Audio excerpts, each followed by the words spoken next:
Yes, I was saying that when conditions under which they live. Am I audible? So you are audible, you're just broken, but you said with the conditions in which they live, and then you sort of froze there.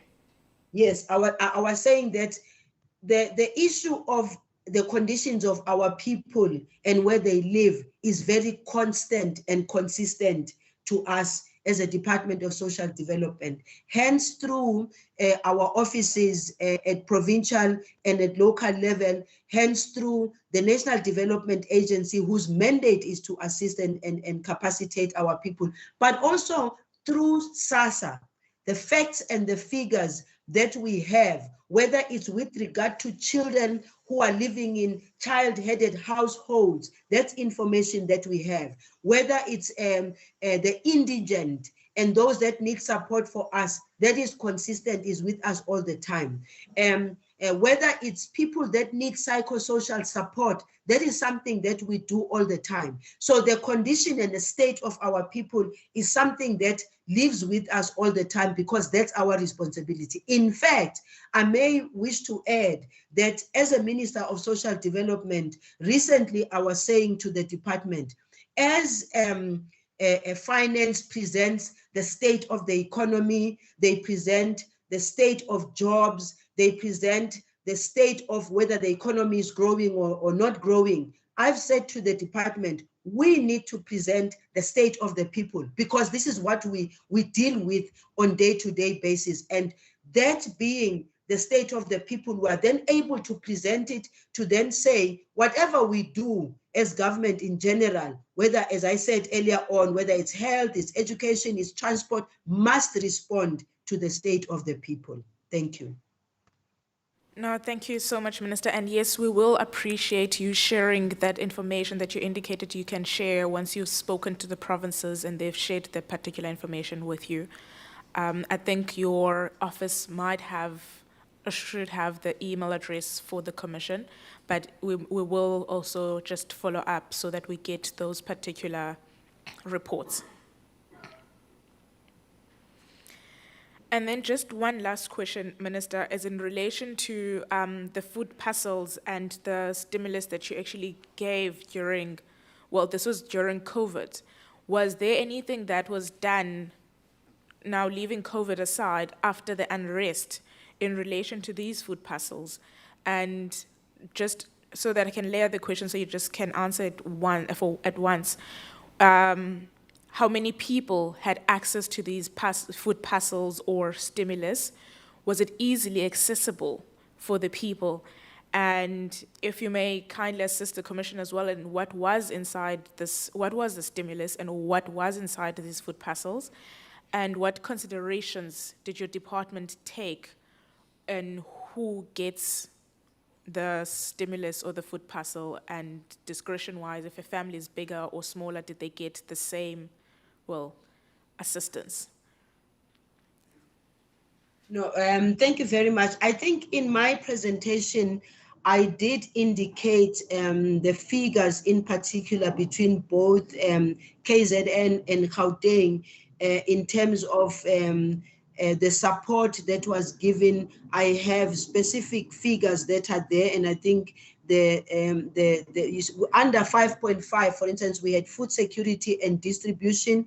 I have specific numbers of food parcels that were provided, including the numbers of individuals that it fed. I might just make one example. We're saying during the period of the unrest in 5.5, over 64,240 food parcels were provided, feeding 322,964 individuals in Gauteng, while over 103 meals were provided to the affected individuals. I think when we make that submission, we can actually go further and submit more information that even includes the vouchers that we're also giving to some of these affected families.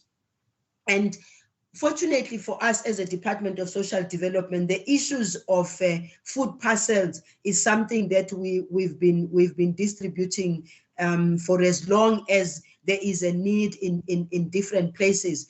And of course, at some point we had issues about where the food parcels are being distributed, who is distributing them, and the food is also what we normally, we didn't do a different food parcel in comparison to the food parcels that we normally give to our people who are under stress. We have what we call the social relief of distress, when people are affected by floods, when people are affected by fire, or when people are just in a family is in a dire strait. We do have a standard standard standing food parcel, which is starch, veggies, fish,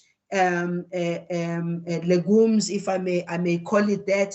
In fact, our centers, our food banks, where we have our food, people can even the commission, if they feel they'd like to visit one, they can visit one here in Gauteng or anywhere else. You will see that in the food bank, that's what we normally put in the food parcel. However, we also realized that there is something else that we can do as a department by giving people vouchers and giving them options to buy the kind of food that we want. The vouchers we were giving were 700 rands, if I recall very well, they were 700 rands. And I recall in some places people were saying, yeah, you're giving us a voucher of 700 rands, but the food parcel itself is about 1,000 and something. I think this whole issue of how do we support our people and how do we also see ourselves even in that space of empowering our people. Here is an issue that I keep raising. If we have to put vegetables, for instance, in the food parcel and all, where are we procuring that from? Is it possible that we can be in an area where people are running gardens and then we can buy the veggies from them? How do we also empower our local spaza shops, properly registered spaza shops, that can also be able to get the money to circulate in the township also, because this is a financial muscle. The Department of Social Development through SASSA and all has got a financial muscle which also has to end up being used for economic development and empowering of our people. So the stimulus package that we are talking about, the stimulus package, what we got was specifically for the ECDs, but the rest of the budget that we got was a budget so that we could increase on what we normally do as a Department of Social Development from a food parcel point of view, from voucher point of view. So we got the budget just to increase because of the impact of COVID-19. But when it comes to the July situation, we have had to continue supporting some of our people. But I must say that to a very large extent, a lot of our people who were able to be going out and hustling for themselves, slowly as the economy begins to open up, people are doing that. And also as a department, I have said to the department, look, some of the money that we even get from donors, in some instances, let's look carefully what we can do with that money. I made an example, for instance, to say a lot of the women who go out and sell on the street were affected during during July and onward going. And I was saying to the department, let's be creative and be innovative.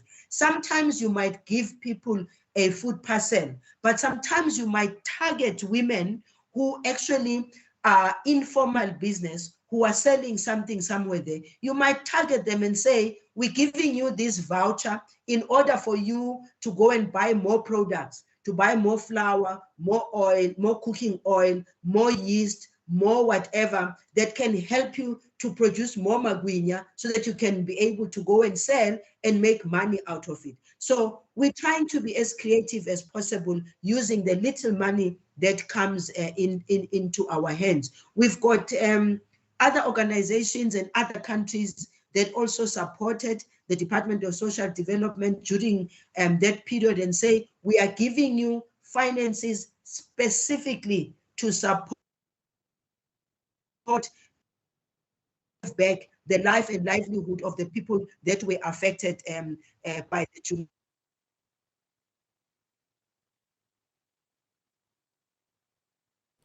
Minister, you are now frozen. I'm not sure if you can even hear me.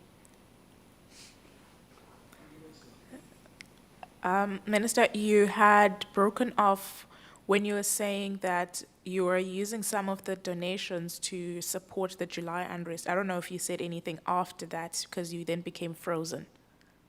Yes, I was saying we're looking at being creative as a Department of Social Development, working with other departments such as the Department of Small and Medium Enterprises. I was saying that part of the donations that we got from countries or from individuals, I was saying to the department, let's be innovative about it. Sometimes we can buy a food parcel, sometimes we can give the voucher of 700 Rand, but it might be a good idea for us to target some of the informal businesses, the women and men and young people who sometimes go out and sell stuff on the street. Sometimes we can say to them, we're not just giving you a food parcel, we're giving you a voucher of 700 Rand so that you can go and buy more flour, more yeast, more cooking oil, so that if you, for instance, you are producing magwinya and you are selling magwinya on the street, it means we're giving you something to prop you up so that you can produce more and sell more and make a bit of money out of it than always just thinking it will always be the food parcel. Thank you. No, thank you so much, Minister. That would be the end of my questions. And I recall you had indicated that after we asked you questions, you would want to have closing remarks. But at this point, I'll be handing over to the commissioners. And then following that, I think then the commissioners will give you that opportunity for your closing remarks. Thank you so much. Thank you very much. Commissioner Tuli. Makeba, ninjani?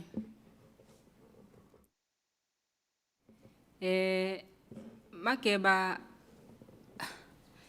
we welcome this work you are doing of thinking around a basic income grant. I think in the context of the kinds of disparities we are facing as a society, we must welcome this initiative. However, Makeba, there is a school of thought that is alternate to that thinking, which suggests that the purpose of this experience of living is to self-actualize, which is to discover our purpose and to live towards that purpose. And I think you and I will agree that it becomes very difficult to do so from a place of dependency. So this school of thought suggests that a dependent nation is a nation that finds difficulty in self-actualizing. The question, therefore, that I want to ask you is perhaps suggestive. In your thinking around a basic income grant, one would also think that initiatives such as, for example, seed banks encouraging people to grow their own foods as much as possible, perhaps in collaboration with the Department of Rural Development and Land Reform, would be central to your thinking around a basic income grant, because we understand that this grant is mainly used for the attainment of food. And if we are thinking in that way, the question is going to be, does the nation have the money to sustain a project of this scale? And if not, does it not make sense that we should, in our thinking around a basic income grant, marry it as a central focal point to thinking around then the promotion of self-reliance and sustainability amongst those who live within the jurisdiction of this nation, and then the promotion of growing our own food could then be part and parcel of a conversation around the basic income grant. Thanks, Minister. Thank you very much, Commissioner. I think I want to put it to the commission that we also believe in self-actualization.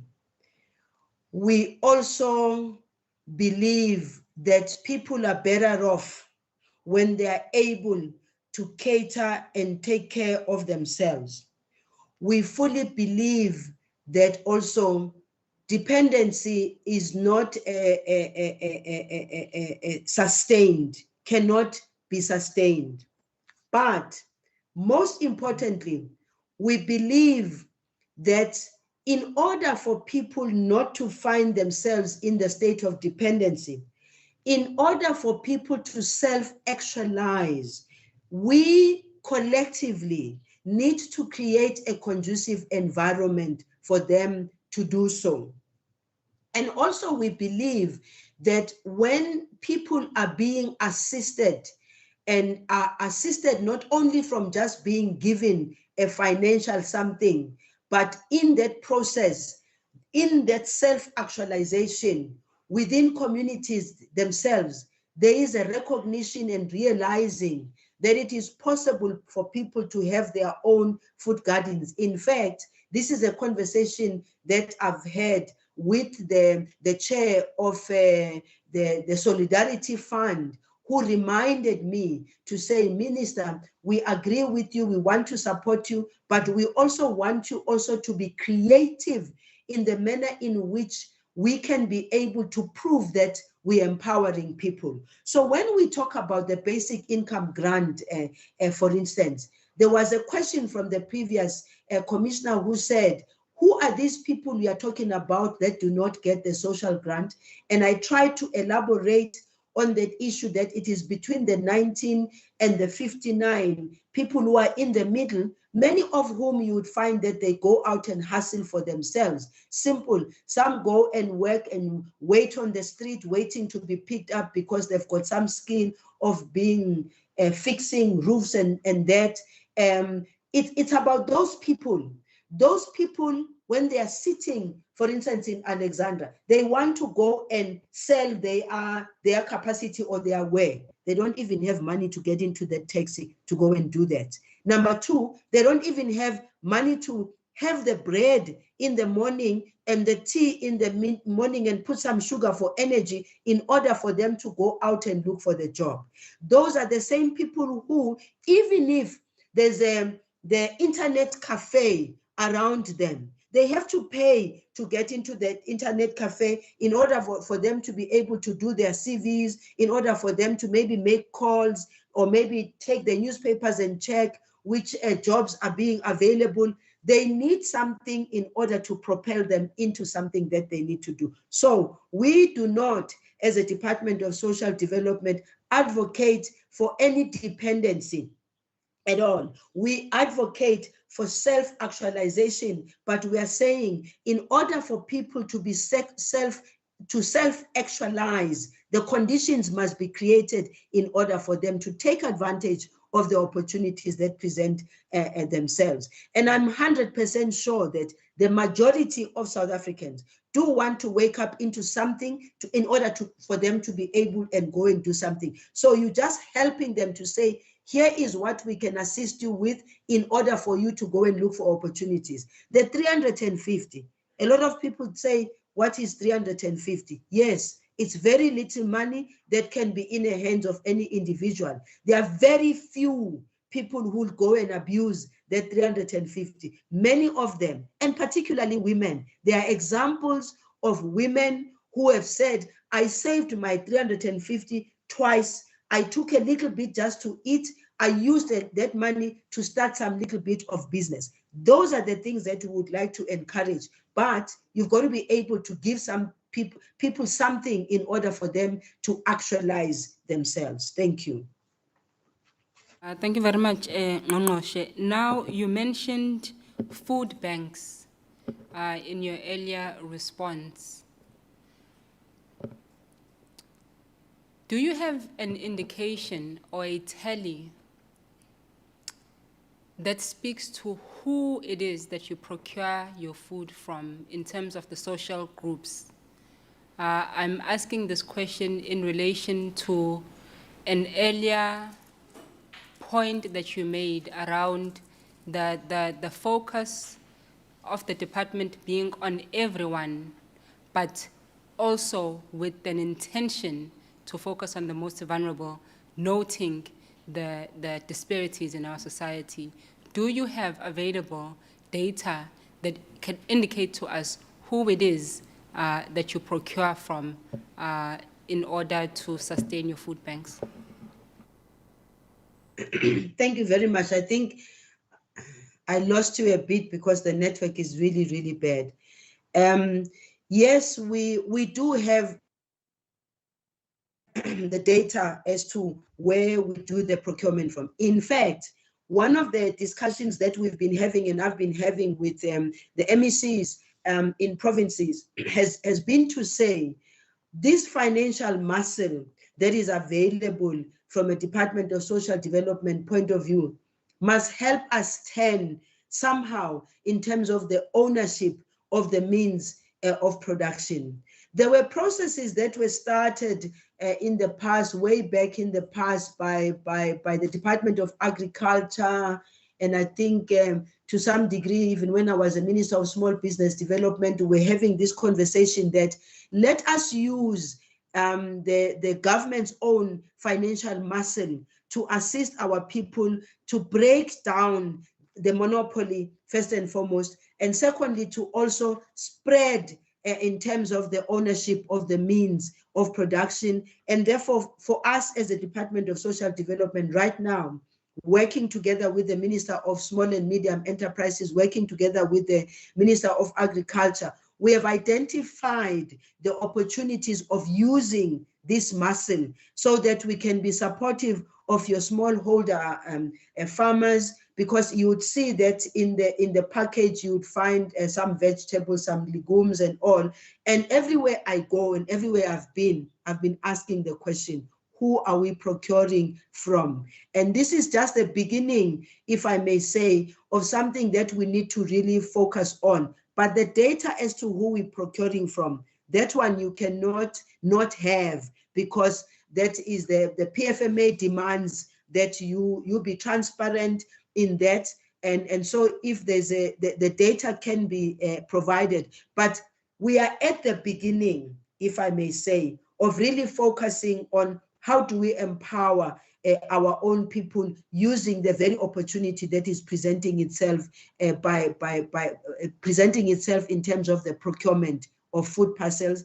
And now it's even the procurement of getting the vouchers, which are 700 rands. We've been having discussions about where can the vouchers be redeemed? Can the vouchers be redeemed in the locality so that it can boost the local economy? We're just at the beginning of that, to be honest with you. Thank you very much, Ngqongqoshe. If you can make that data available to the Commission, we would very much appreciate that. Now, related to the topic of food parcels, Minister, we are aware, and I'm sure we will agree, that there is a disease that has been spreading very fast called corruption in our nation. And we understand through reports that this disease has found itself also infiltrating the distribution of these food parcels, where you find instances where the distribution of food is used as a tool to manipulate the poor, particularly politically. Are you aware of this?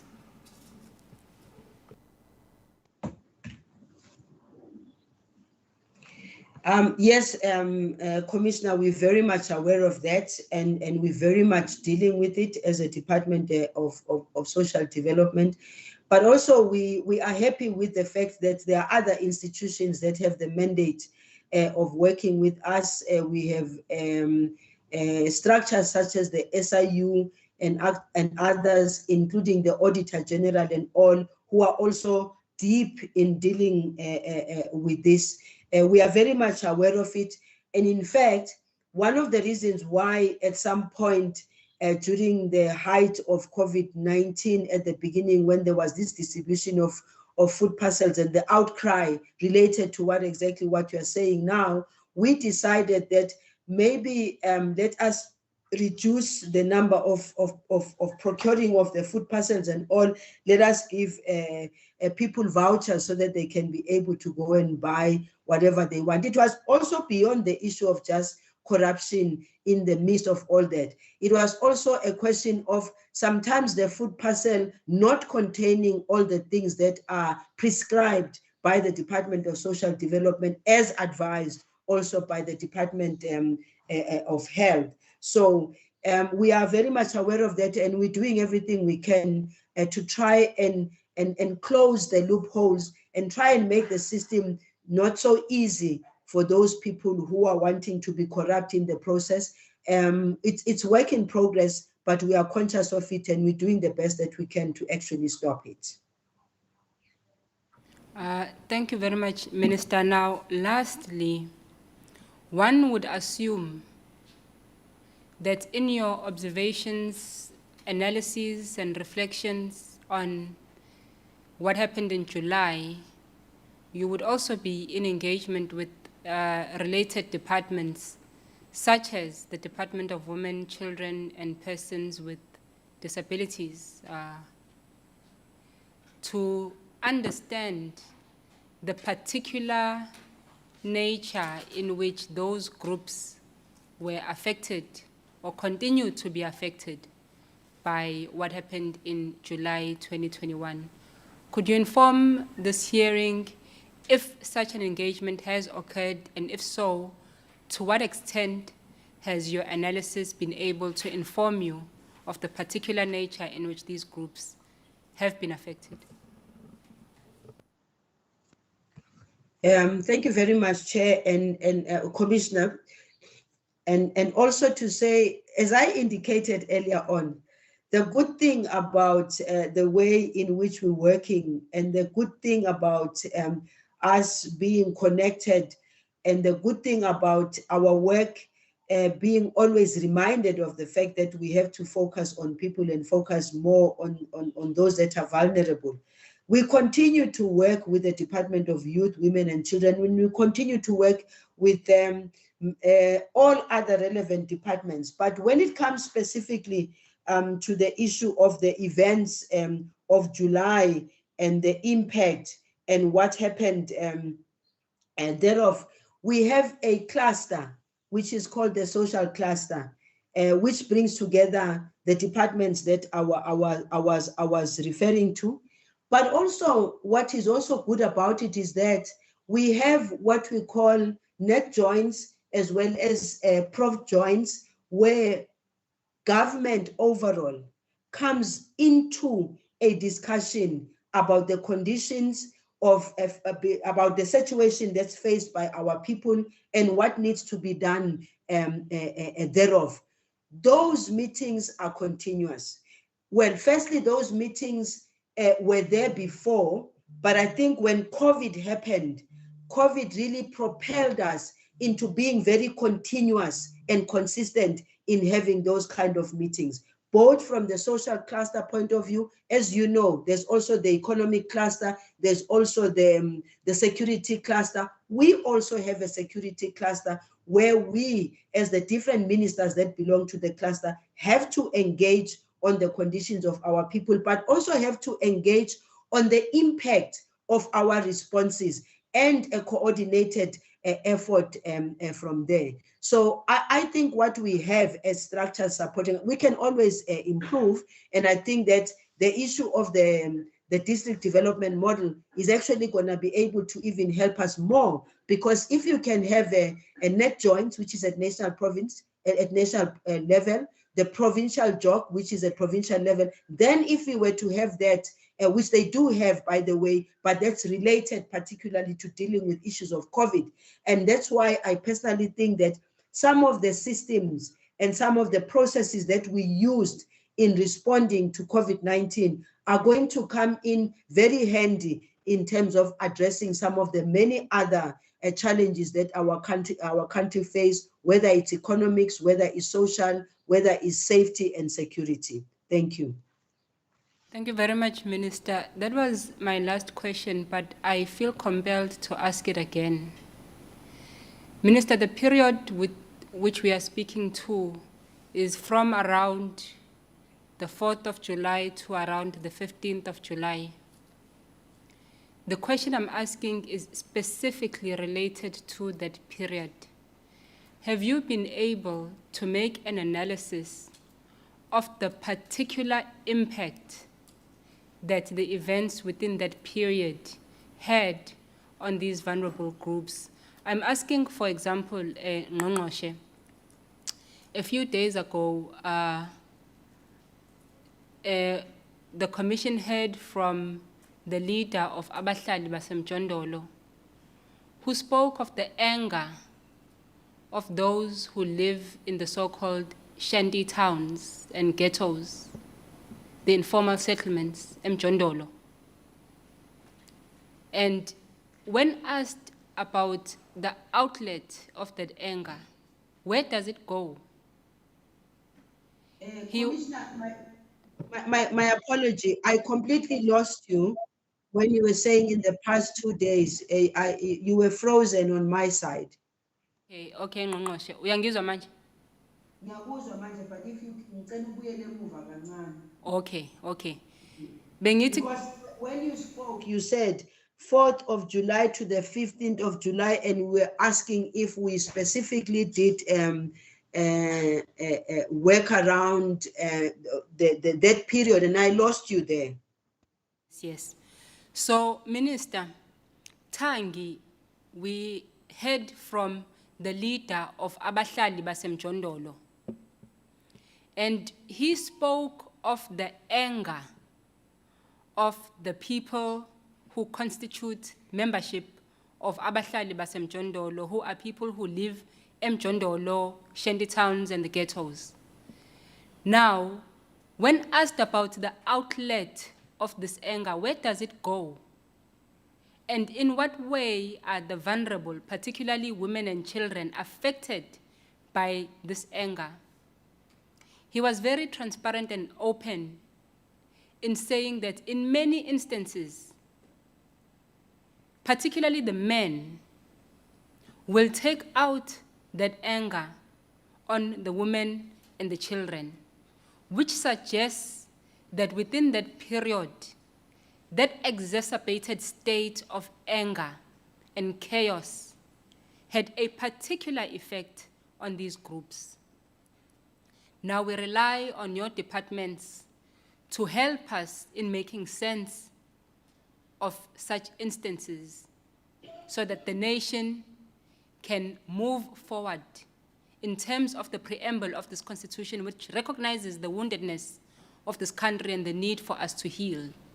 So this is the question, Minister, that I'm asking again to you, that in relation to just this period, have you been able to take a tally of the particular nature in which these groups were affected? Yes.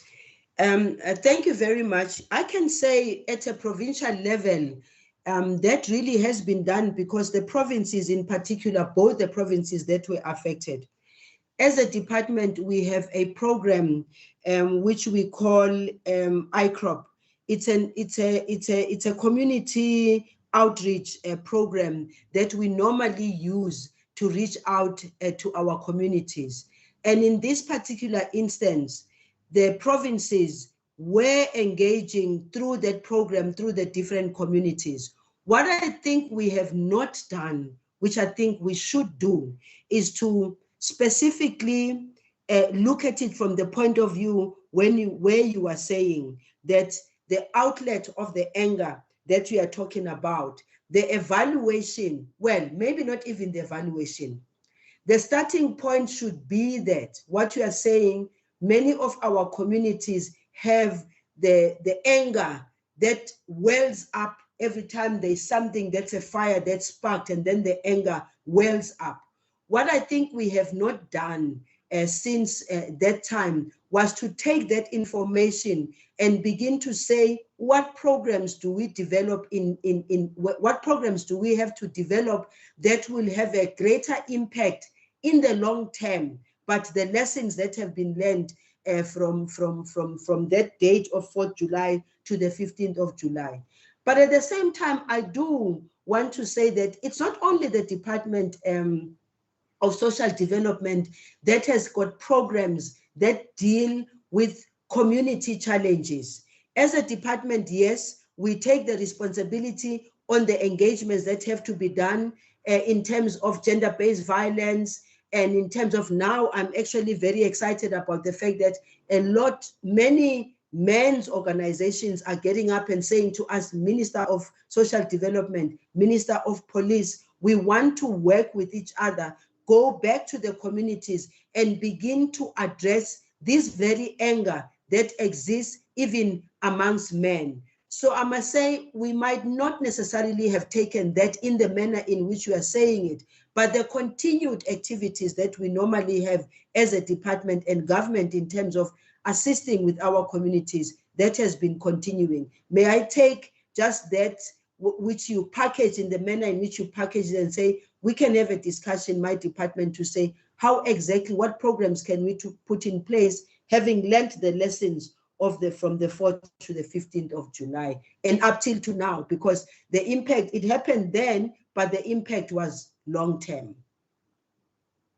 Thank you very much, Makeba. Certainly, that response is welcome. We encourage you to thereafter then think further around these issues and these problems and ways in which we can address them together and collaboratively. I hope that you will also then, in thinking about it, also maybe rope in other institutions that can assist you, including the Commission for Gender Equality as the Chapter 9 institution that is vested with the responsibility, in particular, to look into issues of gendered discriminations. With that, Makeba, we thank you for your time. This brings me to the end of my engagement with you. We wish you well, kulo mkhuhlane okuphethe, ngathi ungasinda, so that you can be back to the ground. Thank you very much. Thank you. Thank you, Minister. We understand you have a parliamentary engagement as well. So Commissioner Nissen has 2 questions for you, and that would be the end of this engagement then. Thank you, Chairperson. Good morning, Minister, and we also wish you well. Minister, first of all, let me just pay our thanks and our gratitude to your department, and particularly to the social workers who really are the healers of broken bodies and broken souls out there. So thank you with all the challenges that you have, but thank you for that. Minister, I've just got 2 questions, and I'm very happy that you have already framed one of my questions in terms of the state of the people, the state of outside the financial state and economic state, but the state of the people. And you yourself have used the word, the sea of poverty, and then the triple demons of unemployment, inequality, and poverty. And I guess that what we're seeing in July, outside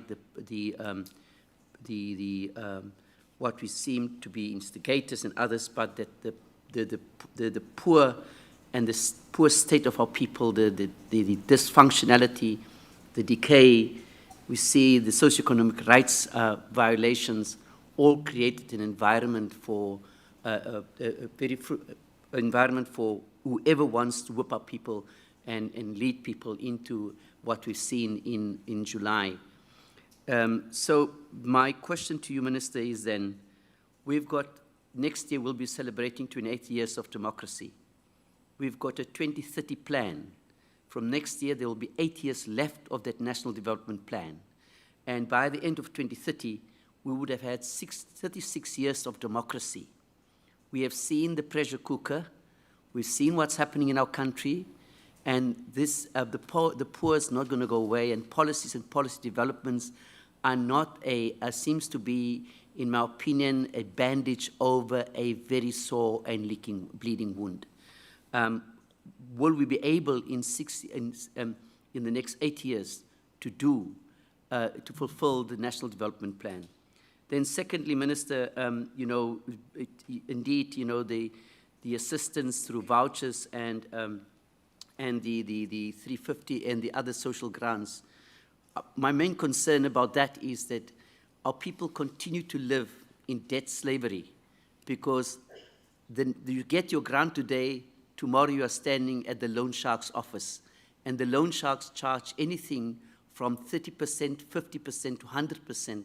So the person is continually in debt, and then at the same time have a benefit of half of the money that the government gives to those people. So are there any plans in place to ensure that we minimize, we do not want to impact on the economy, but really debt slavery, our people will be in it forever and ever, as long as we've got those loan sharks, both formal and informal loan sharks. Thank you, Minister. Thank you very much, Commissioner. Thank you very much, Commissioner Nissen. Look, I think we have to be very realistic about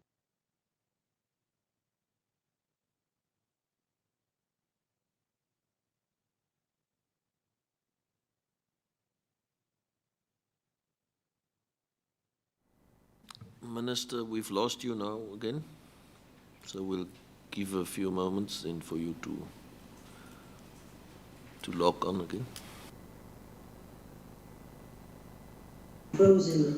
Oh, there you're back now. Yeah, we just lost you for a few sentences. Yes. I realized that I froze at the time when I was saying we need to be realistic about the 8 years left, and as to whether we are going to be able to fulfill the National Development Plan as we planned it, as we put it in place, and as we started implementing it to a very, very large extent.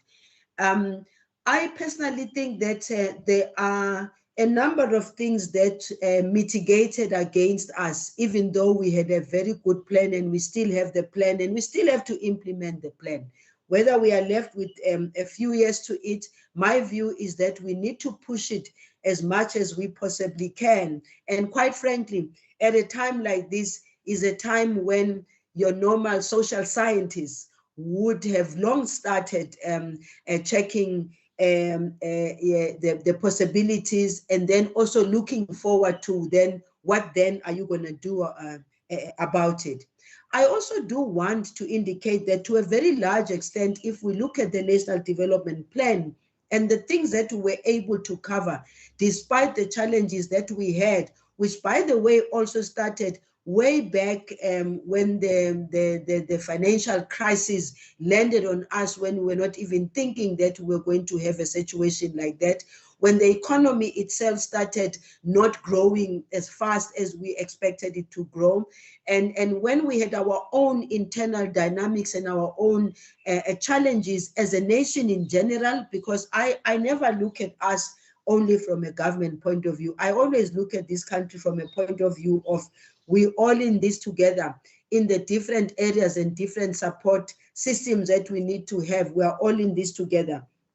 So I think we need to really think deeply now to say, what are we going to do within the remaining 8 years of the National Development Plan? And what is it that we have been able to succeed in doing? And what is it that we have not been able to succeed? And what other next plan, long-term plan, do we put in place to make sure? Because I think having the plan was very helpful, because it assisted us in narrowing our plans into service delivery to our people, never mind the challenges that we faced thereafter. But I don't think that any nation can really grow and be able to go forward if it doesn't have a plan. We had the National Development Plan. It is left with only 3 years to go. And my view is, as a Minister of Social Development, the best thing that one can do at this point in time is to say, what were the targets that we put in place, and how far can we go with the targets that we put in place, not only from a Department of Social Development point of view. For instance, you made an example. You were thanking the social workers from the very beginning in your opening remarks, that these are the people that have really carried, that still carry us under the current circumstances, and especially under COVID, and carry a lot from also the upheavals that we had. Then it was the social workers that needed to go out into the field, COVID or no COVID, to go and try and talk to the communities. So I am of the view, and I'm committed as a Minister of Social Development to continuously contribute with my department and our portfolio to continue looking for solutions rather than crying out for time that we have lost. The 8 years that are there, what are we going to say to our people? What is it that we're going to do within the 8 years that is remaining? And the Department of Social Development and the well-being of our people must be at the center of this. You raise a very painful issue also, which is related to debt slavery. This is, for me, as a Minister of Social Development, and having felt and having been called many a times by people whose cards are sitting somewhere with these loan sharks. You know, when we talk about the economic transformation of South Africa, my personal view is that we must not look at it from only just the big things point of view. This is one of the biggest problems that we have had in South Africa for a very long time. We inherited this nonsense of people having to pay 50 times or 20 times or 100 times of the money that they have borrowed. This is something that we had inherited, and we have not been able to completely eradicate it. And you are right when you're saying there are the formal and the informal ones. This is one of the agenda items that the Department of Social Development, working together with SASSA in particular, are looking into very deeply, because it starts with little things of people having to go and buy a shirt in a shop. And people are told it's okay, you're going to pay for it for the next 6 months. And by the time the 6 months end, you've paid 3 times or 4 times. And that's very formal. You've got a card where it's debited to you by the retailers who you bought the shirt from. A shirt, in many instances, you find that you might have not even needed to have the 5 shirts. You might just have survived with 2 shirts because you were able to pay according to your means. You might have said, I only need 2 shirts and I'm going to have only 2 shirts and make sure that I paid cash for them. This is a sickness in South Africa, a sickness that needs to be dealt with broadly, not only just from the loan sharks, but also from a point of view of habit in South Africa, where people can even go and buy furniture that costs 40,000 rands, and they know perfectly well that they don't need to be buying furniture that costs 40,000 rand. But because somebody said to them, you have 72 months to pay for it, you go and buy the furniture, doesn't even fit well properly in your home. This is a culture that we inherited, and it is a culture that we need to reverse, starting with the big ones right down to the small ones that a commissioner is speaking to. Thank you very much. Thank you very much, Minister. That brings this session to an end, and thank you so much for your substantive contribution, which we would very much like to look deeper into when you send it to us.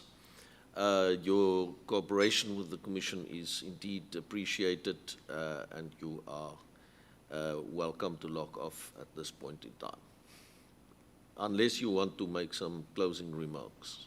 Yes, thank you very much, Chair. As I indicated from the very beginning, I did say that I wasn't concluding then, I was going to conclude after this session. The first thing that I would like to say is to thank the Commission. Thank the Commission for taking responsibility and for doing this. And I know that this is being done because the continuation of the protection of the rights of citizens of our country is very important. The ensuring that we have institutions that respond to the needs of our people is very important. But also for me, it's about strengthening the institutions of governance in order for us to keep on improving our institutions of governance, so that we can bridge the gap between people thinking it's them there and it's us there.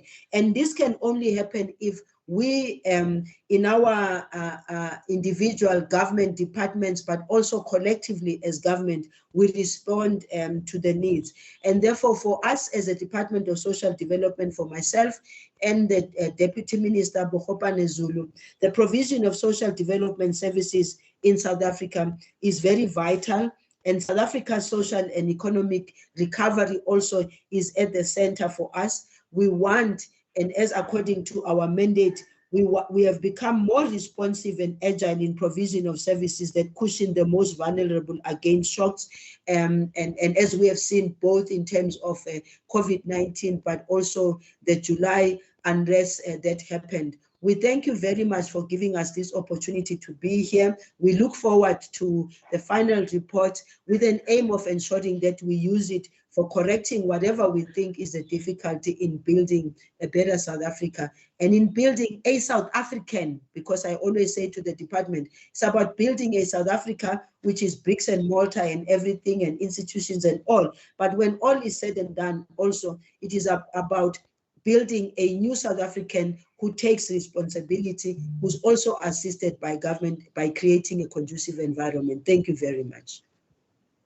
Thanks again, Minister. We appreciate it very much. All the best for the rest of your day and your other engagements. Thank you very much. Yes, Advocate Moraka, we do have a time issue that has now developed again, as always. I think that the head of the work should have started at 11:30. May I ask if we can maybe break for 10 minutes, just a comfort break, and start at, let's say, 5 to 12? Yes. Agreed, Chairperson. We're going to propose the same.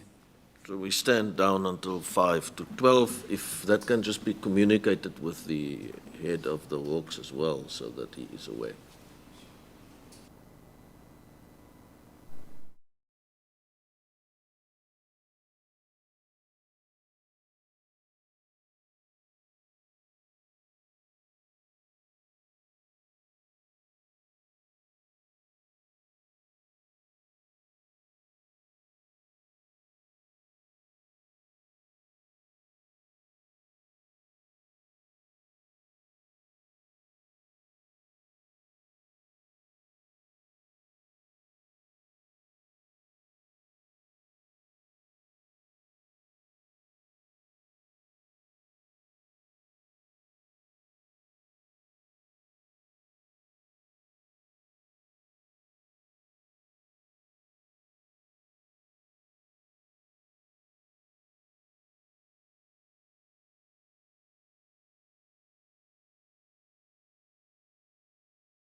Right, we will be starting now again. General Lebeya, welcome and thank you for coming to cooperate with the Commission and giving your testimony. My name is Andre Gaum. I'm the chairperson of the panel, the hearing panel, and one of the commissioners of the South African Human Rights Commission, and I'm joined on my left by Commissioner Pelile Ntuli, Commissioner of the South African Human Rights Commission, another member of the panel, as well as Commissioner Chris Nissen on my right-hand side. Good morning to you. I hope you're well. And I don't know if you would like to make an opening statement that's like some of the people are doing, or whether we could go straight into requesting the evidence leaders to put questions to you. Thank you very much, Commissioner, and a good day to the panel. Firstly, as indicated, I am Lieutenant General Lebeya, a member of the South African Police Service, assigned to be the national head of the Directorate for Priority Crime Investigation. It is the responsibility that I have assumed on the 1st June 2018. Generally,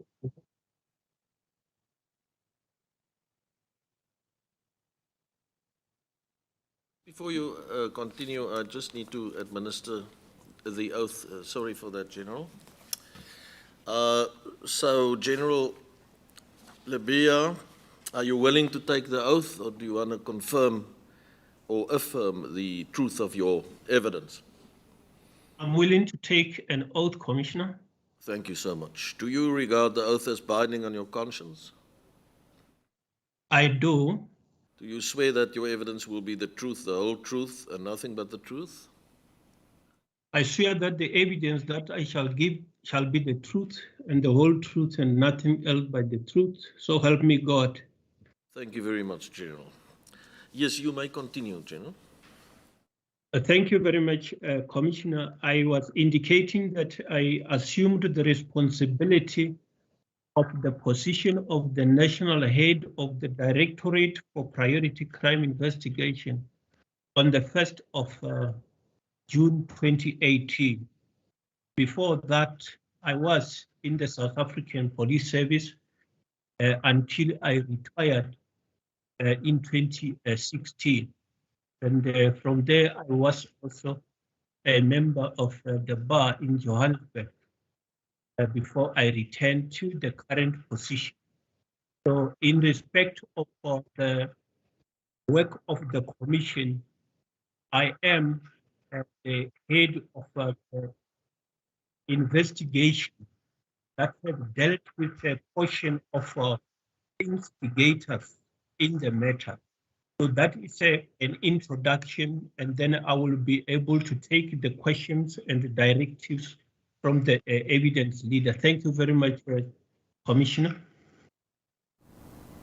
Thank you, General. Over to the evidence leaders. Thank you so much. Good morning, General. Actually, good afternoon. I didn't realize the time. Good afternoon, Commissioner. General, I am not the commissioner. I'm one of the evidence leader. It's Yanela Ntloko from the Johannesburg bar. Thank you, Madam. Thank you so much. Before we even begin, I think my core counsel here agrees that we should thank you so much for availing yourself on short notices and always willing to accommodate the timing that we've had to schedule with you. And for that, we thank you, and we do hope that, it also translates to other departments and other heads of departments as well. Thank you very much, Madam. General, as you're aware, this is an investigation into the July unrest. But before we get into the questions in relation to the actual unrest and the involvement of your department, there are some preliminary questions that we would require you to just answer, and they're not for our edification, they're more for the record, and in fact for the public as well, to just understand where the DPCI falls in within the greater structures of government. So if you may then kindly help us with, well, informing this commission, what does the DPCI do? So what is the role of the DPCI, and within which structures? Thank you very much, Madam. The DPCI is a specialized investigative capacity that has been established in terms of the South African Police Service Amendment Act, as done in 2008, Act 57 of 2008, that amended the South African Police Service, established the DPCI. It was further amended in 2012 to make certain adjustments as directed by the Constitutional Court, as well as the areas that needed to be enhanced. I will not detail much in respect of those, but just to safely to say that the DPCI's work is to investigate national priority offences. Among the national priority offences, as directed by the law, is to look at those serious matters that are not handled by the greater service or other law enforcement entities. So we first choose some of these national priority offences, and others may be handled by the South African Police Service. So it's a specialized investigation capacity that focuses mainly on serious organized crime, serious commercial crime, as well as serious corruption investigation. So those are the main focus on which we investigate. These matters of the unrest that shall have occurred in July this year, we look at the existence of possible serious organized crime, as well as those who might have been instigating others to commit serious organized crime. Some of these crimes are obviously included in the legislation, like the Riotous Assemblies Act, as well as possible common law crimes. But that is where the Directorate for Priority Crime Investigation comes in. So we have decided to deal with those cases where people were instigating others to commit crimes that were involved during the July unrest activities. Thank you for that. And just for clarification, so am I understanding that you're saying, in fact, that you do consider the July unrest, one, as priority crimes, and two, you have considered them as crimes of, well, serious organized crime as the DPCI? We consider the activities that played role in the July unrest as national priority offences. So each activity will obviously be dictated by the nature of the acts that were done. So that we consider as national priority offences. So in relation to these that you have now considered as well, firstly, priority crimes and national offences, how far are your investigations, if you may share that, and what have you uncovered to date in relation to those investigations? The investigation that the DPCI is seized with involve those that we consider to be instigators. As the DPCI, we have got 24 matters that have been registered. Of these 24 matters that have been registered, 12 of those are criminal documents, and the rest, which is 12, are inquiries. They are still at inquiry stage. With regard to the two that are forming part of the docket that I'm referring to, 7 of those are already at court. They have reached court stage, where 7 accused persons are appearing in court. Their matters have got several dates that are coming from now up until next year. 5 of these matters that form 12 of the dockets, those are still under investigation. We have not yet arrested anybody. A decision has not yet been made to prosecute. We are not only dealing with these matters in terms of the forum that I chair, dealing with the investigations. There are other matters that are handled by the detective and the forensic services of the greater SAPS, and those matters are in 8 dockets. And then those 8 dockets have got 11 accused persons. One of those shall have been withdrawn. The rest of the matters are on the court roll. Let me also add that while I have indicated I have got 12 of the case dockets, of which 7 are already on the court roll. By yesterday, we arrested another suspect.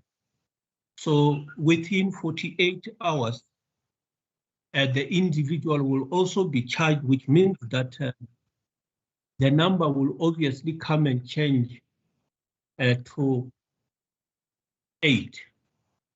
The rest of the matters that I'm talking about, which are 12, are at an inquiry stage, and then some of them are already in advanced stage.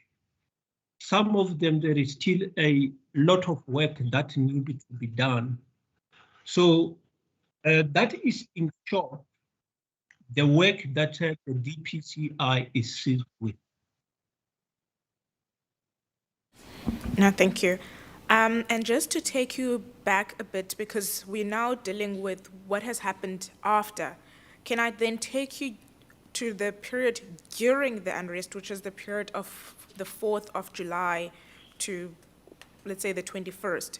Were any members from the DPCI, understanding that these members also are members of the South African Police Services, involved in the unrest? And if so, what was the nature of the involvement? May I ask that you repeat the statement? So what I need to know is, during the period of the unrest, so the period of July, were any members of the DPCI, so members of your directorate, involved in assisting in any manner or form in the unrest? And if so, what was the nature of the involvement, considering they are also members of the South African Police Services, just directorate? The members of the DPCI, when they are provinces and they're at national level, they come together to deal with the challenge at hand at this stage, which is the unrest situation. The members of the DPCI will participate in those forums with a focus on what belongs in their mandate. Yes, they have been participating, looking at what are the possible cases that belong in the mandate of the DPCI. Is there anything that requires the DPCI to get involved in? So they were involved from the time that the activities were happening. Just elaborate then the detail of their involvement. You say they assessed where they would be needed. So after these assessments of where they would be needed, what did they then follow up and do during the unrest? Were any of the members on the ground with the greater police? May you kindly just outline to us how that relationship worked? The members of the DPCI will, when the discussion are taking place on a national level, be represented and listen to what type of challenges are happening. Is there anything that require the DPCI to follow? And based on the information at hand, they will follow that. It's something that is coming on the media or in the form of intelligence discussion in the meeting, they will follow on that one.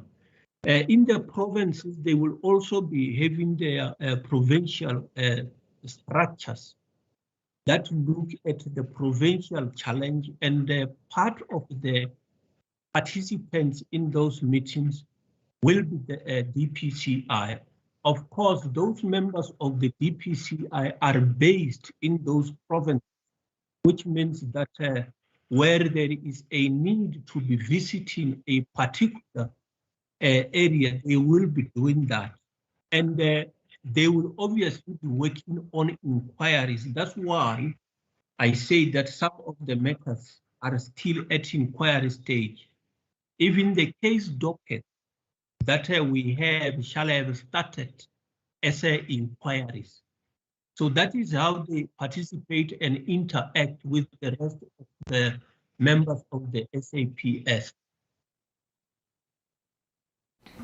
Okay, and just for having said that, can you then kindly just explain for us what are the specific crimes in their fullness, of course, that the DPCI is involved with? Are you referring to only the unrest or all the crimes that the DPCI deal with? And within the mandate of the DPCI? Yeah, most of the crimes obviously will come to, we start with the instigation, incitement to commit crime. Those types of offenses that are coming in the Riotous Assemblies Act. So that becomes a starting point. And then if there is, are the elements of intimidation, we also look at that. And then we also consider that there is the possibility of crime be unestimable, such as those that will come in the popular car, which at this stage we haven't seen any that can move to that stage. We look at a very variety of all of these types of crime. We consider as whether there is a lack of high treatment.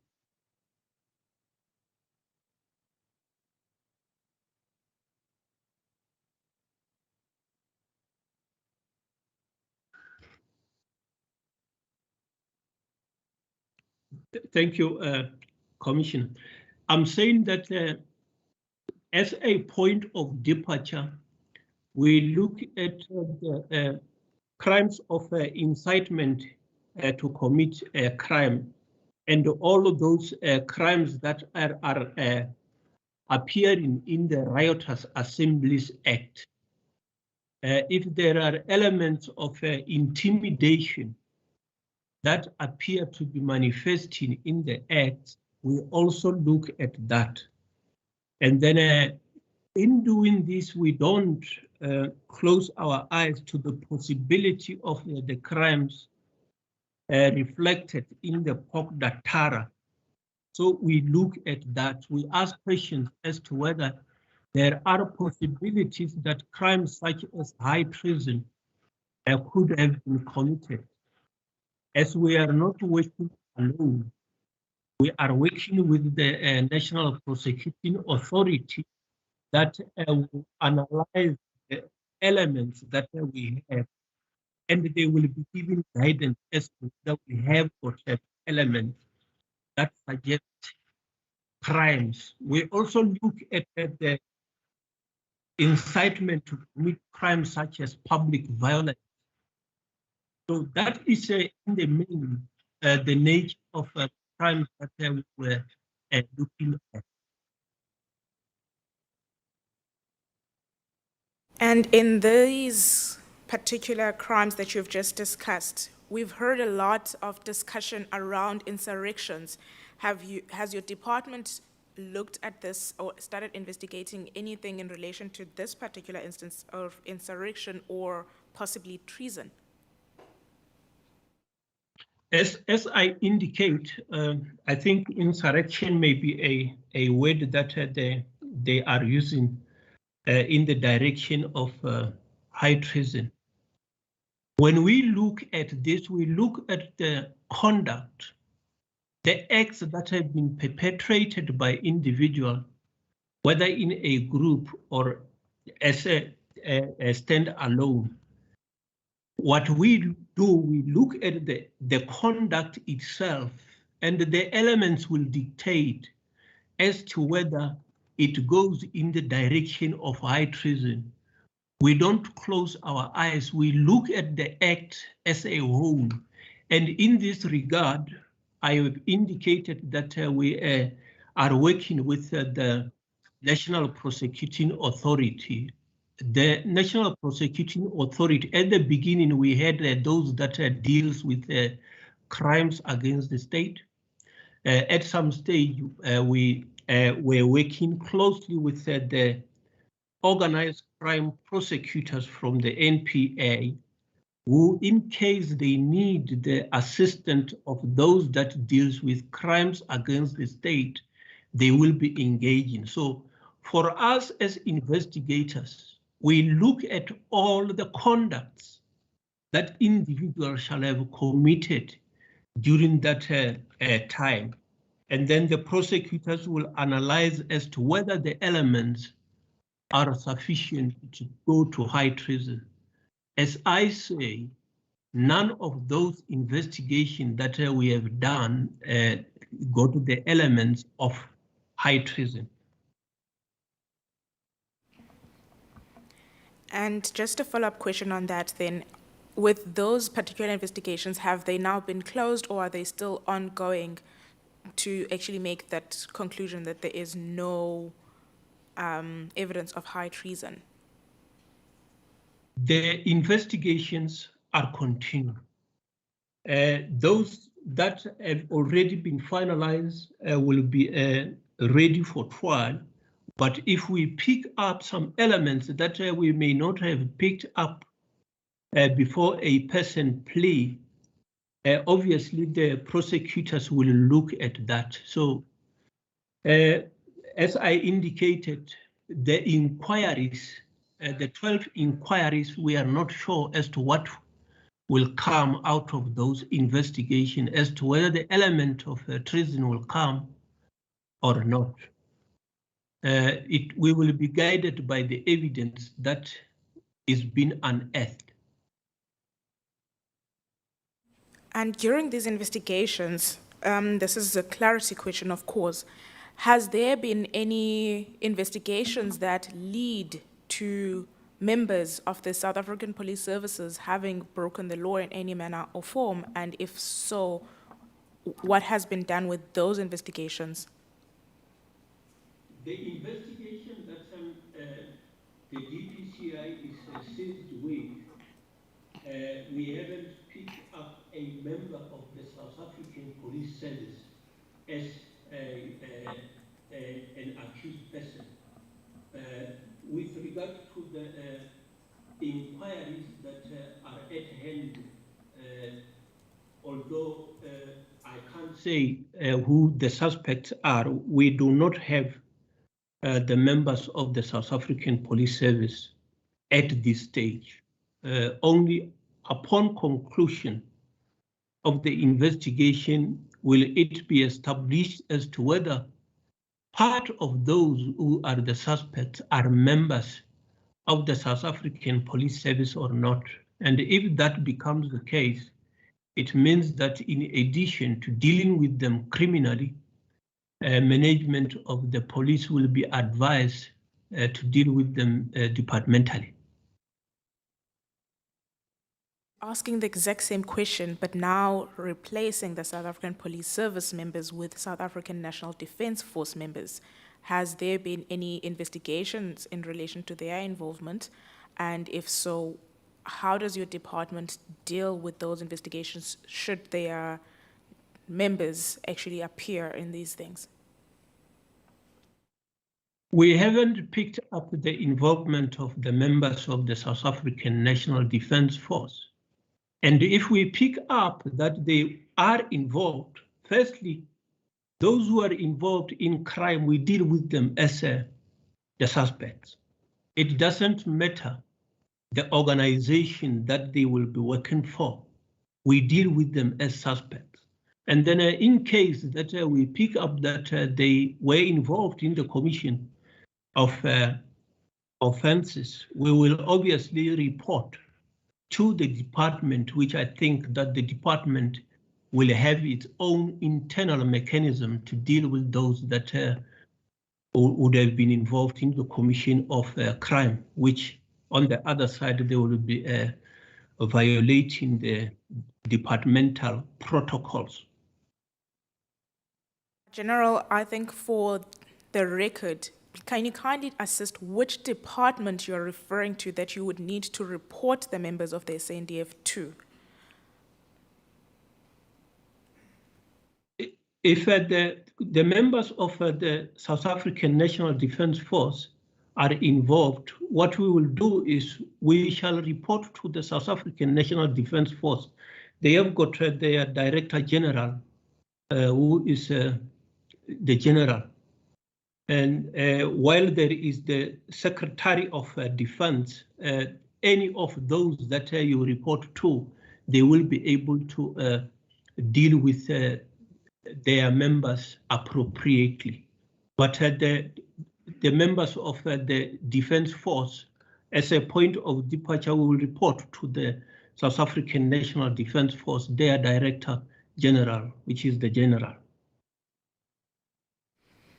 And in your general knowledge in relation to this particular aspect of the reporting structures of the members of the SANDF, so when they are deployed, because one of the witnesses had indicated that when they are deployed in support of the SAPS, then they fall within the SAPS. Is this your understanding as well? I think that those will be the matters of command and control, which the greater service shall have given evidence to, and then they will obviously be working with uniform colleagues because you are dealing with policing. The police will be taking charge. Those will be the support personnel that ensures the safety and the security of those who are doing policing. But the South African Police Service will obviously be in charge of the operations. But the greater SAPS will be in a better position to respond to your question. Wouldn't be in a position to clarify if, yes, that's a command and control issue, but whether a disciplinary issue would also fall within the SAPS since they were on command and control, or would that fall within the purview of the SANDF? No, the disciplinary matter will not come to the SAPS. Those members, even when they are working with the SAPS, they will not be bound by the South African Police Service discipline regulations. They will have their own regulations. So it means that their command structure will deal with disciplinary processes. So that will be my understanding. As far as I know, the South African Police Service discipline regulations, it deals with the members of the South African Police Service, not the members of the South African National Defence Force. I think we do share the same understanding, but I needed to understand it from someone who is within the structures as well, considering that was evidence that was put to the Commission, but we just needed to understand it further. Then to return to our questions in relation to your office, we understand that... May I just come in quickly before I forget? Yes, it did appear yesterday that the Commissioner of Police, the National Commissioner of Police, indicated that there might be what I understood to be a member of crime intelligence implicated.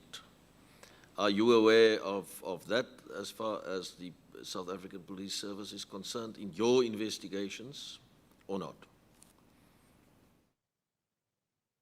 That has not yet been brought to our attention in terms of the matters that are on the court roll. We don't have any. Maybe it is something that might still be coming. If it comes, we will attend to it. Yes, obviously, we are not, and you're not only speaking about those on the court roll, but those that are indeed being investigated at present by your institution, the Hawks. So, and in terms of the SSA, any member of the SSA implicated in any one of your investigations that you are conducting? Yeah, we haven't obviously come across a member of that particular entity that is under investigation. Of course, I wouldn't be saying that of all of the inquiries that we are currently handling, a name might not surface, but let me say that at this stage, no. As a general practice, we wouldn't be doing that, but to mention that there is any, I would have indicated if I knew of. At this stage, I'm not aware of a member of SSR that is involved in the investigation that we are conducting. Thank you. You may continue. Thank you, Mr. Commissioner.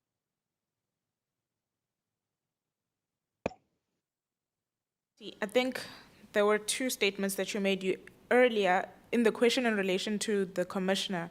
You had said there is a member, and then at the end you said you are not aware of a member from the SSA. Can you just kindly clarify whether or not, whether it's in the inquiries or within the dockets, if there is a member or members of the SSA, which is the security intelligence, have been implicated in any manner or form? No, there is none. Then just to now go back to where we were, understanding that the DPCI falls within the structures of the South African Police Services, can you kindly just take us through the reporting structures between the DPCI and the greater South African Police Services?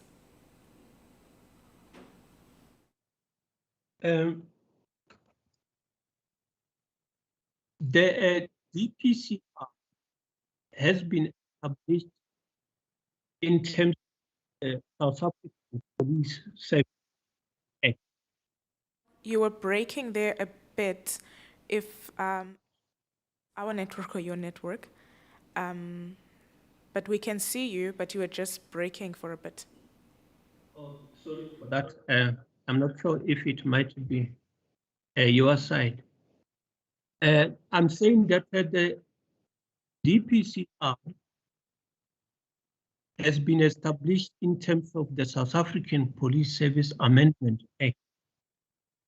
In 2008, when the law was first passed, the DPCI was reporting to the SAPS structure.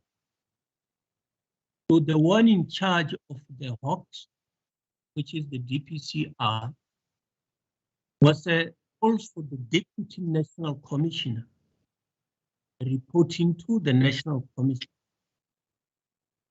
Those in the provinces, the provincial heads, were the Deputy Provincial Commissioners, reporting to the Provincial Commissioner.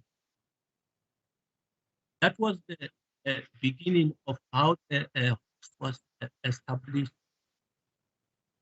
In 2012, the law was changed, and then the reporting arrangement also changed. The one in charge of the DPCI was no longer the head of the DPCI, but became the national head of the DPCI and no longer the Deputy National Committee, and is therefore reporting directly to the minister in the same way as the National Commissioner of the SAPS would do. And the provincial heads, who are no longer deputy provincial commissioners, report directly to the national head. So that is the current setting of the structure. So the reporting is directly to the minister.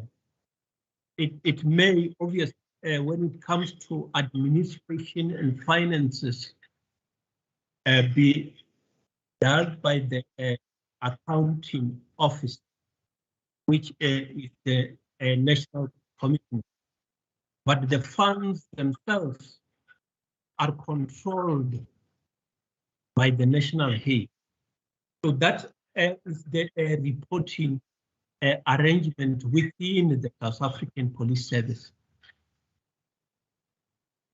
Thank you. So now that you've clarified that, there was the unrest and you report directly to the minister. Was there any communication between your office and the minister's office during the time of the unrest? Our communication with the minister will obviously to brief on the investigations that we are conducting. So that communication will be based on that. Some of the investigation that we were conducting. Was there communication during the time of the unrest between you and the minister, between your office or your directorate and the minister, which you report directly to? From the time that we started with the first inquiry. May you then kindly just give us a timeline of when did you start with the first inquiry so that we are all within the same frame? Yeah, I will not be able to give the date on which the first inquiry was registered, but the meeting that we were coordinating started on the 19th of July. Okay, will you be able to, even though you don't have the exact dates, indicate whether the first inquiry was during the unrest or after the unrest? So the days leading, well, the days after the unrest. The first inquiry would have been done during the days of the unrest. Just ask if you may share that information once you've received it, and just do a brief timeline for us of when the different inquiries came in, and if possible, in that very timeline on how far each inquiry is. So I understand some things are still in inquiry stages, while others are now in court. If you could kindly just do a timeline for us, and you can submit that through written submissions. I will do that. Now, to move on to another portion of your evidence, you have now indicated that you have a working relationship with the NPA because you elaborated on that. Does your directorate have any working relationship with the SSA?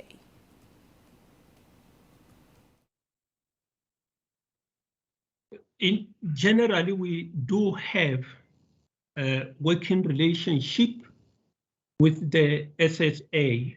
Firstly, our working relationship is directed by the Act, which prescribes that there shall be an operational committee consisting of certain departments.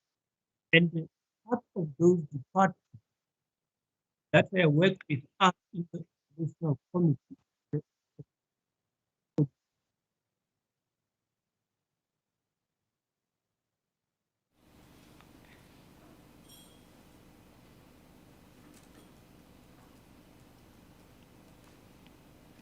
Let me try again. I'm not sure what that could be. It's resolved? Yeah. And then there is a working relationship with the SSR generally, and that is directed by the law that there shall be an operational committee consisting of certain entities. And among those entities is the SSR, in the same way as the South African Police Service, that must also be part of that operational committee. So generally, there is that particular forum where we all work closely, inclusive of NPA, other entities that I have not mentioned.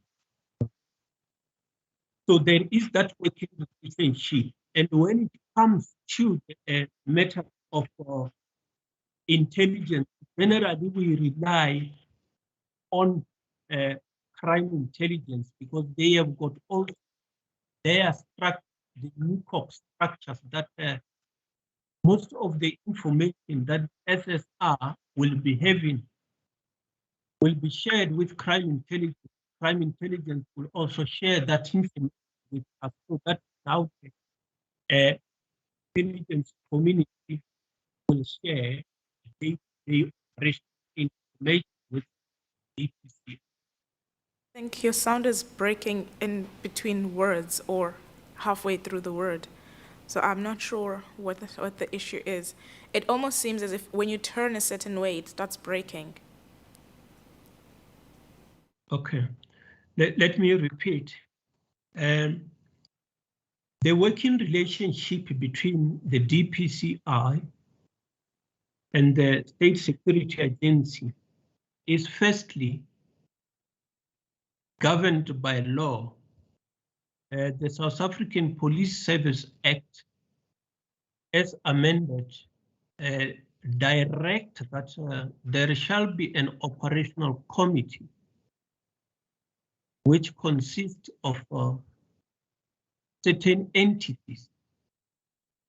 And among those entities include the DPCI, the National Prosecuting Authority, and the SSR. So I just needed to show that there is that arrangement that where we work closely with the SSR, and that in most of the operational activities, the SSR and the crime intelligence also have the setting of the NICOC, where they coordinate their intelligence. work. And that information we normally get from intelligence. So the information that the SSR is having will mostly be with a crime intelligence. And that is where we most will be getting the information. But it's not that we, the SSR from directly criminal information to us. So that is how we engage. Thank you. The sound quality is really problematic. I don't know if our people can try from our side, and if the general should not try and reconnect perhaps. Because, I mean,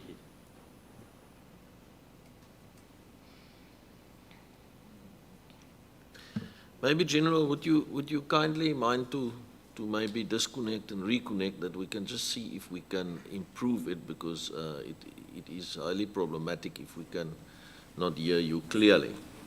And from our side, if someone can just check, please, in terms of our connectivity.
General, may you kindly also switch on your video, and if you can test your sound.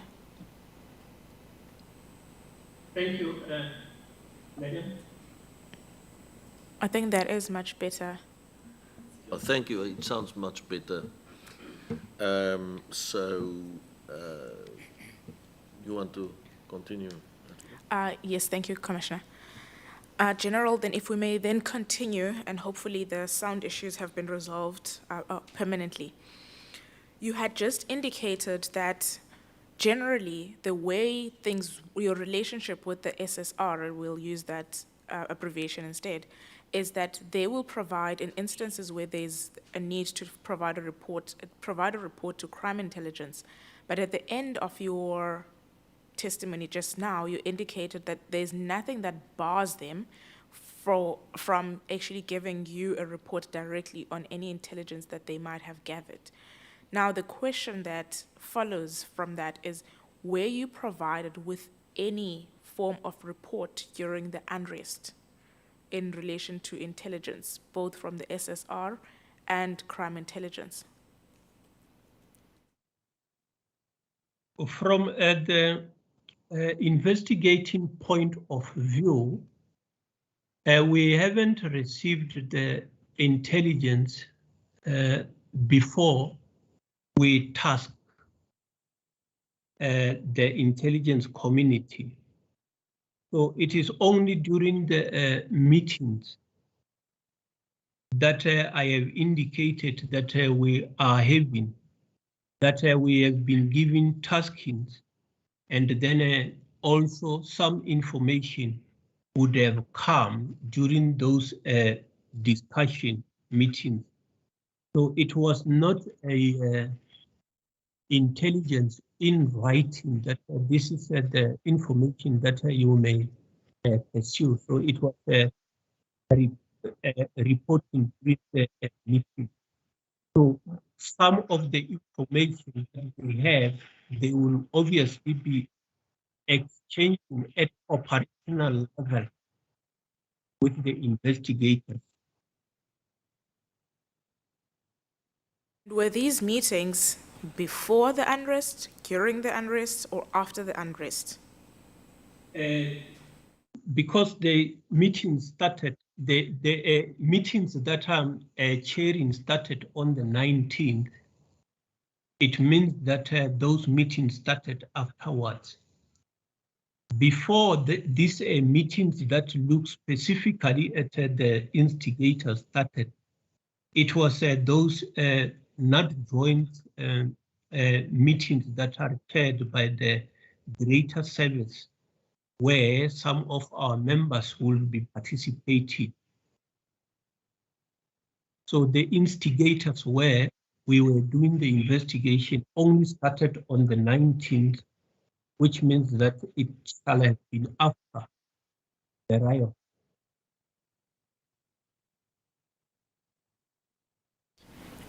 And would you consider this to have been sufficient, considering, well, the unrest happened from the 4th, your first meeting is on the 19th, there were social media reports of all sorts of kinds of organized or planned organized crimes. Would this have then be sufficient that you were sitting on the 19th with no report, nothing you're being told about, notwithstanding the mandate of the DPCI? The inquiries themselves that we were having would have been receiving attention. So from the social media, when we receive those, some of those are the ones that triggered the opening of inquiry. So when we get the information from media or wherever, we were not leaving it unattended. So I must say that we also patrol the media space, social platform and the like, not waiting for the intelligence community before we can act. So there were inquiries that we were having. So the first meeting on the 19th, the inquiries would have been there that we were working on. Appreciating what you've just indicated, wouldn't it not have been ideal, considering your department does not have, or of course, correct me if your department has this particular skill of intelligence, but the question is, wouldn't it have been ideal as before the unrest or during the unrest for your department to be provided with intelligence in relation to what was happening both in KwaZulu-Natal and Gauteng, from the departments that are actually sourced to undertake this type of work? Yeah, the DPCI would have been happy to receive that intelligence that would have helped with the investigation. So the intelligence that directly referred to the things that DPCI is supposed to investigate have been helpful. So that is the situation. I'm not sure if it's your left or my right. I have no idea because of the way we're both sitting. When you turn a certain way, your sound breaks. So it's basically my right that you turn to that the sound breaks, but I don't know if how you see my placement at all. So it would be your left. When you turn that way, Yeah, This- you are on my left. okay, when in that particular position, your sound is fine. But it's when you turn, it's quite difficult to place at this point. May you kindly then just, because you were breaking in the last portion where you were saying it would have been beneficial. Is that what you said? Beneficial to have those reports. It would have been ideal. Indeed, it's still correct to say beneficial, but I use the word ideal situation. And not having those reports, what shortcomings did it bring to your department, if any? In the absence of those reports, it just means that we shall have to do a normal investigation and task intelligence community to assist in looking for specific information. So it comes in two ways. It's either to get You are breaking again. Your sound, at the very least. Your video is perfectly fine. I think it's a sound issue. yeah. So I'm not very much sure what could be the cause. Fine now again. I think I'll let you at all points in time where it starts breaking. Then maybe you could just take a break and then start over. Yeah. When we conduct our investigation, if we have received intelligence beforehand, it is helpful. But if we have not received intelligence and then we are conducting a particular investigation, we also task crime intelligence that this is what we are investigating. Can you go and establish this and that? So there is also a task from the investigator to intelligence.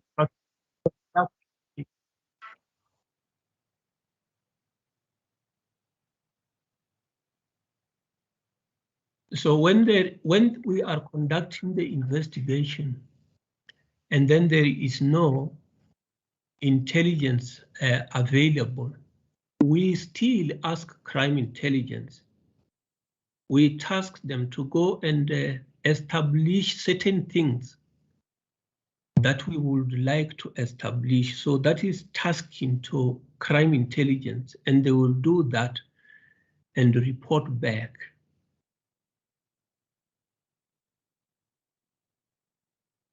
Thank you. Now, moving from the SSR, does your directorate have any, now moving to another state entity, working relationship with the SANDF? And what is the nature of that relationship when they're internally deployed? Usually the South African National Defence Force are not internally deployed to work with the DPCI. They will be working with the greater service.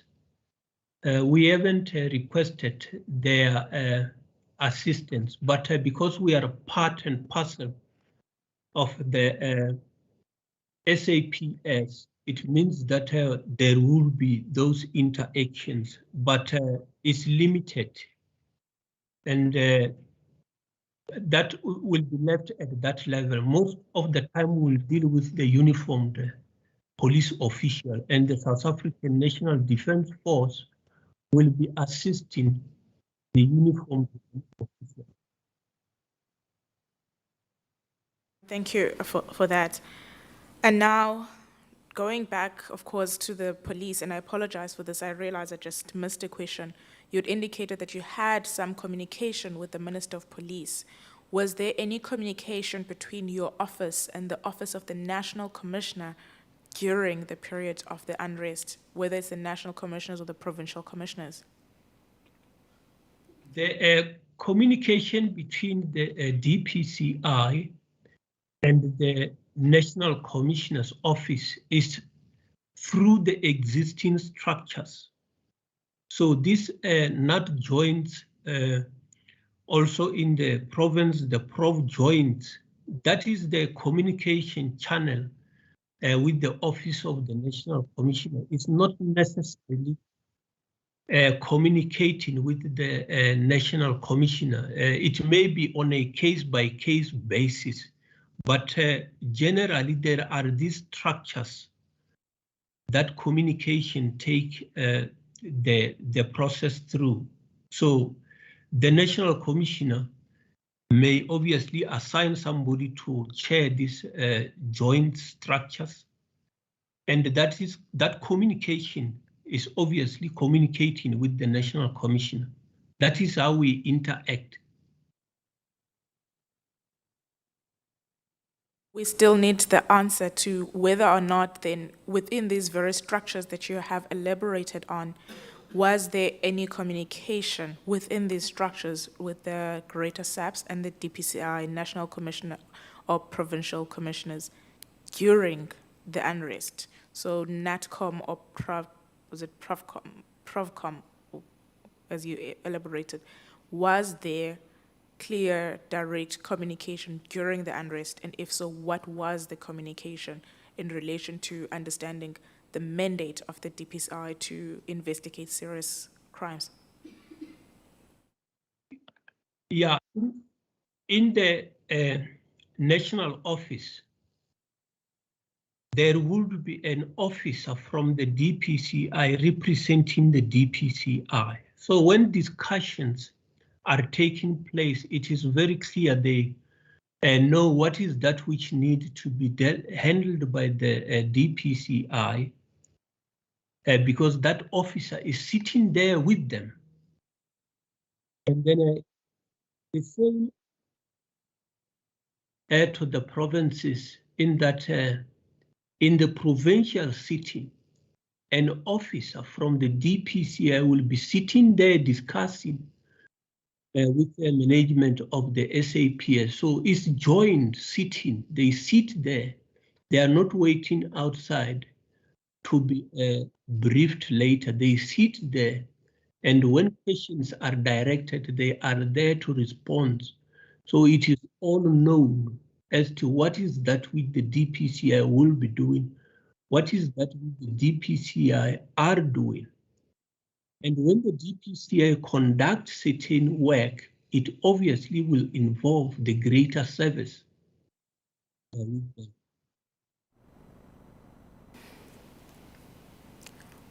Okay. Have you been briefed on these particular sittings during the unrest and the shape that they took? I have not been briefed outside the meeting that I was sitting at. The meetings that we started on the 19th, which were sitting on a daily basis. So the briefings would have been coming from that session. Thereafter, it will be regularly telephone calls, communication with my members, those that are at national level, the brigadiers that I shall have assigned, as well as those at the provincial level that shall have been in charge of the DPCI investigation. So those are the normal and regular briefs that from time to time I will require to be briefed on. So I will be engaged at them. You're breaking again. They will be briefing me on the state of the investigation. there also seems to be an echo. I don't know if there might be gadgets that are closer to each other. Unfortunately, I'm just connected to the mic. It might be the different mics if you are hearing an echo in that they are in the same room. And we apologize for that. But I do hope that the sound still transmits well to you. Yeah, the sounds transmit very well to me. For that. And then just as we draw closer to the end, we just wanted to now, well, there has been all sorts of allegations that have been made in relation to the organization of the July unrest, the racially motivated attacks that led to significant loss of lives. Now, there's multiple questions in this, but I'll just ask them in the broad sense and then you can give the answers there. Is the DPCI investigating the racial motivations in relation to these crimes that ended with people losing their lives and others, well, losing their limbs? And then equally, whether or not the DPCI has considered some of these crimes as international crimes, thinking of the Rome statutes and the likes, which continue to bind the DPCI as well, considering they are in South Africa, and whether you have looked at them, of course, on a broader scale as crimes that could be considered crimes against humanity, and how have you been then dealing with them? Are you dealing with them as normal crimes as you would normally day-to-day basis, or have you assigned a different manner in which you've investigated these particular ones? As I've indicated, the DPCA was focusing on specific crimes, and the murders, which may also have been motivated by either racial or whatever, those were not handled by the DPCI. It's the greater service that is dealing with those matters. I think they are in a better position to also expand on those. When it comes to anything that appear to be an international crime, that we shall have, if there were the elements, picked it up, and that could have gone in the direction of Pogda Tara or the violation of whatever Rome Statute and whatever, that would have been our mandate. We will obviously look at it, but as I speak, we haven't picked up any of those type of crimes. We are aware that during the investigation, there has been one indication that part of the communication that we were looking at was not local. But we can't conclude, because that is the part of the investigations that are still taking place. Those take longer, which is why you still have got the inquiries. Those are matters that will not necessarily deal with an individual, maybe looking at possible groupings that more than one person was sharing with others. So in general, if there was any that deals with the international violation of international laws, we would have been looking at that. And if it comes to light, we will look at that. Thank you. No, thank you. And just connected to that, have you been doing any investigations in relation to potentially violations of the Intelligence Services Act by members, of course, that are bound by that particular act? As you are doing inquiries, has this come up in any manner or form? No, we haven't. looked at the violation of the Intelligence Act, and I think that the Inspector General of Intelligence would have been properly mandated to deal with that one. So that has not come across. Obviously, if that was to come to our attention, we would have directed it to the correct forum.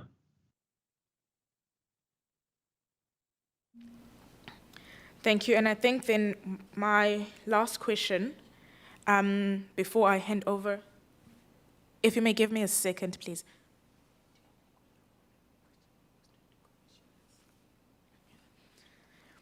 And then this is the last question from the legal team, is there's been a general trend with all the government departments about, well, scarcity of resources and challenges in relation to resources. Does your department have the same challenges? And if so, what are the challenges that are faced by the DPCI in executing their mandate?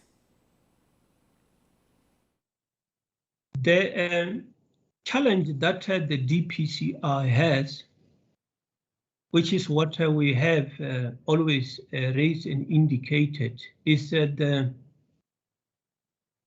number of personnel that we are having. We have been indicating that as the DPCI, we have got more than 20,000 cases, and these cases are handled by less than 3,000 personnel, all included, the support and everybody. So if you look at that number and look at the number of accused persons that we have put in court, which is more than 13,000, you can see that the volume is high. And as a result, it means that some of the matters that could be finalized speedily are delaying. So that is the challenge that we have. And thankfully, we have received assistance from the government in terms of budget. Unfortunately, the COVID has also somehow interfered with the speed at which we could do our recruitment. We have been operating at a strength of 48%, and we would like to be growing so that we can capacitate the DPCI effectively so that it can be able to respond speedily. Otherwise, with regard to the knowledge, the skills, we still have those skills. It's just the workload that makes some of the things to delay. But if you look on a daily basis, the successes that we are depositing, they are massive. There is no day, literally no single day, goes past without success being registered. So that is the commitment that you can see in the DPCI. So we are working on capacitating the areas that we have identified that are obviously a challenge to us as the DPCI. I think that that is the area that I can say is a challenge. So the challenge, I think that in some areas you have got the issue of resources, physical resources that we also need some of them. But as I've indicated, we are working on to close those gaps. Thank you. Before I hand over to the commissioners, just a follow-up question on that. Did the July unrest affect the workings of the DPCI then with these limited resources that you've just indicated, or let me rephrase it, did the July unrest affect the workings of the DPCI, firstly? And if it did, how? And within following up on that issue where you indicated that you have resources, but COVID affected the manner in which you could recruit, did the July unrest also affect your recruitment drive? And if so, in what manner? The July unrest did not affect the recruitment. Where the July unrest have affected us is prioritization. Normally, the matters that we deal with, we prioritize within this national priority offenses. You may find that we were still seized with prioritizing the COVID-19 corruption and other maladministration. That is where we were looking at closely when the July unrest came in, and which means that the July unrest also needed more priority because that was urgent, which means that I had to take personnel from other areas, even the provinces that are not affected, to go and assist in areas where we needed more resources. So that means you have to shift around to ensure that the instigators matters receive priority. I had to remove senior officer from another province, bring to head office to focus on these matters. And then I also had to shift some of the investigators to go and participate, as an example, in KwaZulu-Natal, which is where we needed more resources to deal with the matters that we were seized with.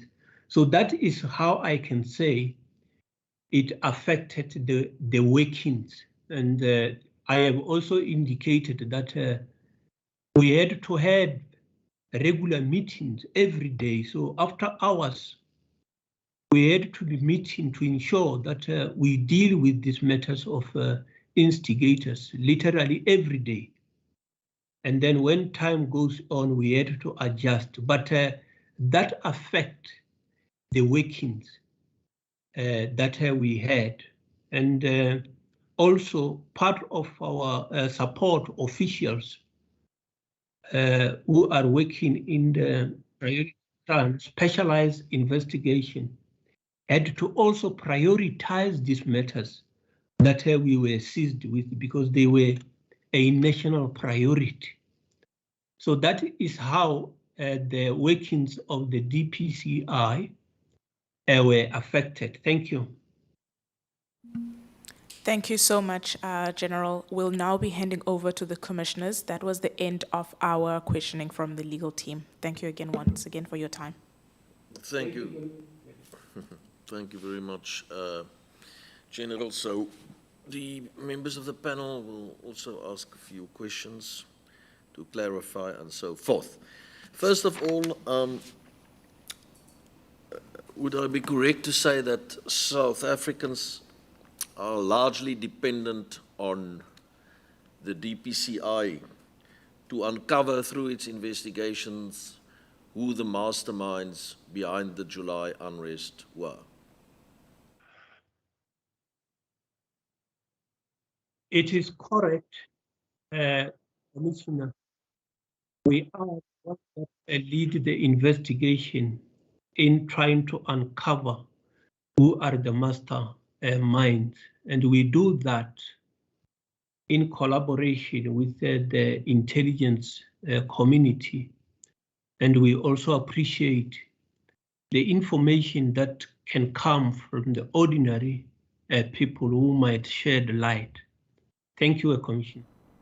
Thank you. And I suppose you would make a distinction between, on the one hand, the instigators, and on the other hand, the masterminds, inter alia, because the masterminds may indeed be guilty of high treason, correct?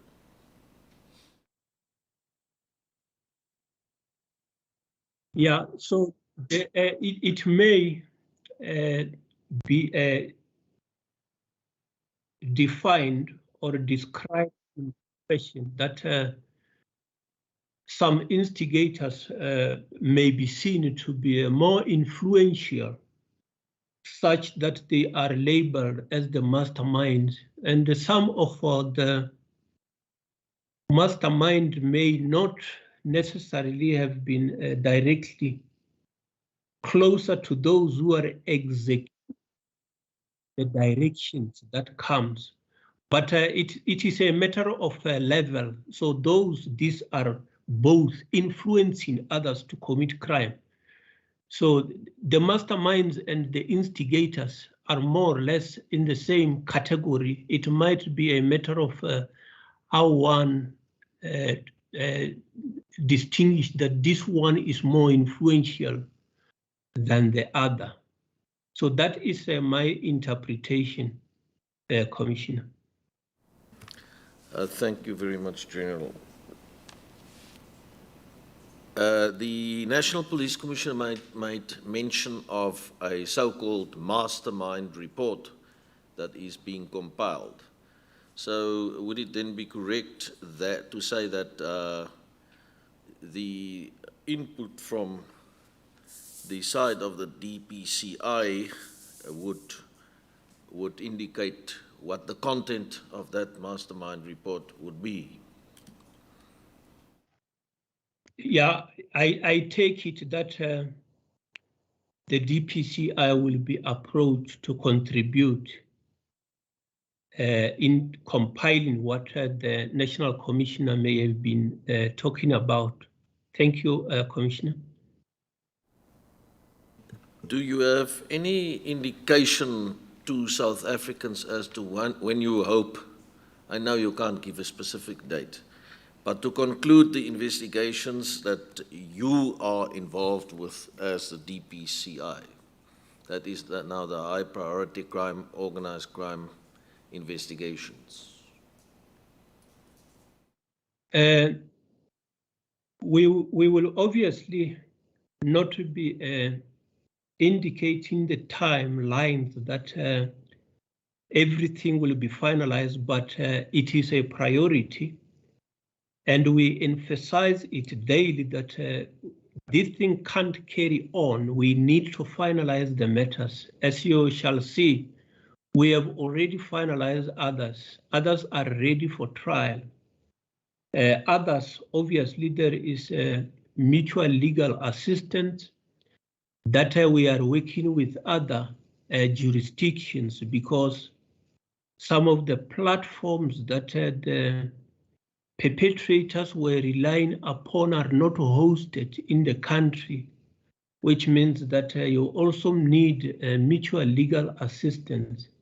So it is not an easy one to say that by this time we shall have finalized everything, but all these matters that we have put under our investigation, we want to finalize them speedily. As I have indicated, by yesterday we arrested one suspect who will obviously be appearing within 48 hours. And that is another part of the investigation that have taken us a little longer, because some of the instigators do not always made it clear as to who they are. We only have to uncover who they are. So, but the South African can rest assured that we have these matters on priority. We are sitting and evaluating them daily. And all the participants in the forum that we sit understand that these matters need to be finalized without delay. So that is what I can say, Commissioner, regarding our commitment and the timelines that appears to be difficult to cut off, but it is a priority. These matters are a priority for us. Thank you. So the social media platforms you are referring to, which are those implicated in your, or not implicated, but involved as far as your investigations are concerned? Is it, one would expect it would be at least Twitter, Facebook, and WhatsApp. But are there others as well, or are those the ones? Yeah, those two plus Facebook, we follow those three. Those are the main areas that we look at the social media. Difficulty in getting the necessary information you need. Is it non-cooperation from those platforms based outside of South Africa, or do you have to get court orders? What is the problem there?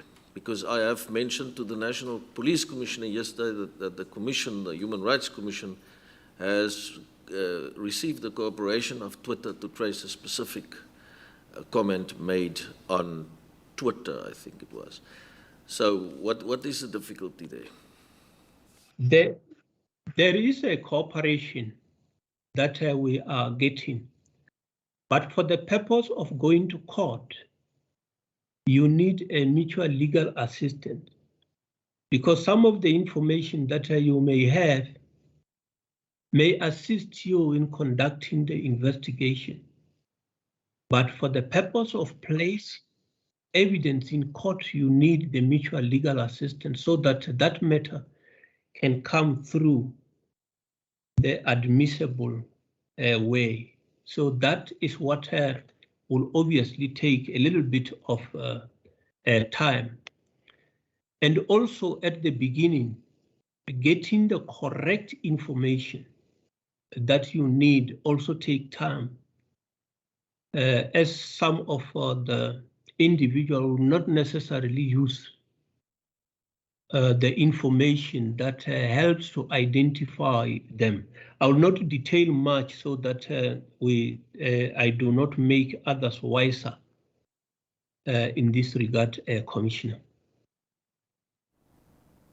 Thank you. So you indicated that you arrested another suspect yesterday, and I think you said that person will appear in court tomorrow. Is it possible for us for you to say in which court? As I mean, as we know the law, as soon as someone appears in court, that person's name may be published. Commissioner, I say that it will appear within 48 hours, will probably be in Roodepoort in Gauteng province. That is the jurisdiction where the case is being registered. So it will be in Roodepoort, Gauteng, within 48 hours. Very much general. So let me just go back to the numbers you mentioned. You indicated that there are 34 matters registered. What do you mean by matters? Is that organized crime, high priority crime matters that we're talking about, the 34? If I can correct... or 24, I'm not dead sure. 24. 24. I see. Yeah, these 24 matters, Commissioner, 12 of them are criminal dockets. You register a criminal docket when you are now satisfied that there are elements of crime that are reflected in the initial information that you had. That is when you register a criminal docket. 7 of these matters are already at court, which means that the cases are almost at the final stage, because at court is either for further investigation or for trial. 5 of these docket commissioner are under investigation. Nobody has been secured in court, and these are matters that the investigators and the prosecutors will be discussing around them to see if all what is needed to make a decision is contained in the case docket. So that is the 12. The other 12 that we have, Commissioner, they are still on the stage of inquiry. So we have not yet registered a case docket, although we are getting statements and whatever evidence that we are getting, we place them in the inquiry docket. And once we are satisfied that all the elements are available in the inquiry docket, then we can transform that inquiry docket into a case docket. That is the docket that at the end of the day will go to court. So those are the matters that the DPCI is seized with. Very much, I understand the breakdown of the 24 now better. So we have 12 criminal dockets. How many suspects are involved in these 12 dockets? In the 7 that are already at court, we have got 7 accused persons. In respect of the 5 dockets that are still under investigation, the number of suspects has not yet been ascertained. I haven't checked on each as to whether it is one suspect in respect of each, or we have already found that there is more than one suspect in each. In any way, once the investigation is concluded, the team led by the National Prosecuting Authority will decide as to whether they are going to charge one person or more than one person. So the number of suspects in the 5, we can say that firstly there are 5, but it is possible that there may be 1 or 2 in one docket, which may necessitate that the number of accused persons when we go to court will be more than the number of case dockets, as it can also be observed in the matters that the detective service are dealing with. That is, they have got 8 dockets, but 11 accused persons, which means that in one docket there are 3 accused persons, whereas in the others is 1 accused per docket. So that is how I can explain this 12 case docket, Commissioner. Thank you very much. You made it very well understandable, understood. May I ask you, of these 7 accused, how are they split between KwaZulu-Natal and Gauteng? This is now the court appearances. Yeah, if I have to answer that one, I must go to my report to check how many are in Gauteng and how many are in KwaZulu-Natal and how many are in the Free State. We also have in the Free State. So that the categorization, the separation between the provinces, I will have to look at my figures, Commissioner, which may take me a minute to go to my report. I'm not sure if the Commission will be prepared to wait for me to get to the report. Yeah, maybe it would be quite helpful if you could quickly go to your report, because it might also be helpful in terms of answering certain other questions, if it's not going to take too long. Otherwise, I mean, it could be provided to us later, but best would be if you can find it quickly.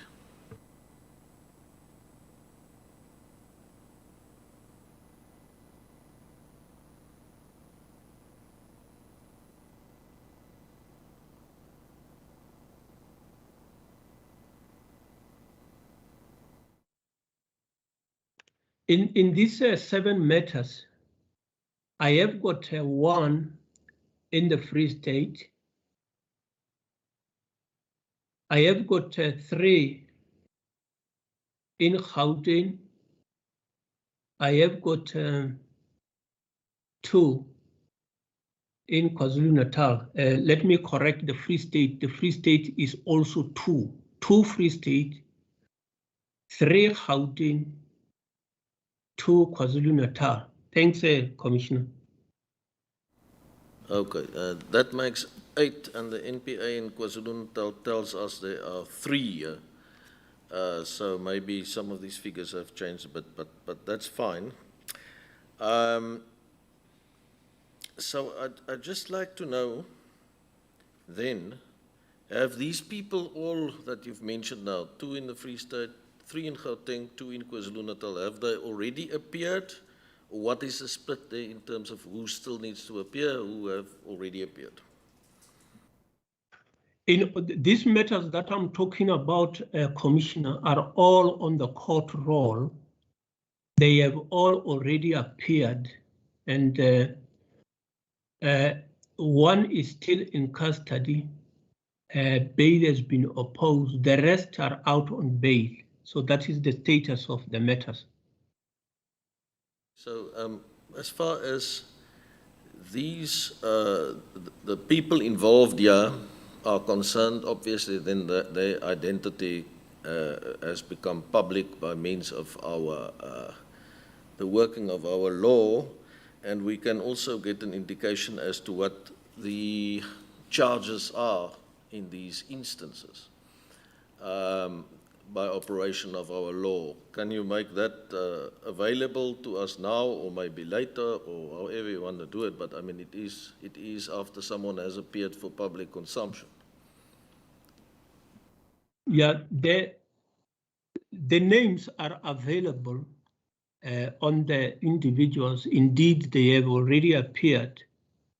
There is nothing wrong in revealing their identities. And then with regard to the charges, before they plea, it means that the prosecutors may amend the charge sheet, and then what we have taken note, the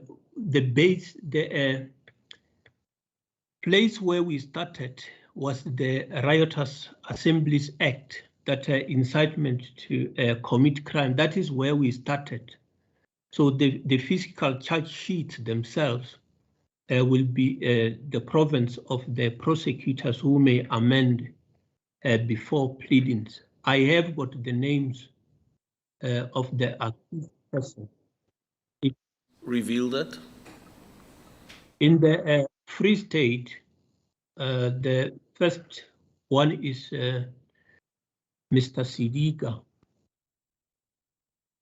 And then the second one in the Free State is Mr. Letswalo.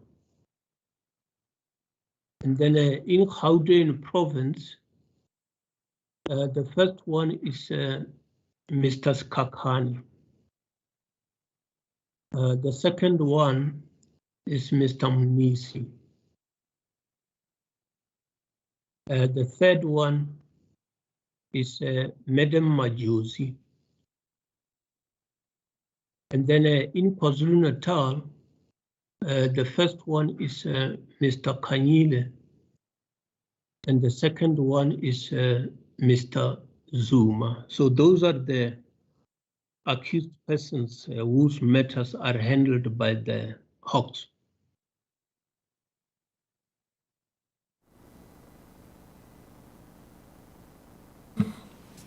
Thank you very much. Can you perhaps, sorry to ask you that, but can you perhaps also provide us with provide us with the names and the surnames of the accused? Thanks. Let me go back. The first one is Mr. Orifile Oratile Sidiga. The second one in the Free State is Mr. Mozamai Phineas Letsualo. And then the first one in Gauteng province is Mr. Sibongiseni Crispin Sikakani. And the second one is Mr. Temba Gundwani Emmanuel Munisi. And then the third one is Madam Zamaswazi Zinhle Majuzi. In KwaZulu-Natal, the first one is Mr. Bonginkosi Kanyile. And the second one is Mr. Mdumiseni Zuma. So those are the names and the surnames, Commissioner. Thank you. And maybe just, just to summarize, what it is alleged that, factually that they were involved with. I understand that the charges may, obviously be amended until they plea to that. But what is it alleged that they've actually done factually? Yeah,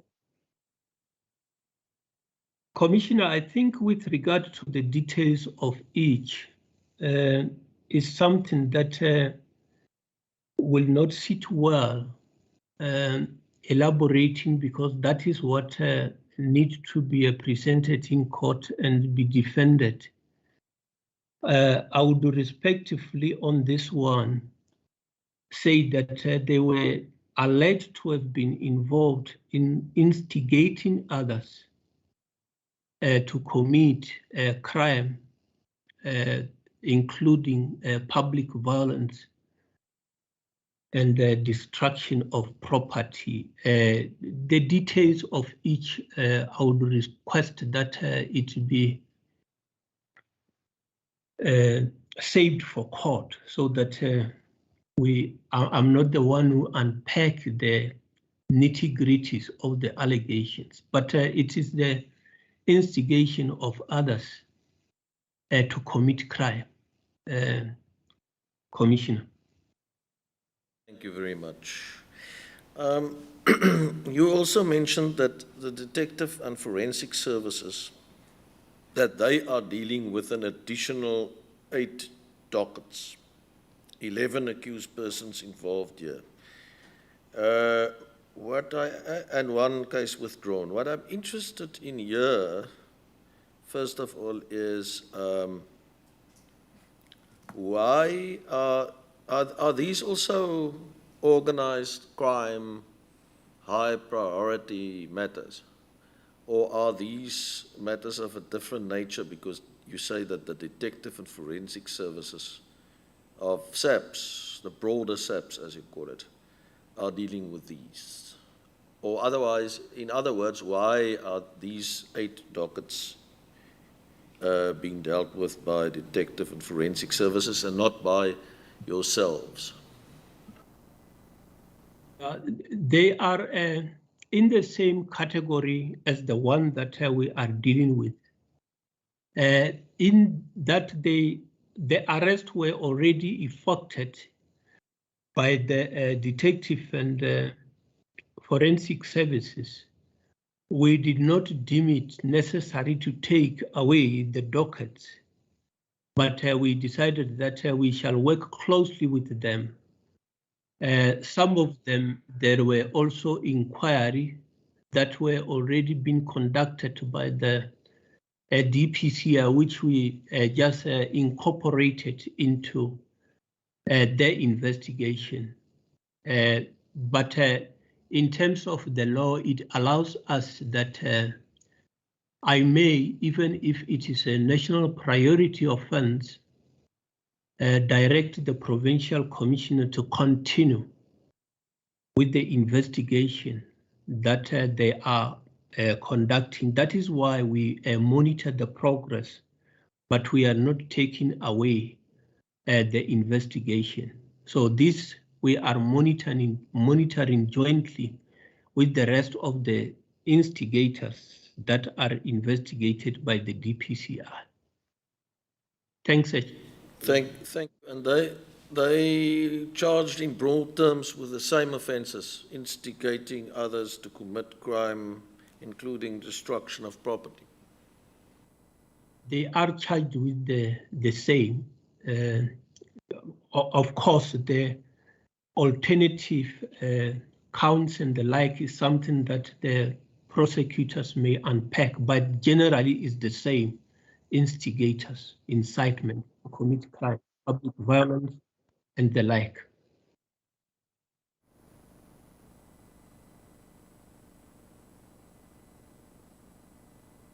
So 11 accused, 1 withdrawal, that means 10 accused. So if you have the detail, and insofar as they have appeared in court already, can you give us their names, please?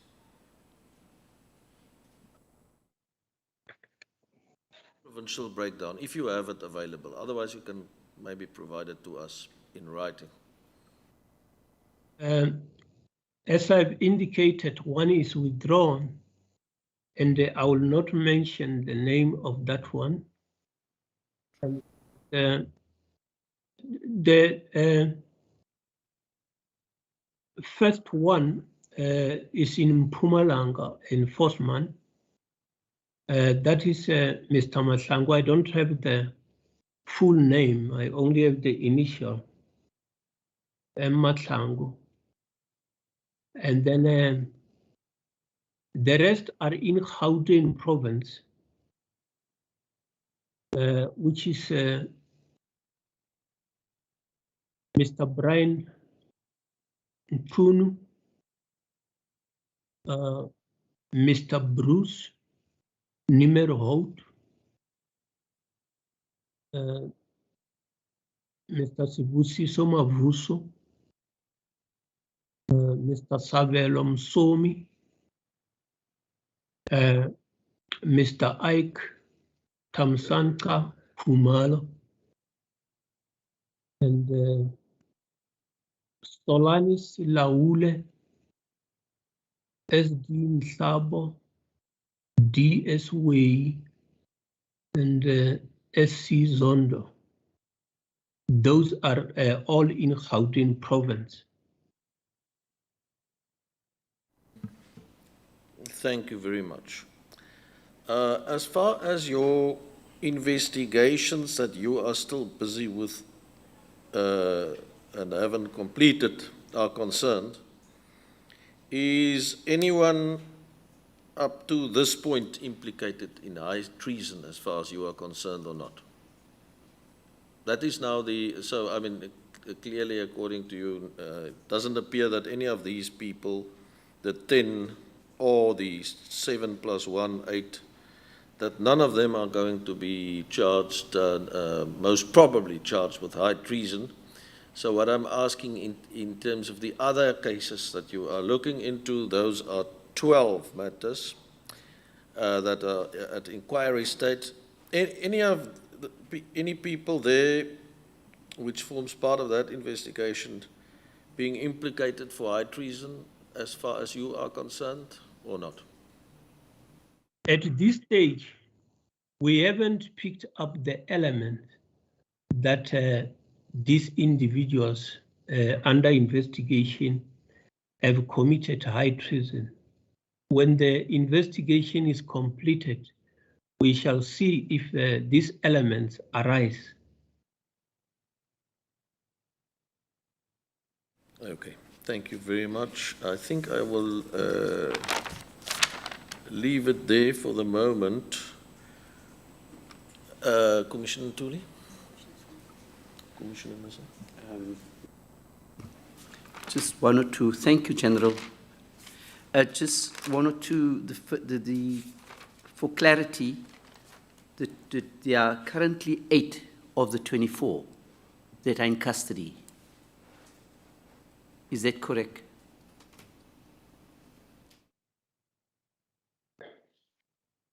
I think that those who are in custody,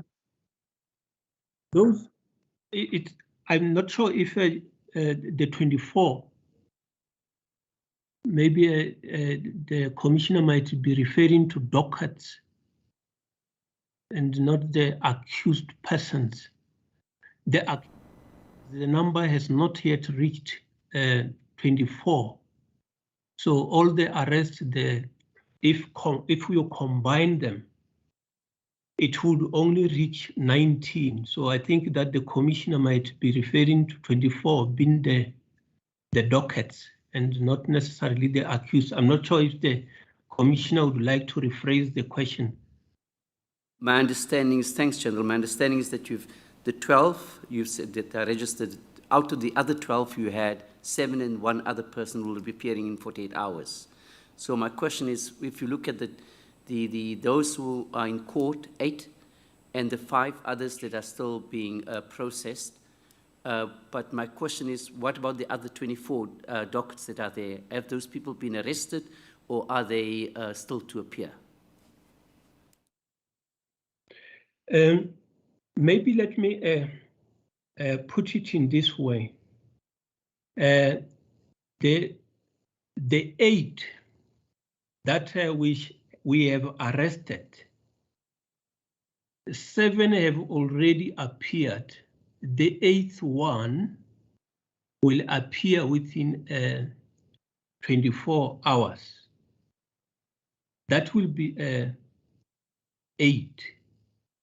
Then in 5 cases of this 12, which will mean now it will be of these 12, they are still under investigation. I think that we may now again be reducing the 5th one to be 4 that are under investigation because of the arrest that we have done.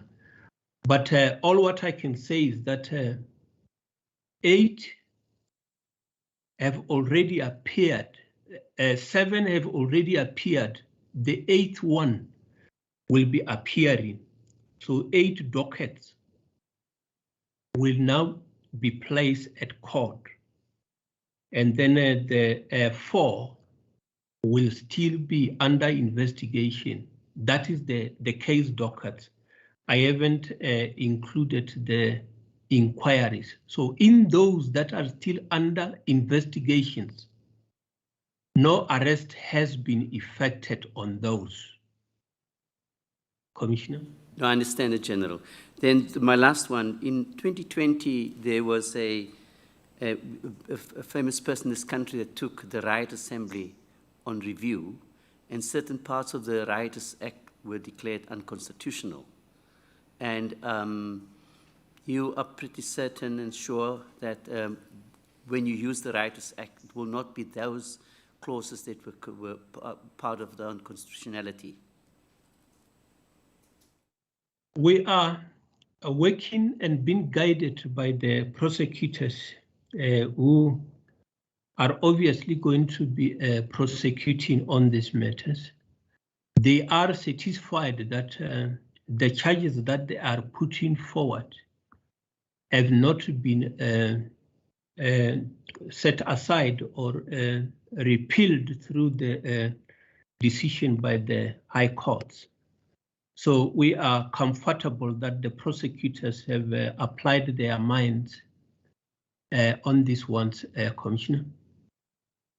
Thank you, General. Thank you, Chairperson. Maybe just the last one from my side, General.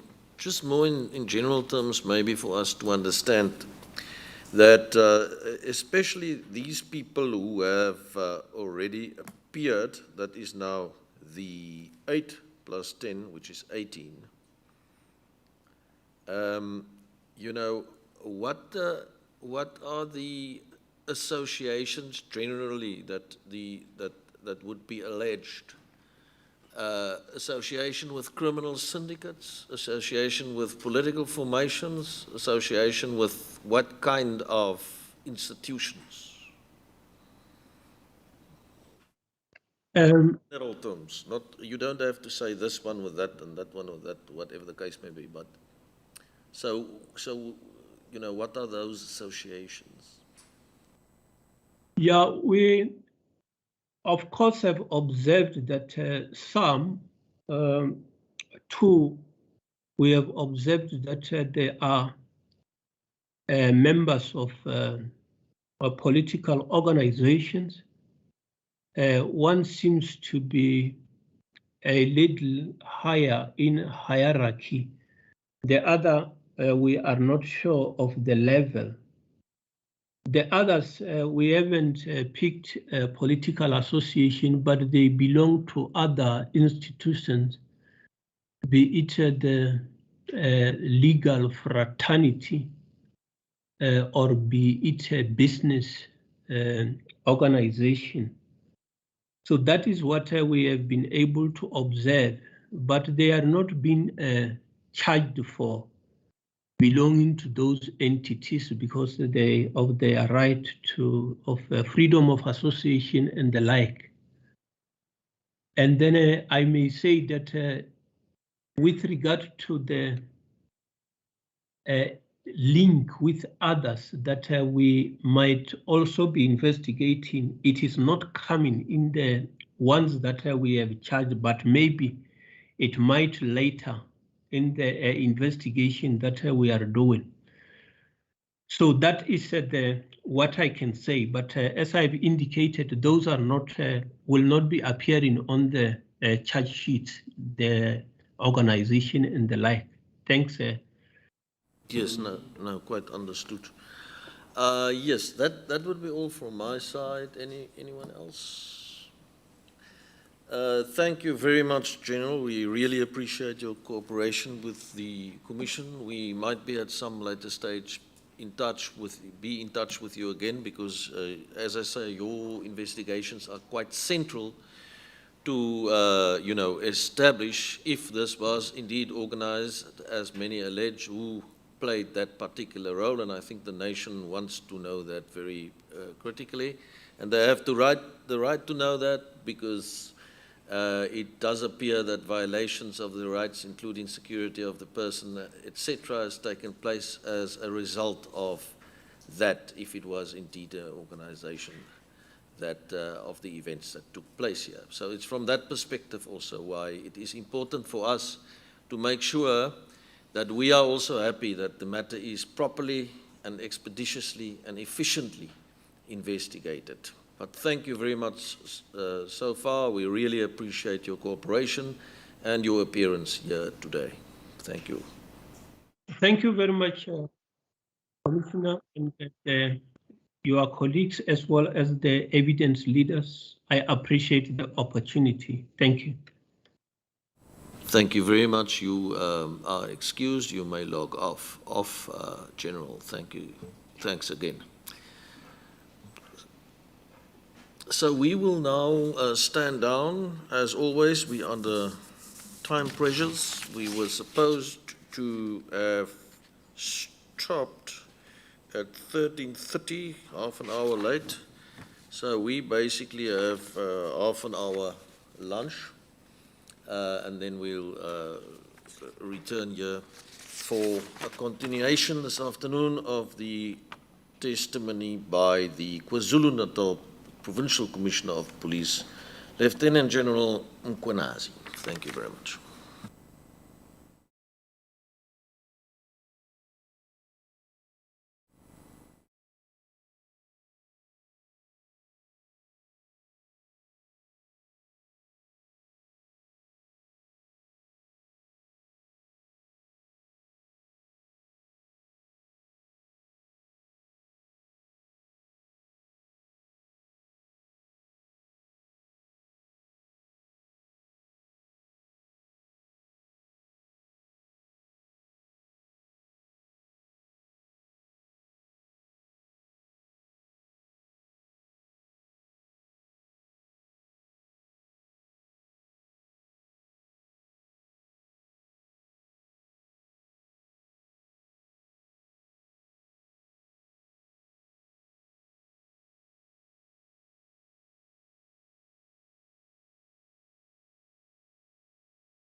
Very much. Good afternoon, and good afternoon to the three generals and everyone accompanying them. Generals, I just remind you that you are still under oath. Yes, Commissioner. Thank you very much. So can we please then continue with the questioning members of the evidence leading team? Thank you, Chair. We are ready to proceed, and Mr. Buang Jones will continue from where he left off yesterday. Just indulgence for a few seconds just to settle down. Thank you.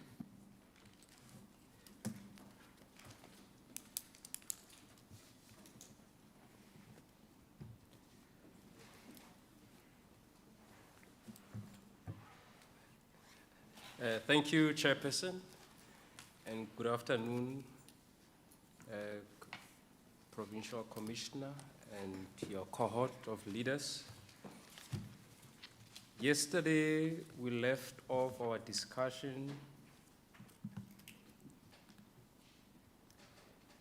We're still discussing the events in Phoenix.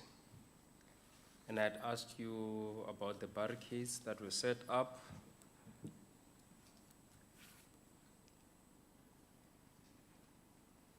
And you did agree that the setting up of these barricades was unlawful.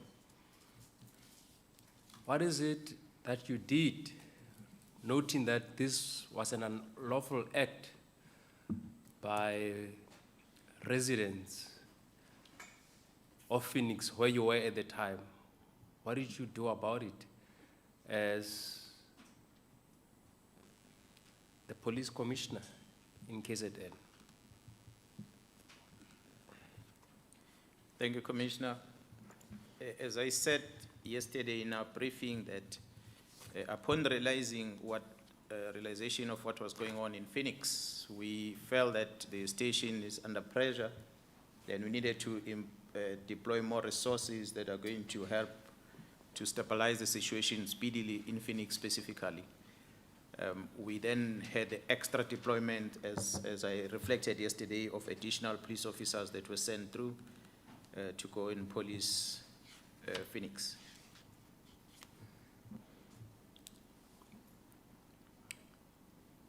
Were any of the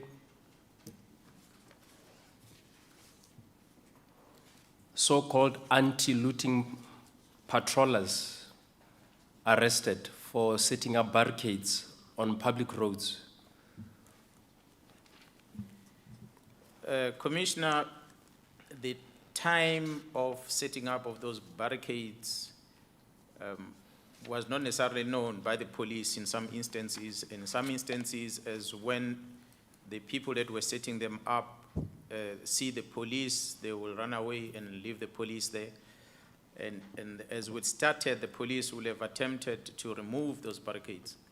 But as they realized that the situation is getting tenser, then they stopped moving the barricades because they needed to secure the people's lives at the time. So when we were conducting investigations amongst those that will have been charged, yes, there are some that were observed to have been involved in setting up those blockages on the road that will have included in our dockets that we've registered. But by and large, the bigger numbers that will have been involved in setting up those barricades, as I said, Commissioner, yesterday, barricades were not only in Phoenix, it was the entire province, especially this district of eThekwini. So quite a number of people were not necessarily arrested for that purpose, but they were just warned to remove them, and quite a number of them complied with removing those barricades voluntarily.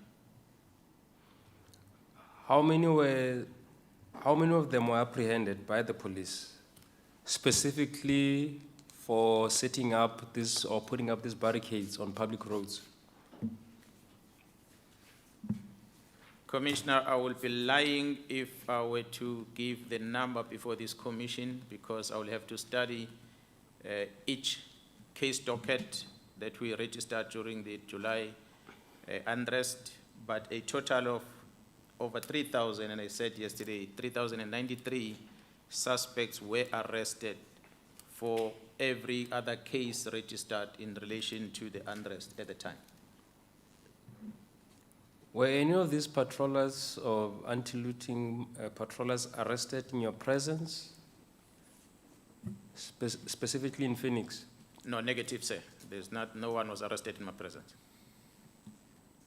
Did you issue any instructions to any of your officers to arrest the patrollers? The word patrollers, I think it's a difficult one for me to explain, Commissioner, because communities were all over the streets, and majority of them were not necessarily patrolling, but they were standing alongside those barricades which were set up in front of their houses. So I wouldn't necessarily use the word patrollers per se, but I would use communities that set up those barricades to make it difficult for people to drive around Phoenix specific. The police, on their own initiatives, on their own oath that they will have taken to enforce the law and create stability in the province, will have acted. But from my side, in issuing a specific instruction that a certain person must be arrested, I did not. Chair, the only instruction that I ever issued directly to our police officers in relation to the execution of their duties, which will have been perceived as if I'm directly involved with how they execute their jobs, will have been the recovery of food at the time when the recovery operations were conducted. That was the only time where I was specific to the police that as you are carrying out your job, be cautious of this and that and that.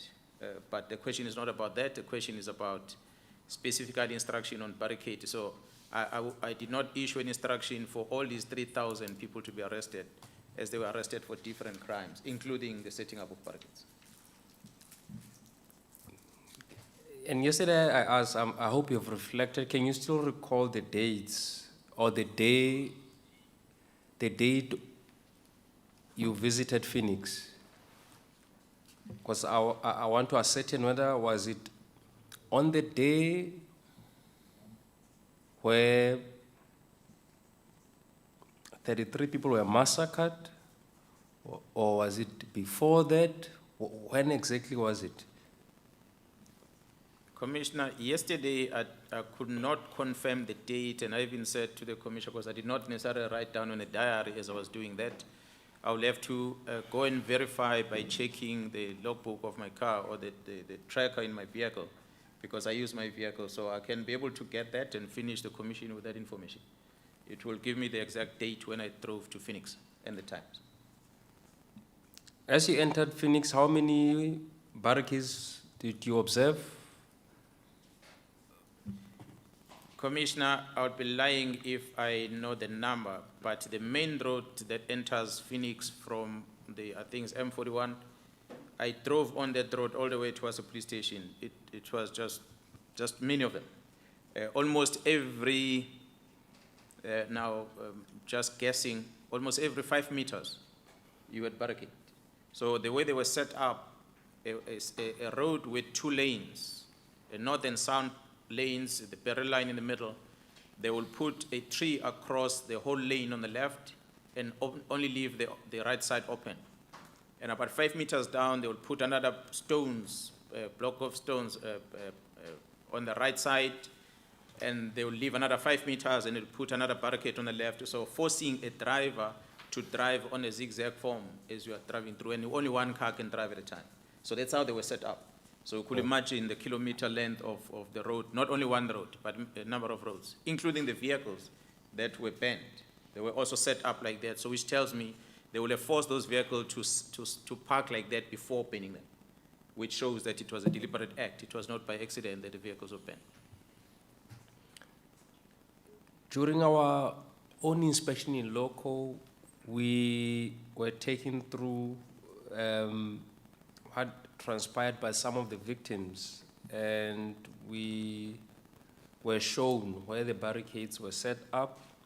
Up to 6 were set up, and there's a barricade that was erected or set up in the vicinity of the police station, or very close to the police station. Did you also see this barricade that was set up very close to the Phoenix police station? Commissioner, the Phoenix police station, there's a road that runs past the Phoenix police station. So on either side of the road, there were barricades. Meaning the either side of the police station, it was not only on one side. There were many of them.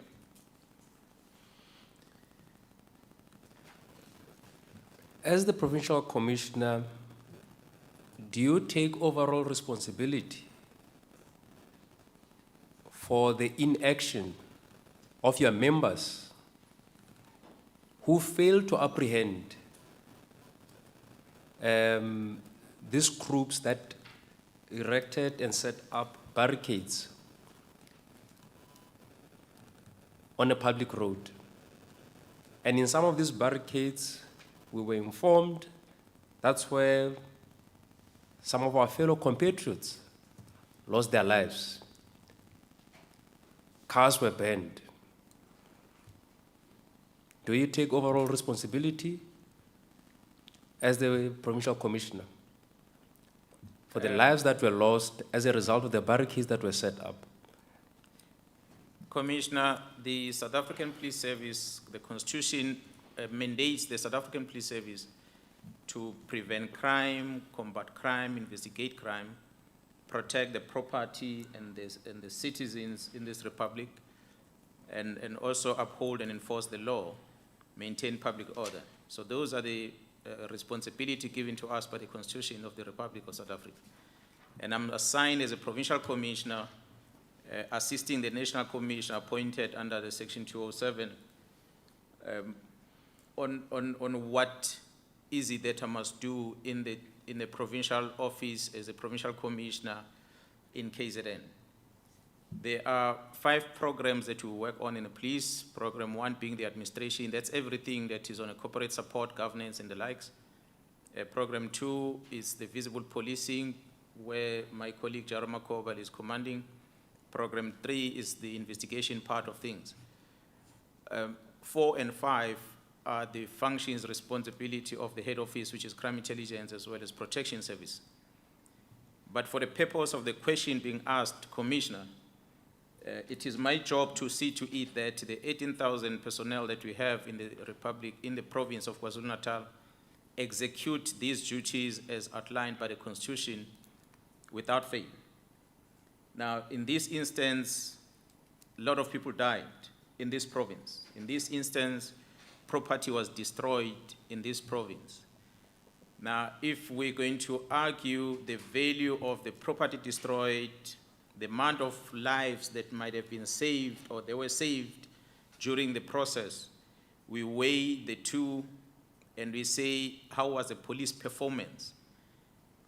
We might congratulate ourselves and said we did well because we saved quite a lot of things, a lot of properties and so a lot of lives, as I outlined yesterday.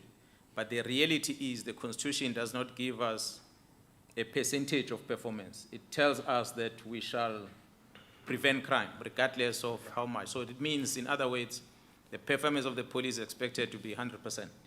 So in answering the question, I know I'm taking long in getting to the answer. Yeah, please get to the answer, General. Yeah, in answering the question, in short, would be say, yes, I must take responsibility, and I am taking responsibility for the failure of the police not to 100% protect the lives and not 100% to protect the properties as outlined in the Constitution, regardless of whatever reasons that may make us not to perform 100%. Yeah. Thank you. Thank you for the answer. A gentleman by the name of Glenn Naidu also appeared before the commission. He asserts that he is now a consultant. He used to own a security company called KZN VIP Security. in the period leading up to the unrest, or when social media messages were doing their rounds, he circulated a video in which he was calling on people to set up roadblocks or to install barriers on public roads. He testified that he is not facing any investigations for doing this, something that we both agree is unlawful, something which is contrary to the Constitution. Are you aware of incidents involving Mr. Naidu, the video that went viral in which he was calling upon people to set up barricades in Phoenix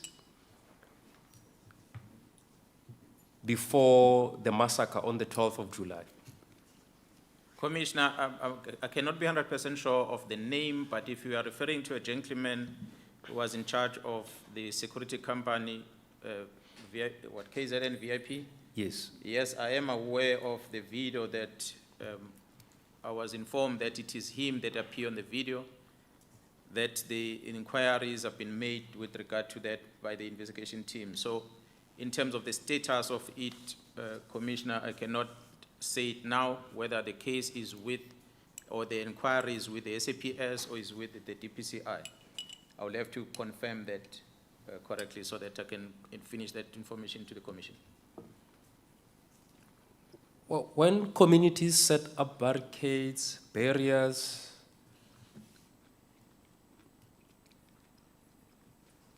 what does that say about the view of the South African Police Service? Would you say you still enjoy the confidence of the public? Because we are required to be tolerant citizens. We are required to rely on the criminal justice system for protection and to process those who are in conflict with the law. But it looks like during this unrest, people had to resort to self-help and ended up acting in this fashion. What does that say about SAPS? At the time of the unrest, because even in Phoenix, we were informed that your members were not visible.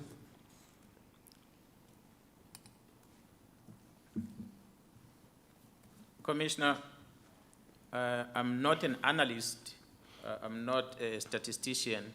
I'm sure the figures will be available from Stats SA if they were to be sourced, that will be able to show the image or the public perception about the South African Police Service. But the reality is, Commissioner, when you read on the news, in all news platforms, the image of the SAPS is not good at all. The trust from the public in general towards the South African Police Service is not good, mainly perhaps because of the few bad things that we either as a South African Police Service fail to do to service the community, or else the wrong things that we as a South African Police Service are doing that make the public to lose trust on us. So I like to believe that the survey, if it were to be presented, might prove that the trust of the citizens to the South African Police Service is not ideal, is not acceptable. I'll move on to what you also touched on yesterday, your relationship with security companies. What is your criteria? What kind of security companies work with the South African Police Service? And are they properly vetted? Because we also received allegations about their involvement in acts of criminality Some are involved with drug lords. Are you aware of this? But firstly, what is your criteria? How does one go about getting the accreditation or whatever that's needed to work with the SAPS to deal with incidents of crime?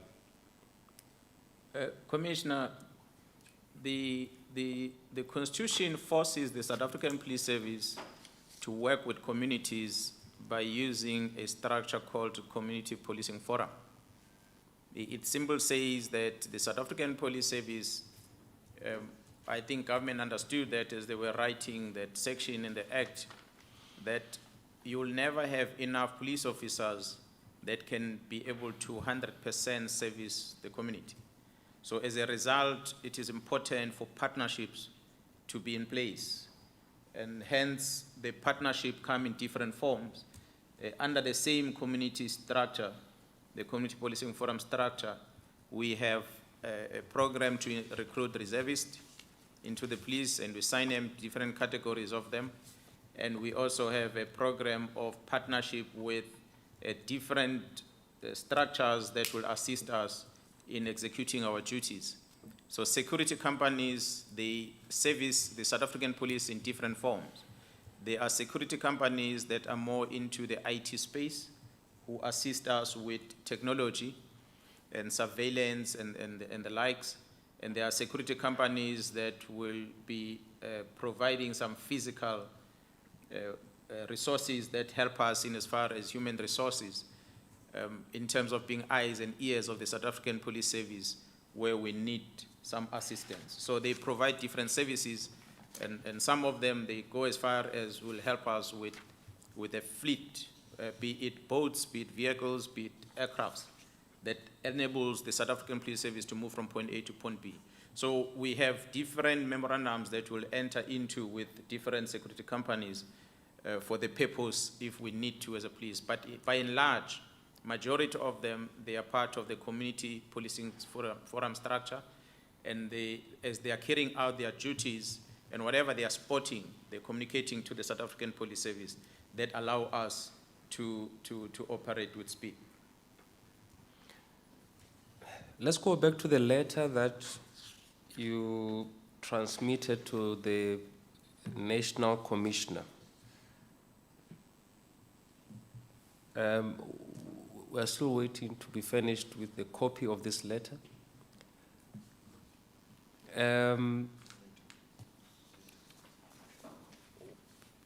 Before this letter was sent out, had you engaged with the National Commissioner after the Concord judgment, or this was the first time through a written correspondence you were engaging with the National Office?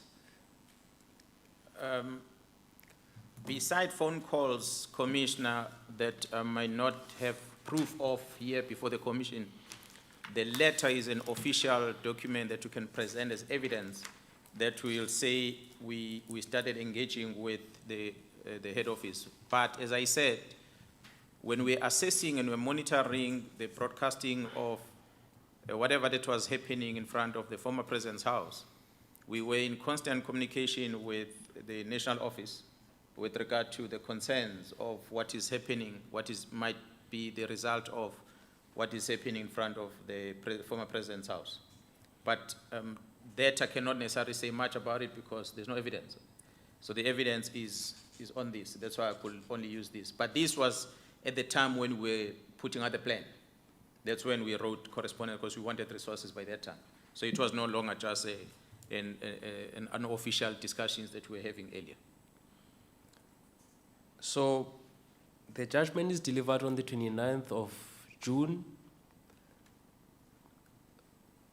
What do you do as the Commissioner? Do you activate your teams to develop an operational plan, or do you meet to consider the implications and then decided to send this letter to the National Commission? What exactly did you do after the judgment was handed down on the 29th? What I'm trying to establish is, do you have an early warning system, or did the judgment help you to activate your early warning systems in the province? Commissioner, we have never experienced such a decision to arrest a former president in the country before. We understood as KZN the number of supporters of the former president that reside in this province. So as the management at the provincial level, from the time the judgment was handed down, we started amongst ourselves discussing and engaging with CI in the province, crime intelligence in the province, and trying to understand what could happen, what is the potential of something big that might happen. So as a result, we started requesting the colleagues to prepare themselves and gather information as much as we can, because we've got, other than crime intelligence, detectives are mandated to have at least 3 informers per detective for the purpose of crime, of course, but they could also be utilized to help us, to inform us if there's anything that will happen. So we started engaging with our members in that regard for them to start giving us, besides what we're picking up on the social media and all other media platforms.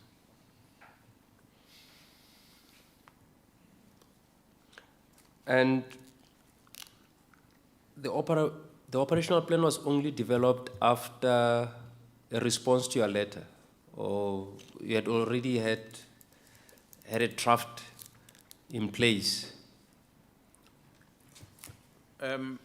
Commissioner, we already put out a concept of an operation because we needed to share with the head office as when we are asking these resources on what we want to do with them. You do not just ask for a helicopter to come down to the province with such a cost and such a big number of 175 members to come to the province on such a cost, and you don't inform the head office as to what you want to do with these resources you're asking. So we already had to share with them a concept of our plan and why we want them and how we want to deploy them, so that they appreciate that at the head office before they can release those resources to come down. So we already started putting out the plan together. Okay. So there was an instruction for reinforcement. You received support from the national office and from how many other provinces reinforced? Commissioner, I will not know. Your public order policing. I will not know exactly how many from different provinces, because we were asking at the national office under the National Crime Combating Forum chairperson, Lieutenant General Masimula. We were asking for resources, so he will have drawn the resources from different provinces to come down to KZN. So I did not necessarily, I don't have the figures, although when the members reported, we could keep count as to, so many of them are from Cape Town, so many of them from Limpopo and so forth. We do have those figures, but before the commission now I might not say. In terms of your needs assessment at the time, what is it that you requested from the national office? In terms of the numbers, is that what you're talking about, or could be the resources you're asking for? Could be equipment and warm bodies that were deployed. But let's start with, because yesterday you touched on it.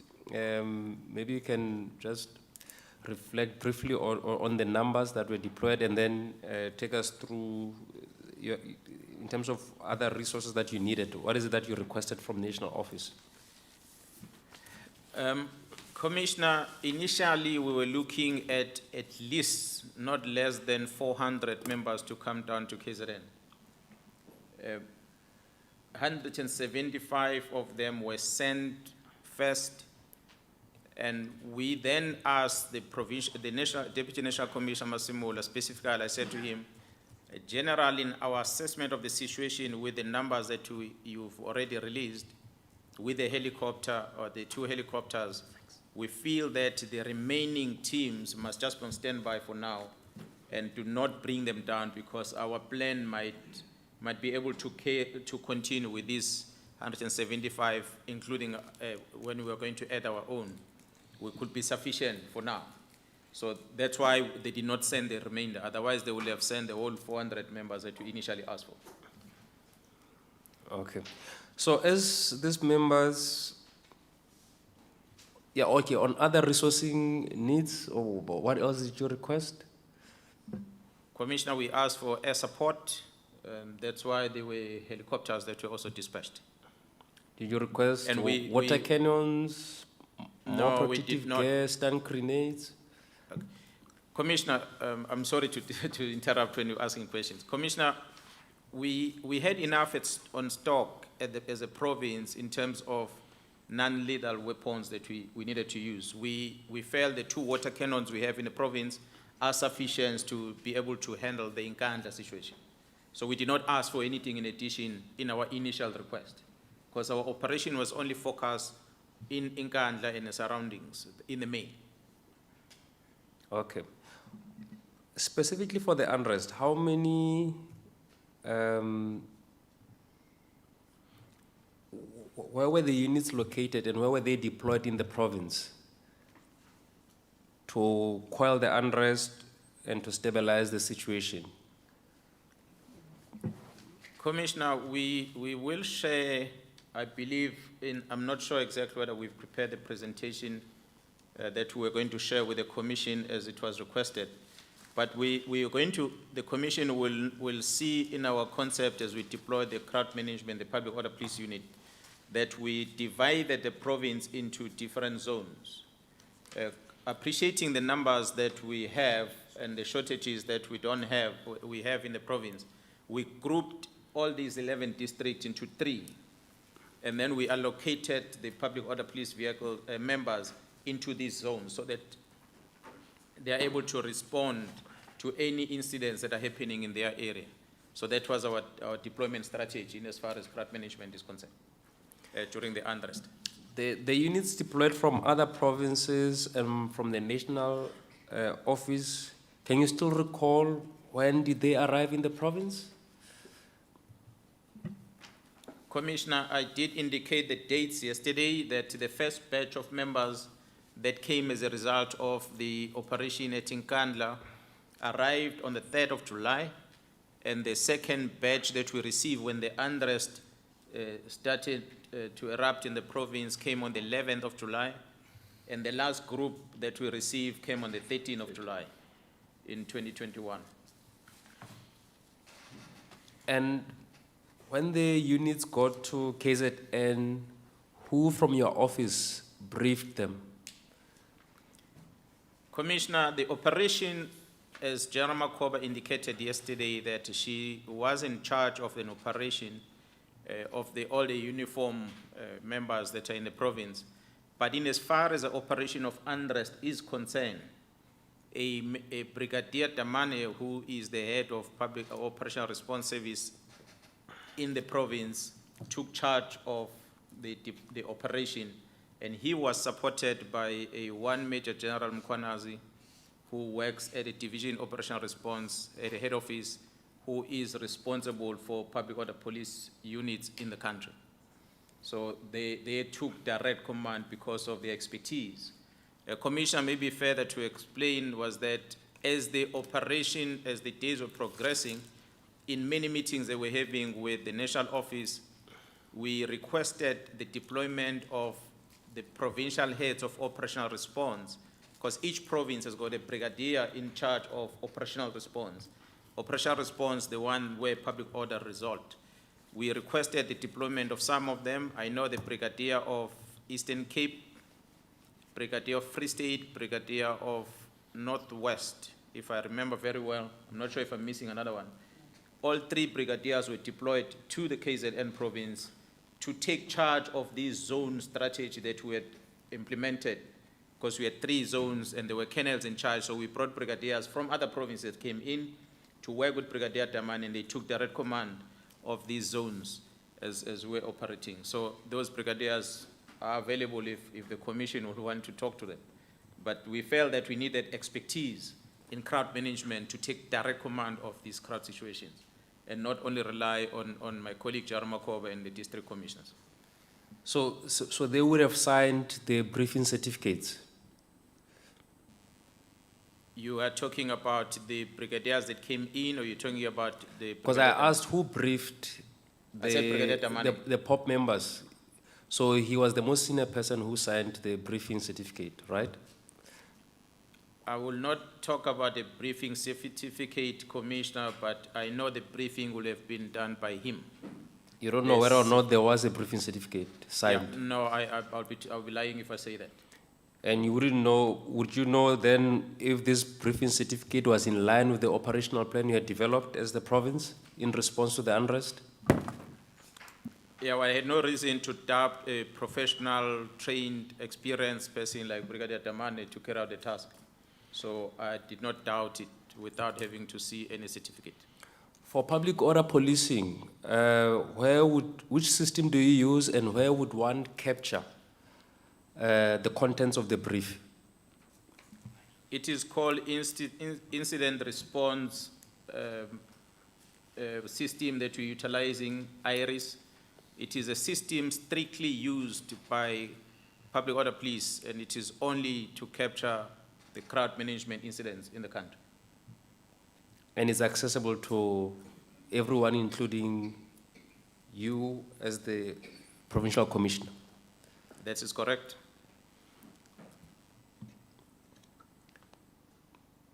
Could you please make it available? We want to see orders captured on IRIS, the incident report information system that you've alluded to, and like to ascertain. Please also share the operational plan so that we're able to check if it was in line with the operational plan.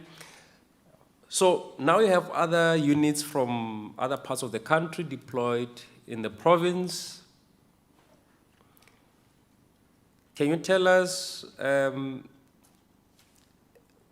whether these units, did they come with their own cars from their respective provinces and from the national office, or they were using your cars? How did they get to KZN? Commissioner, the members that arrive in the province use their own vehicles that they brought from their own provinces to come here, including all the other equipment that they used during the unrest period.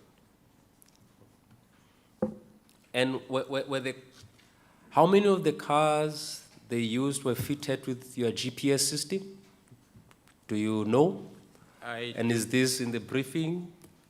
I'll be lying, Commissioner. I don't have that information with me. I will be lying if I say I remember. Commissioner, I'm managing a province that has got a fleet of over 5,000 vehicles. They break some of them, they take into garages, some units that are fitted are removed to replace on the new ones that are coming in. So the members that are coming into the province, I might not necessarily know it offhand. So if I were to be allowed maybe to gather information and finish the commission late, I can do that. Yeah, specifically information on the cars from other provinces. How many of them were fitted with the GPS system? And as they go to KZN, were they given the exact GPS coordinates, the exact locations where they were to be located, the locations which were deemed to be hotspots during the unrest? Commissioner, maybe in answering, I wanted to get a clarity on the first question we were asking with regard to the GPS, because I'm not sure whether we're talking about the unit that we use to locate where you need to go, or you're talking about the unit that is fitted in the vehicle that allows management to be able to track the movement of the car. I'm not so sure. I just want to be clear about it. Is it about the unit that allows a person to navigate to a certain point? Yeah, that you use as SAPS. Yeah. So, Commissioner, if I may, there are two, what we're talking about is two different units. yeah. There's a unit that allows you to navigate from here to Phoenix.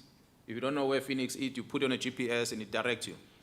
But there's a unit that we fit in a vehicle that as soon as you start the vehicle and you drive, it's a management unit that doesn't give you direction, like a tracker. It's management that sees a vehicle that is moving to that area.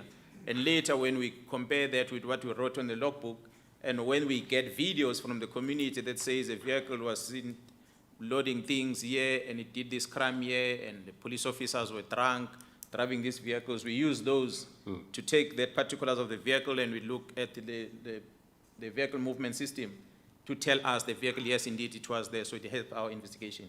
So that's why I'm asking which one you want me to provide. Because police vehicles are supposed to be fitted with at least the one that is we call it AVL, Commissioner, that tracks the movement of cars. The GPS is not all vehicles that have. Some of them are bought with GPS. Some of them we buy individual units that are issued to members. So I'm not so sure, the Commissioner, which of the two the Commission wants me to provide. Yeah, the one that will take me to Phoenix. Or the direct, okay. Yeah.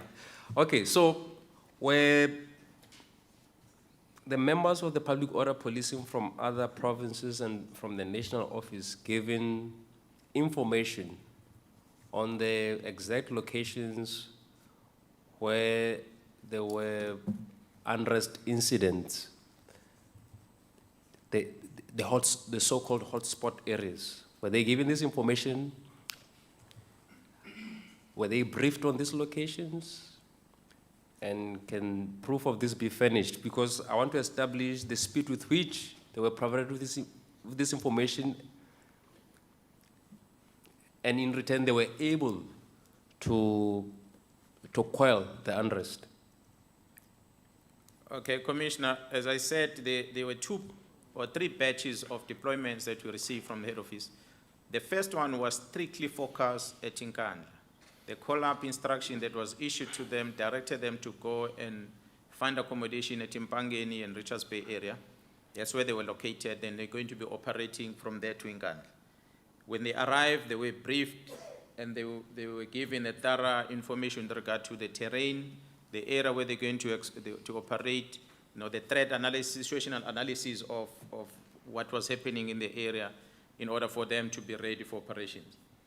The second batch, including the first batch, as when the unrest started, there was a new briefing about where they must now move to and the orientation of where they need to operate when the time permitted they were given. But I must say, Commissioner, that some of the members, as they were driving into the province during the unrest, they came across unrest as they were coming in. So they did not necessarily get to arrive first at the base and be briefed before they go out. They started engaging with this unrest on the way coming in. So as they see something wrong happening, they just communicate on the radio to Brigadier Damani and say, we are now attending to this.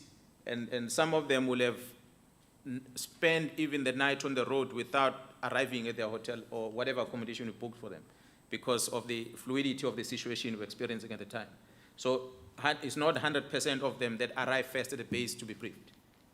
Others, they so saying hit the ground running. So they engage on an operation as soon as they landed, they crossed the border into the province without having a leisure of time to orientate themselves about what's happening in the province. The National Commissioner considered that communication was a challenge during the unrest. Could you say that these members were able to effectively communicate with other members? Firstly, are the radio networks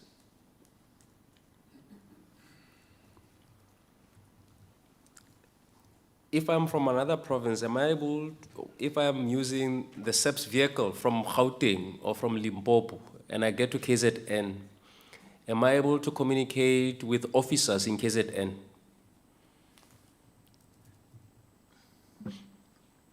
Commissioner, it depends which radio you are using. There are 2 systems we use in the police. It's a digital platform and analog. In whatever of the platform you are using, digital is in Gauteng. If you, as is now, take the KZN radio to Gauteng and you want to communicate to Gauteng people, you won't be able to talk to them. Even if we are coming from Eastern Cape, you're using an analog which is used in KZN, and you come to KZN with the analog radio and you want to talk to someone in KZN, in some instances, you might be able, on a light of sight, you might be able to get a channel that you can communicate with, but in majority of the times, you won't still be able to communicate, not unless our radio tech programs your radio into our system so that you are in the same frequency with us on the same analog system. Then we can be able to communicate. So in the planning, was this deficiency identified? That we are deploying people to high-risk areas, it's an unrest, and we need to ensure that communication is effective. Was this deficiency identified as we were developing the operational plan to deal with the unrest? Commissioner, the challenge on the radios that we've had in the organization is dating back to a couple of years.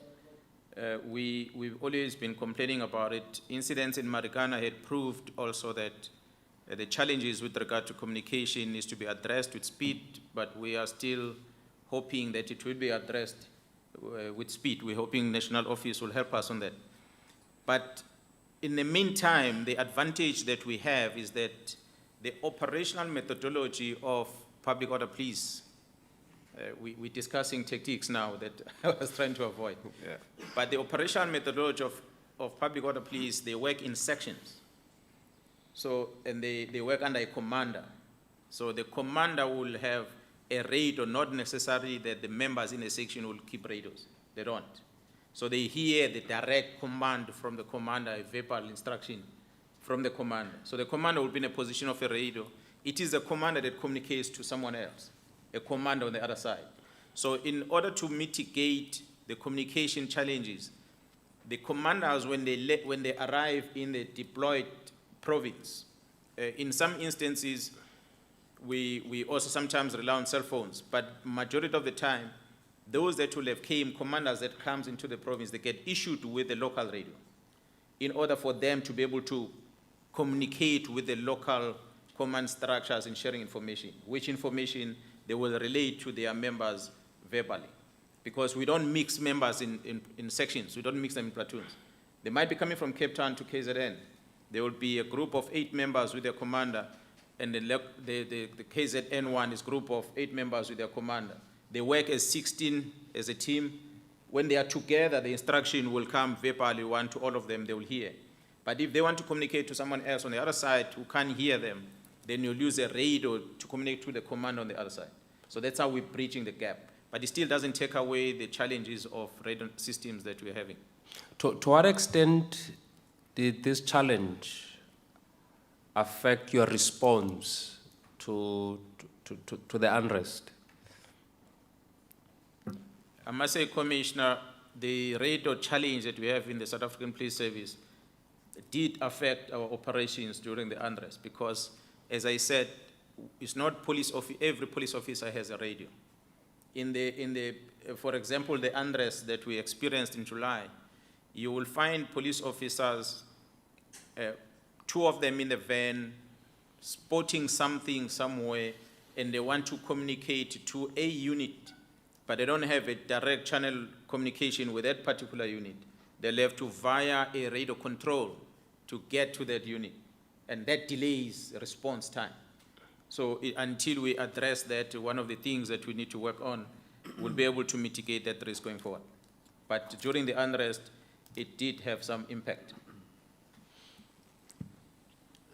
Yesterday you told us that over 280 people died in KZN. Could you tell us how many shooting incidents did you have or took place in KZN during the unrest? If you don't have the number now, you can always share this with the commission later in writing. Commissioner, we reported yesterday the modus operandi that was deployed during the incidents that happened in July. And the stats in terms of number of people that died, especially on cases of murder and attempted murder, we did indicate the methods that were used in the main where people were killed or attempted murders. So the numbers will be available on the presentation as we have presented. In terms of the figures that we did present yesterday, of those that the firearms were used, quite a number of people that will have been shot at were attempted murder cases as well as murder cases were registered. So the numbers now, maybe the commission, if allows me the commissioner, that we make it available in black and white so that it can be referenced to case dockets as well. Okay, no, thank you. It's fine. Provincial Commissioner,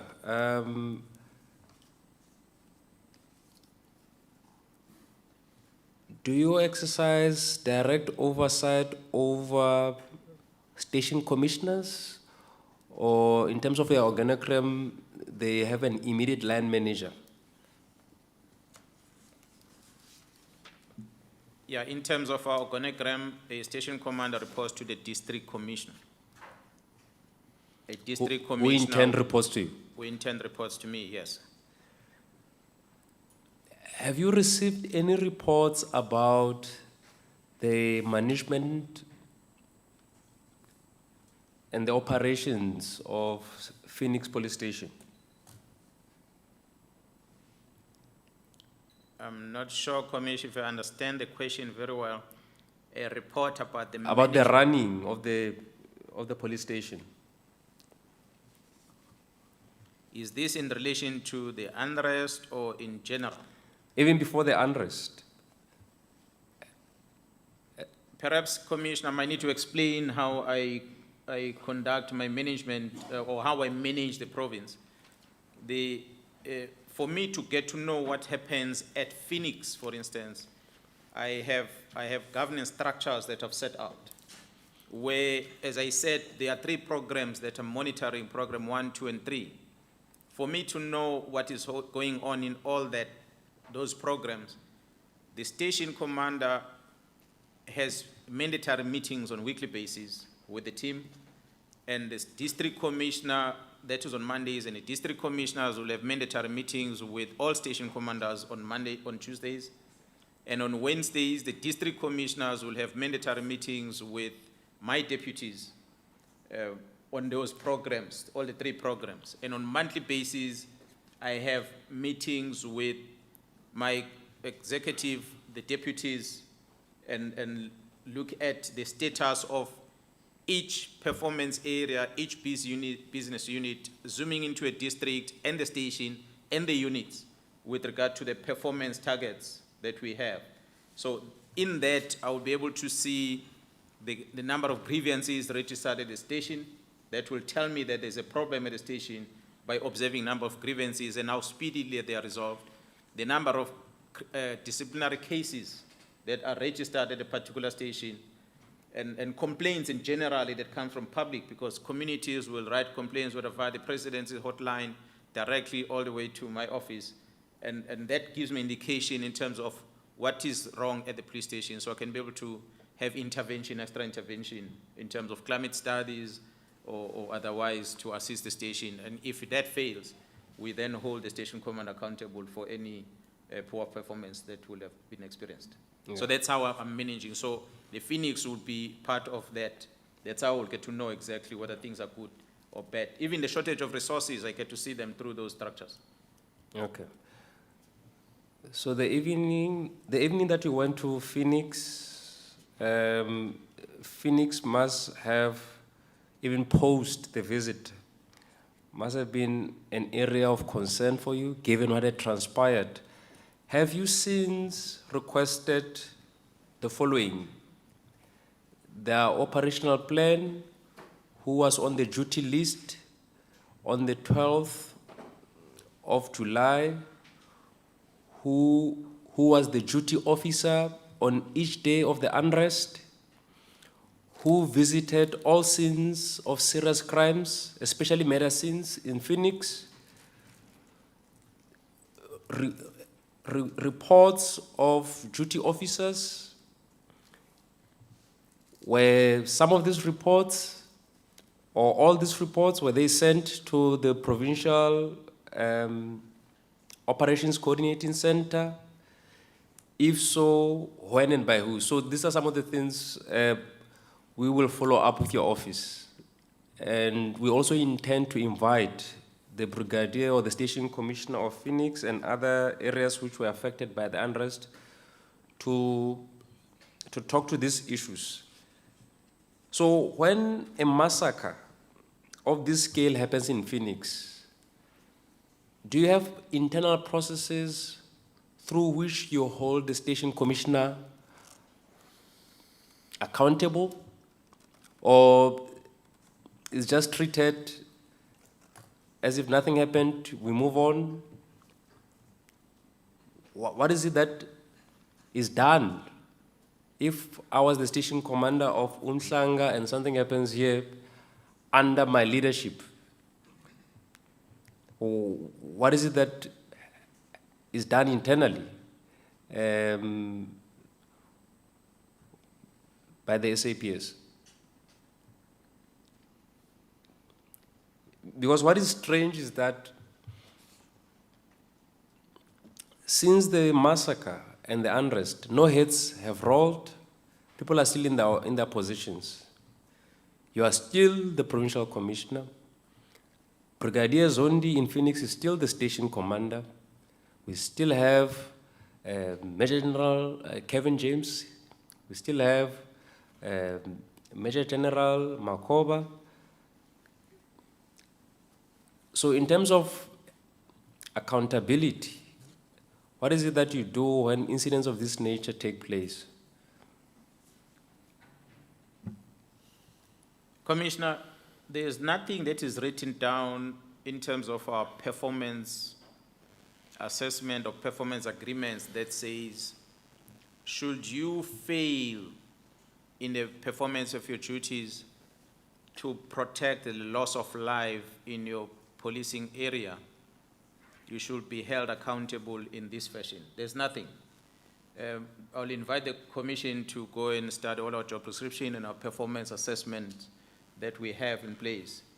It allows for a certain percentage of performance. I said earlier when the commission asked the question, whether should I take responsibilities for the failure of the police in protecting all these lives lost and the property destroyed, and I said, yes, I'll take responsibility. Can you hold a fitness board for me to stand office? Maybe it can be instituted by the National Commissioner, but it has never been done that you're going to be held accountable for 100% performance. That if you lose one life, you need to be held accountable even if you're not fired, but to be reprimanded or whatever, demoted and so forth. It does not exist in the organization. So as a result, Commissioner, the station commander, in maybe trying to answer some of the questions, when this situation happened, it was spontaneous. It would have caught a station by surprise.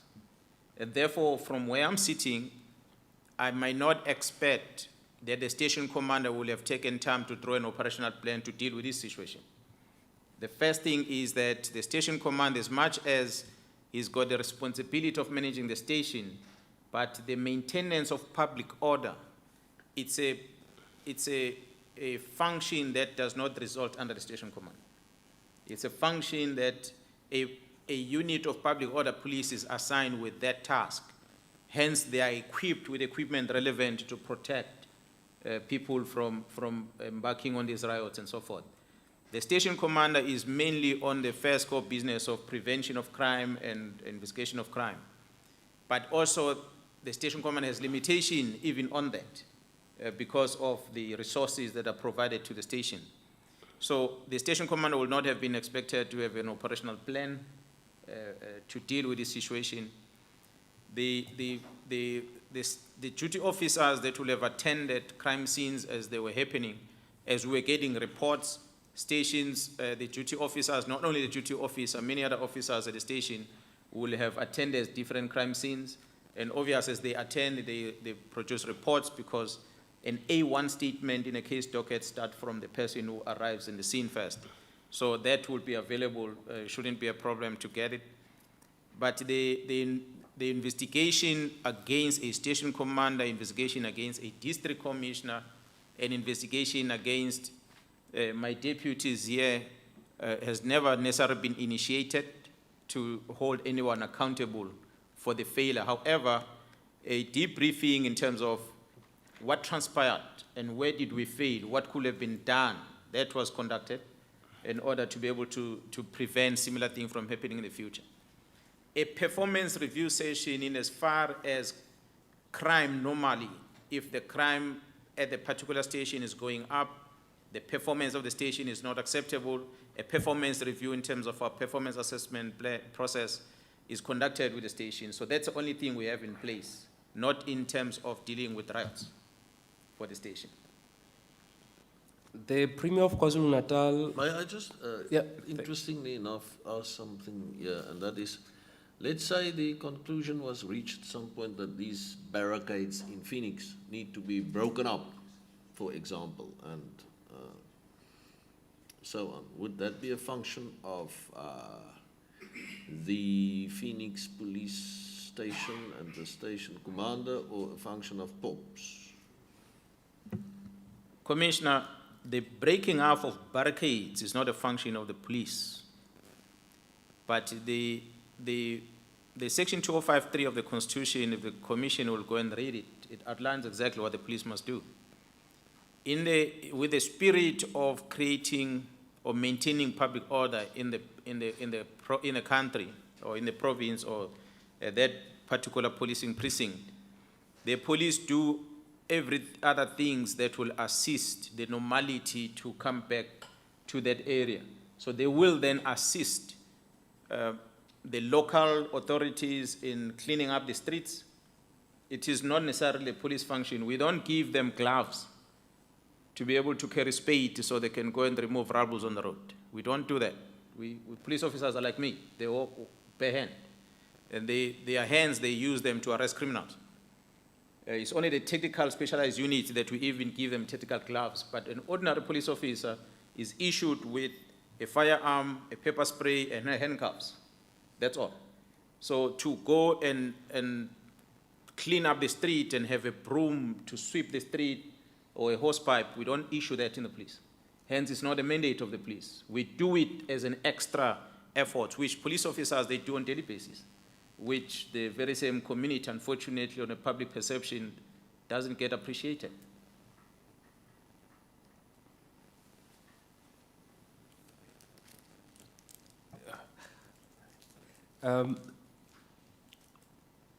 When did you call the Premier of the province?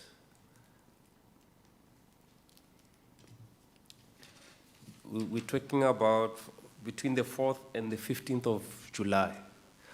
When did you first call the Premier regarding the events that were happening at the time in the province? Yeah, Commissioner, I would be lying if I were to go to my phone and check the records, because as I said, we've been communicating unofficially so on phones on what was happening at Inkanda prior to anything else. With the Premier? I cannot remember exactly whether I would have told the Premier, but I had normally constant communication with the MEC most of the time. Which MEC for, the MEC for community safety? Community safety and liaison. But the Premier, as when the whole riot things was beginning to unfold, the Premier will call me, I will call him, he will send me messages, or send messages, he will share with me even the voice notes or whatever that is circulating on social media that he sees, he will forward it to me. And I will also communicate back. So there were a lot of engagements that we're having with the Premier as well throughout the whole process.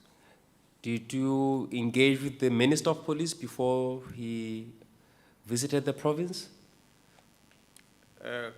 Commissioner, I did indicate yesterday that on the Friday, when the minister left, he flew from Richards Bay Airport through the police aircraft back to Pretoria. When he landed in Pretoria, the news came out of a person was with us in an operation that he had tested positive, and he had to go on self-isolation immediately. Since that time, the minister kept on calling me, and I'll update him on things. I remember very well, I think it was a Sunday, if I'm not mistaken, or Monday, Commissioner, where he said, General, I'm not going to sit in this house. The country is burning, I must get out. And I warned the minister, I said, Minister, there are laws about the contacts. Now, if you get out and you get in the vehicle, the people are driving within the vehicle and they test positive and one of them dies, you're going to be held accountable for that. So as tough as it is, but you might want to just stay put there in the house. I'll try and run the operations on the ground, although I'm also not in contact with people, but I'm driving around on my own, at least. Let's try and manage it like that. Go into the test, and when you get the result, you'll be able to come out. So there was a lot of communication we're having with the minister. He was agitated sitting in this house. Yeah, and he couldn't get out. but before self-isolation, did you at any time between the 4th and the 9th contact the minister regarding the situation in KZN? Yeah, no, definitely. I had communicated with the minister many times. I, at times, don't think the week goes by without talking to the minister. He fortunately lives here. And as a result, on the day of the 7th, we were together in an operation. General Mkonazi, just some clarity. Thank you very much, Commissioner Nissen. Advocate Buang has just asked you on the question of accountability, and you indicated that your police officials would not be held accountable for the deaths, for example, of an individual member of society to the extent that it would be something notable. Now, in the last response you've given, you've indicated to us that you advised the minister that if one person would die because they contracted COVID as a result of infection they would have gotten from him, he would be held accountable. There seems to be a contradiction in those statements. Could you please explain, General? Thank you so much, ma'am. Commissioner, any police officer that would be responsible, directly responsible, or with, on the death of any individual will be held accountable. In a matter of fact, he will be criminally charged. And there are a lot of police officers that are in prison as we speak that have been arrested because of that. Police officers will shoot members of the public. Unarmed police officers will interrogate in a manner that is not allowed by suffocating a member of the public, and the member of the public dies, is held accountable. I was talking about the accountability in as far as the question was asked about the number of people that died in Phoenix, 36 bodies, whether the station command of Phoenix has been held accountable for those deaths. The station command of Phoenix did not kill them, neither the members of the station killed them. These are the people that were killed in many times, in majority of the instances, if not all, without the presence of the police. So the police will only come to the scene when they are called or they drive around and they see a dead body. So the question was about that dead body that is picked up on the street. Why is a police officer or a station commander not being held accountable for that dead body? So it was that where I say the police officers don't necessarily take responsibility for your husband having killed you in your house, that the police failed to protect you. We don't hold police officers accountable for that. But when a person tests positive, like myself, or the minister in this case, not test positive, I beg your pardon, is in contact with the person who tested positive of COVID-19, and within a day or two, knowingly so, that he is in contact, direct contact with the person who tested positive, he then goes and sits next to a person who was not a contact. And if that person is not a contact, because on his own, by doing that, is violating the law already. So that's what I was questioning the minister about. That's a first. But should that person that is in contact with something drastically happen to that person, he contracts this virus from the minister, and that person happens to die, it will even be worse for the minister, because it will be a direct contact to a person that will have led to the person's death.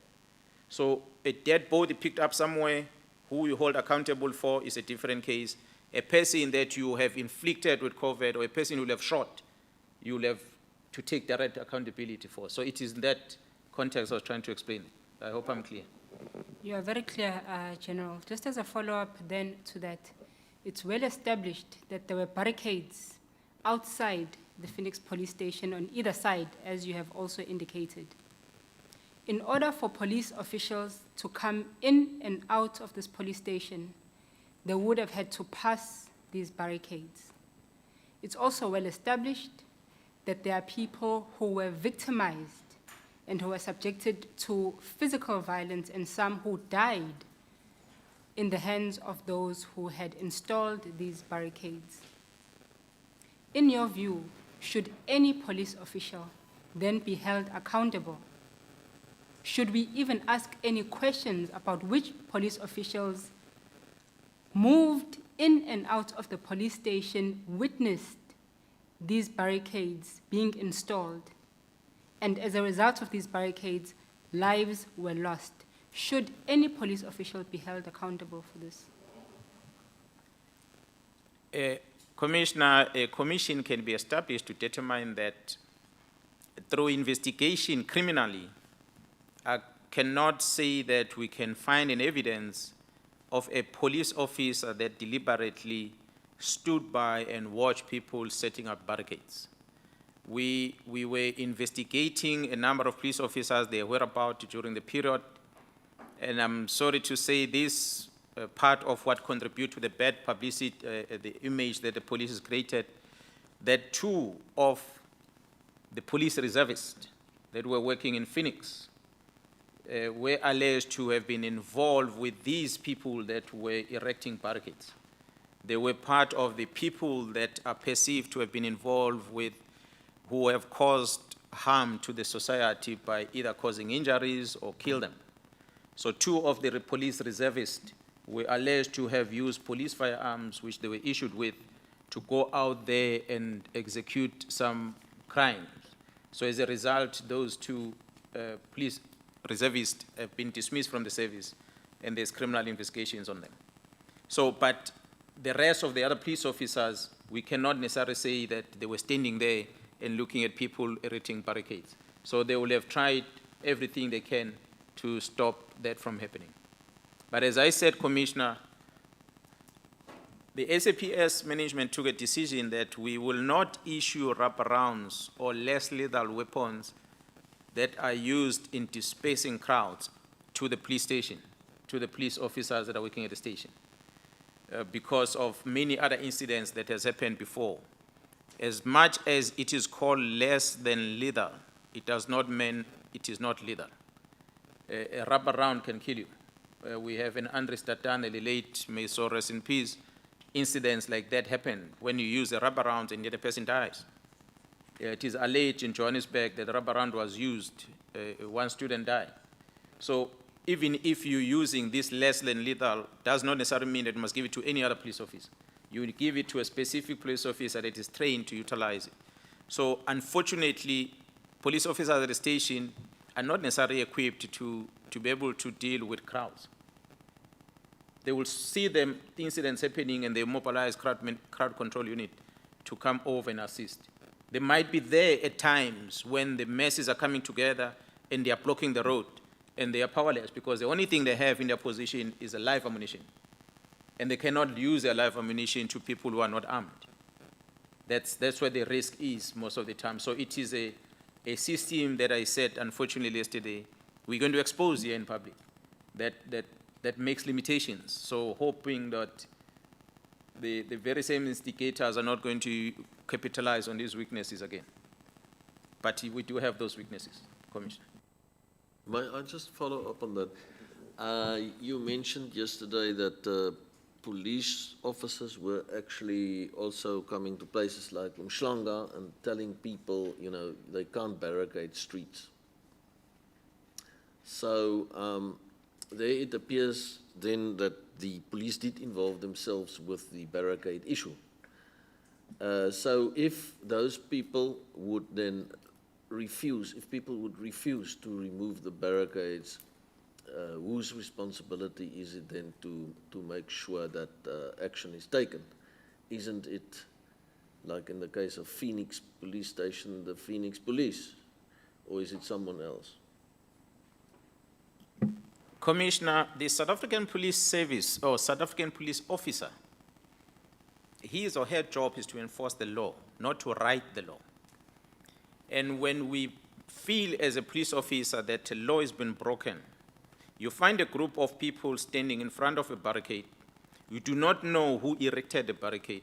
You suspect that one of them have erected the barricade. There's 5 of them. You take all 5 of them, you put them in the back of the vehicle, you send them to the police station, you open a case against them, you send the case docket to court. The first question that the prosecutor asks you before he places that case in a court roll, he asks you who did it amongst these 5. You do not have any evidence to say who amongst them. Yes, they were standing there in front of him.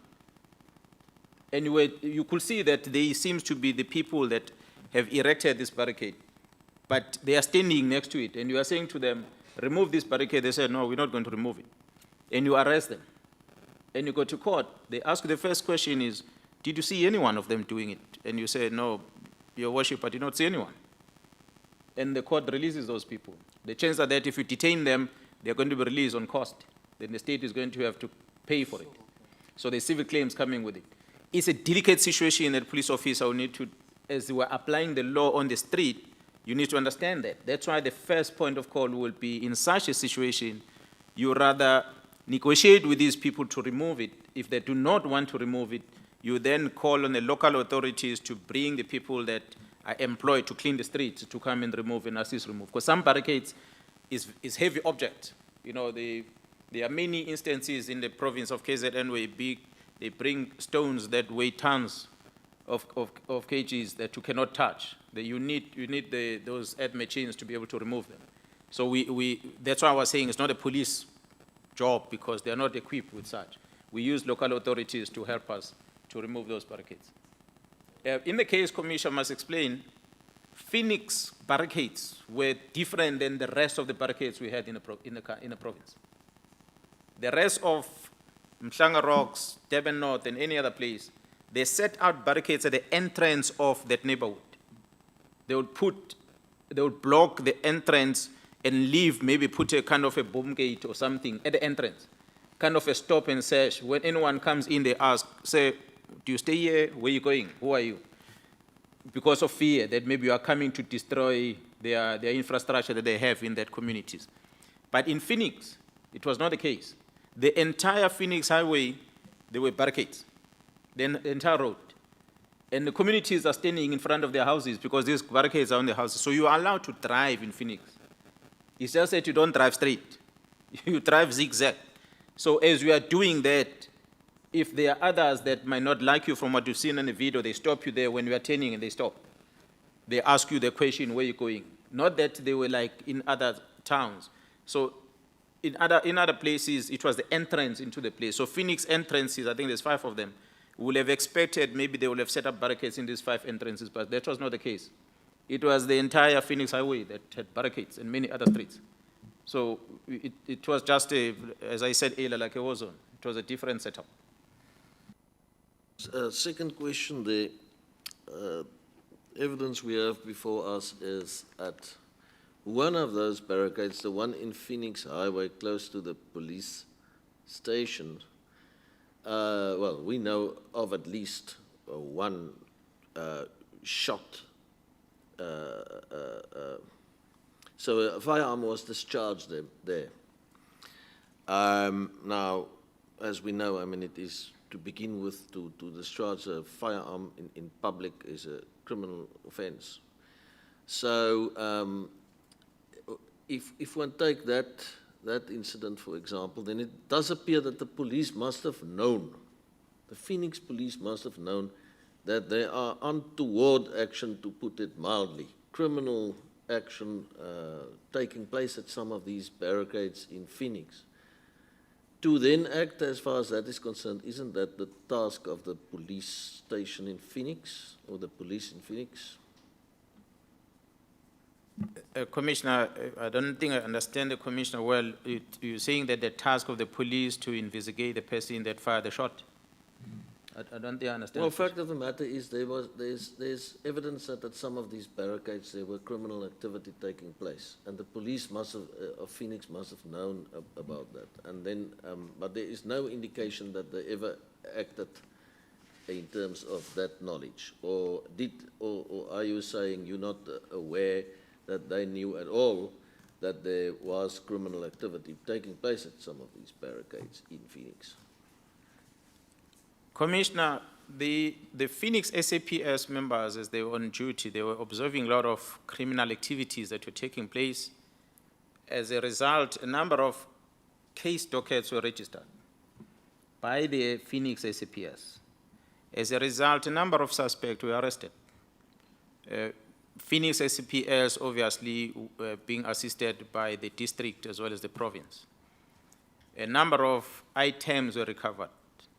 So it can't be true that the Phoenix SAPS did not do anything, because almost every other person that was arrested will have been processed at Phoenix police station.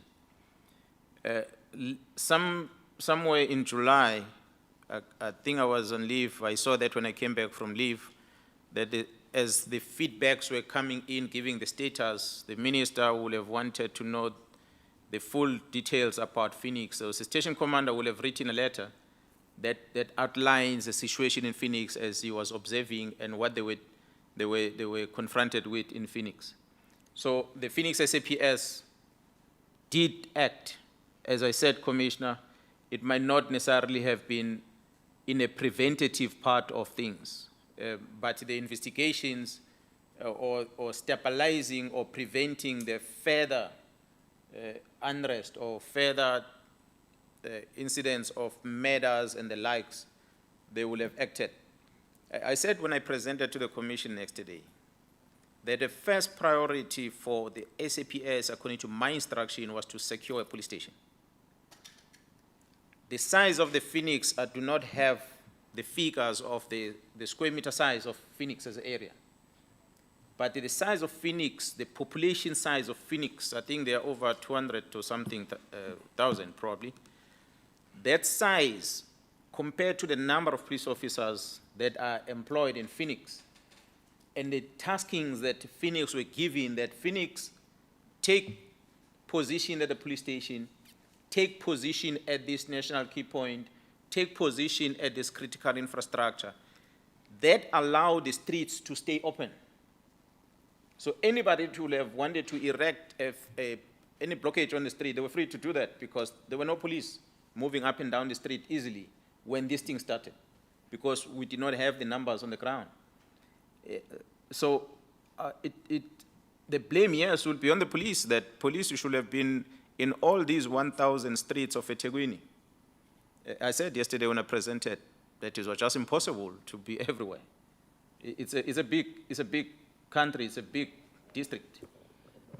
General, we agree with you that the police service was overwhelmed by the events that happened in July, and it would have been impossible for them to be everywhere. The concern here is that there were barricades that were right outside a police station, burning, fires burning. You have informed this commission that every 5 meters there were barricades. There were police officials moving in and out through these barricades. You have rightly pointed to the fact that it looked like a war zone. People lost their lives. There are people who are now living with disabilities. They've lost their jobs, they've lost their income, and they are watching and listening to you. You have rightly pointed to the problem of trust between the public and the police. There's a huge problem of a trust deficit between the public and the police.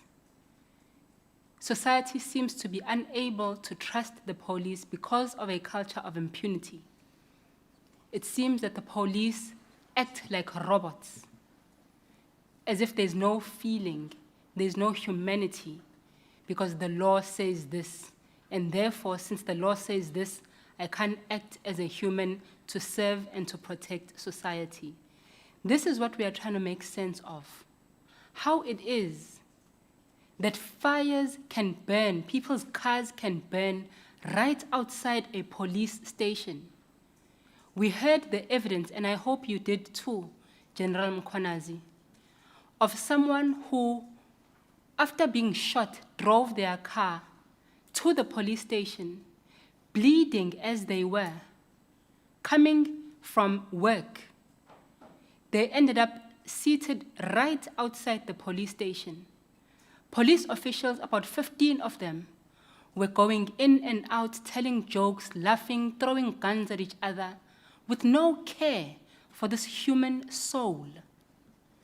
I'm appealing to your humanity and your human nature in helping us to make sense of this.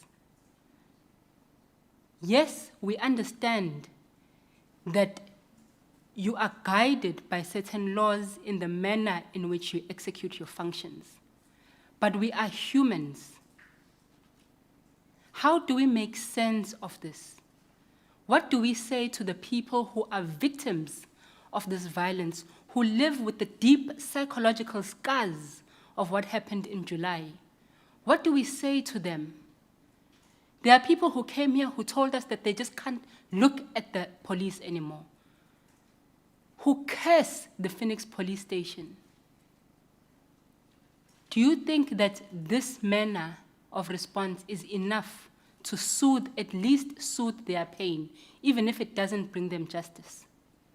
This is what we are appealing to you, General. Thank you, Commissioner. Commissioner, you will forgive me. I'm neither a psychologist or a trained social worker.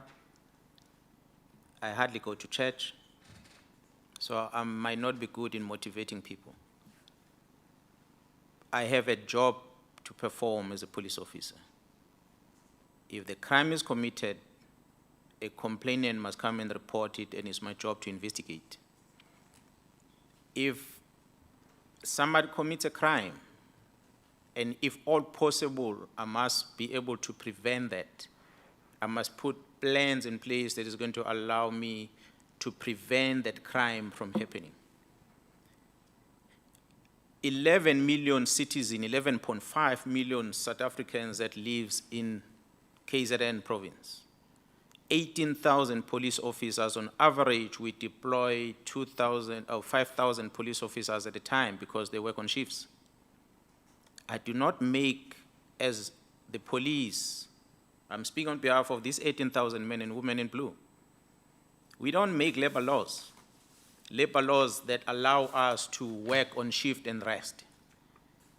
We do not make laws that say, if you see a person doing this to me, police officer takes this person to Westville prison. Commissioner, police officers are traumatized themselves.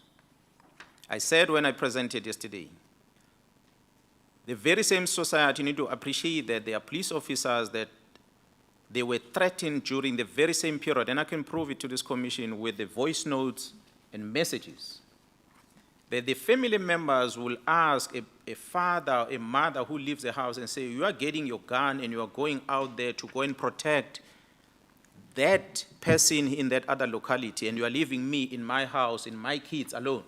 Who's protecting us? It is a sacrifice a police officer consciously will take and say, I will go and execute the job I'm employed to execute. I first go to the station commander says to me, I must go to Phoenix and work in Phoenix. I shall go to Phoenix and not at Inanda. So a police officer executes as the priority are given to him. When he arrives at Phoenix, he's told, protect the police station, not the street. And incidents happens on the street. Police officer in using his initiative, yes, if he sees crime happening in front of him, he must act. He's obliged to do that. If anyone can bring evidence that that police officer failed to act, the minister or the government have created a department that is called Independent Police Investigative Directorate. They are there to help investigating criminal act against police officers. A police officer that will allow somebody being beaten, a police officer will stand by and watch a person being attacked and not act. That police officer needs to be charged. It is written in books. It is there. So I'll urge the communities, those that know, that can tell us that this is a police officer who did that, that we can be able to conduct investigation against them. We'll encourage the society that will have experienced the service, the poor service rendered to them by the South African Police Service in Phoenix particular, to come forward and say, on such and such a day, in this hour, I was here, and I saw this vehicle with this number plate, and this is what happened, and so that we can be able to take action. To generalize, Commissioner, and say, generally, people do not have trust in the South African Police Service, I do not think it's a fair assessment of the South African Police Service.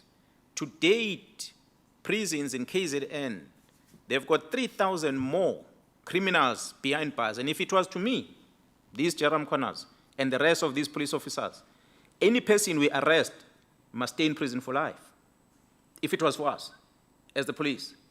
But unfortunately, we don't make the rules.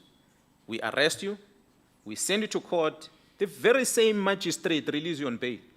The fact that you have raped, you have killed, it means nothing to court, because court have got their own processes. How we feel as a police, it means nothing to them. They give you bail, and the person walks out. Who gets criticized? It's a police officer. That you arrest this person today, you're releasing this person tomorrow.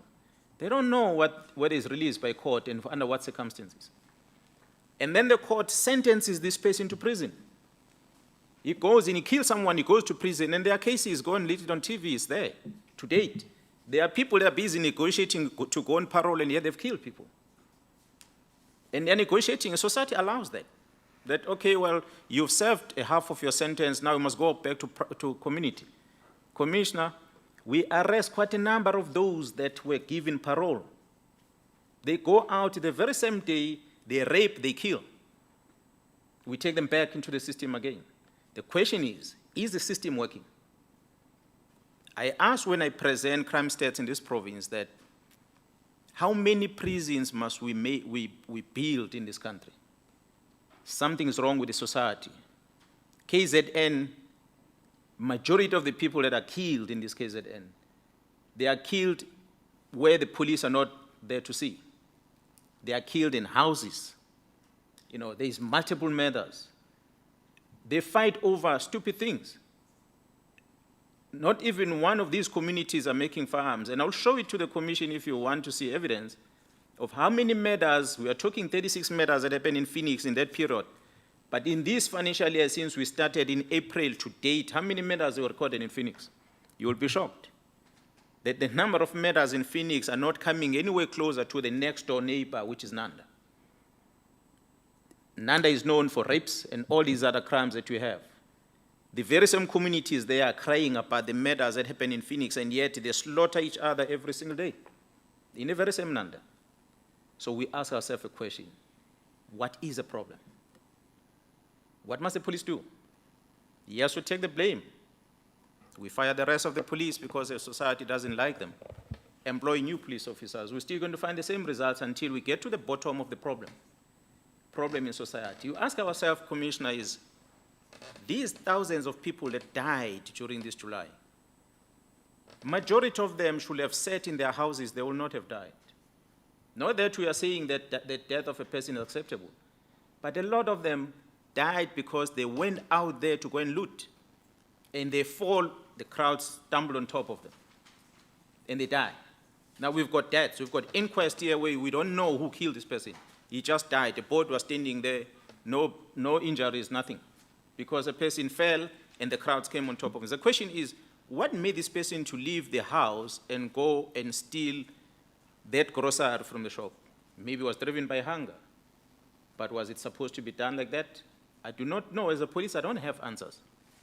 And it's difficult because until this commission look at the causes of this violence and the behavior of the public towards this violence which led into these deaths, we perhaps might find answers.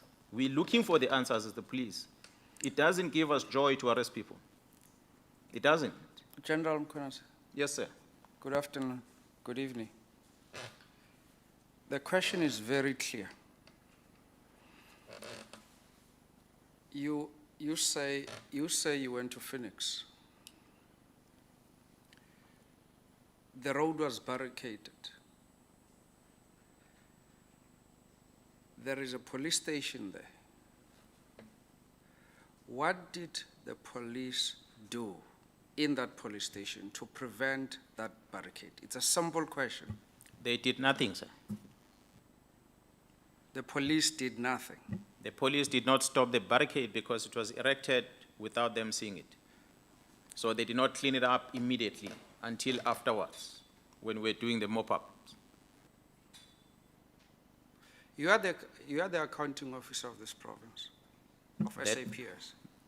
KZN, yes, that's correct. Yes. And it is your responsibility for that kind of incident to be reported to you. It's not my responsibility, it's the responsibility of the person who observed that to report to me. Has it been reported to you? There were many reports of a lot of incidents at the time, say, a specific barricade with a GPS coordinate. I will not remember that this one was reported. But barricades in general, yes. Let's go back to the police. You say the police did nothing. In relation to the barricades that were erected in front of the police station. Is there anyone who has been held accountable for that failure?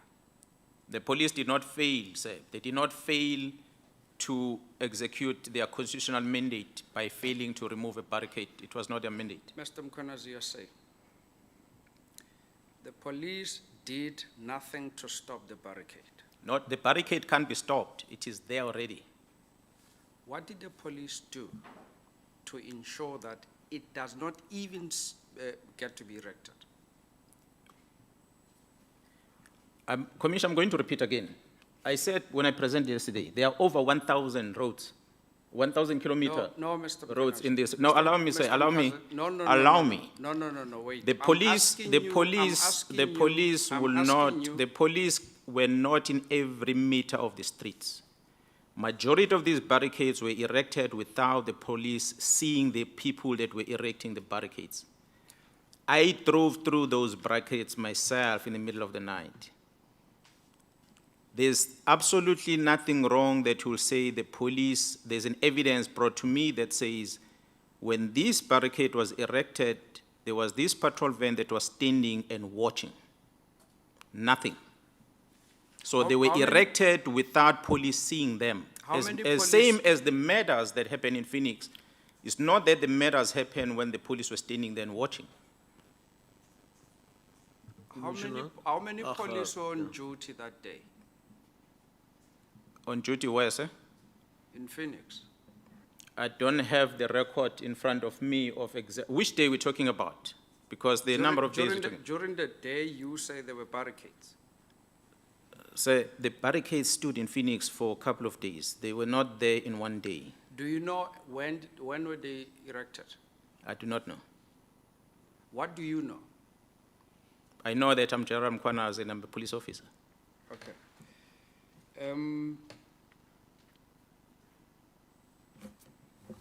At some point, you are the acting National Commissioner of SAPS. Is that correct? Relevance of this question, Commissioner? Answer the question, Mr. I don't want to. No, but I mean I mean, it's definitely not irrelevant. It relates to your police work. So. Commissioner, no, I still want to know what's the relevance of it. No, I think it's highly relevant because it has to do with your police work and that's why you are here. So I think you should answer the question. Perhaps before Mr. Mkhwanazi answer this question, may I take this opportunity to read Section 22 of the South African Human Rights Act. Let me check. This is the South African Human Rights Commission Act 40 of 2013. I'm going to read some provisions of Section 22 of this act. It is titled Offenses and Penalties. A person who, A, without just cause, refuses or fails to comply with a notice under Section 15(1)(c) or refuses to take the oath or make an affirmation at the request of the Commission in terms of Section 15(1)(d), or refuses to answer any question put to him or her under Section 15(1)(d), or refuses to or fails to furnish particulars or information required from him or her under that section. Do you understand that, Mr. Mkhwanazi? Commissioner, can I be finished with a copy of the section that the gentleman is talking about? I don't want to trust what he's reading. Let me proceed, Chairperson. Let's just Before- understand one thing quickly, Commissioner of Police. Before you make those remarks, let me proceed and say something from this section. Okay, proceed. Now, a person who fails in terms of Section 2A of this Act,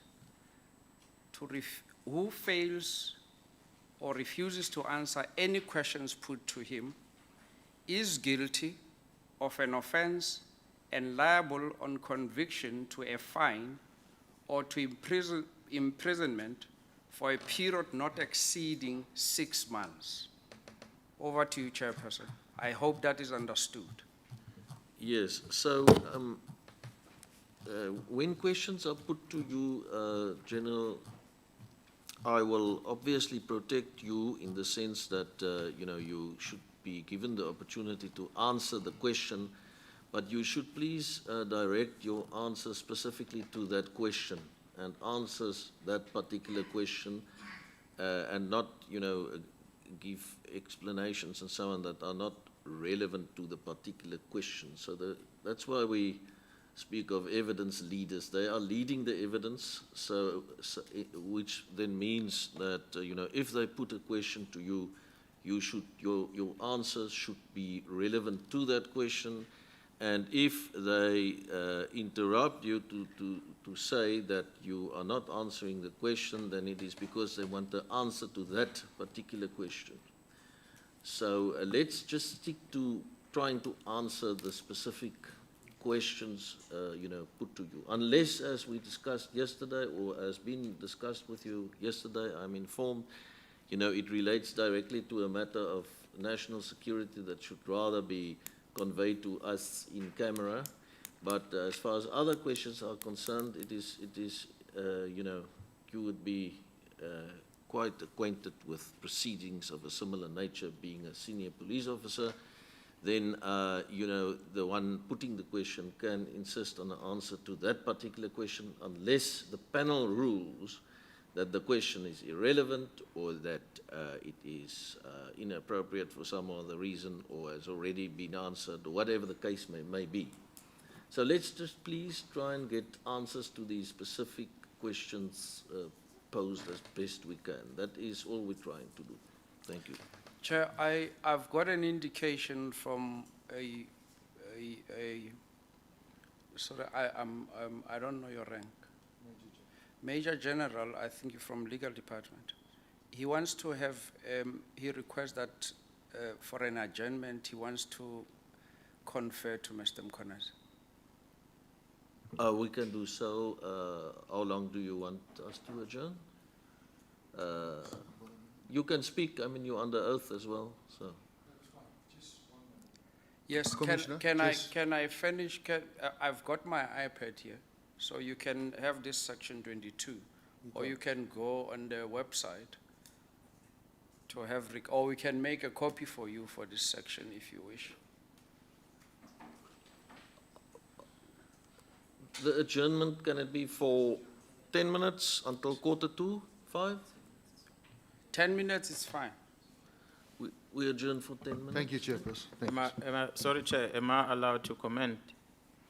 The Commission has called me for the third time today.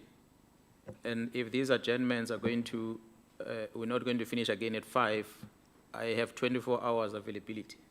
So I'm going to request that we finish whatever we do today. That is my plea. Otherwise, Oh, if we come 5 o'clock and we are not done again and I should be asked to come back, I think it would be Yeah. unfair. No, we hear what you say, and we will deal with the matter when we, get to that mark. Can I request then, Chair, that we adjourn for 2 minutes, not 10? For 2 minutes. That's correct. Okay, let's make it 5 minutes. 22, we will continue. Thanks.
Are we ready to proceed, Commissioner?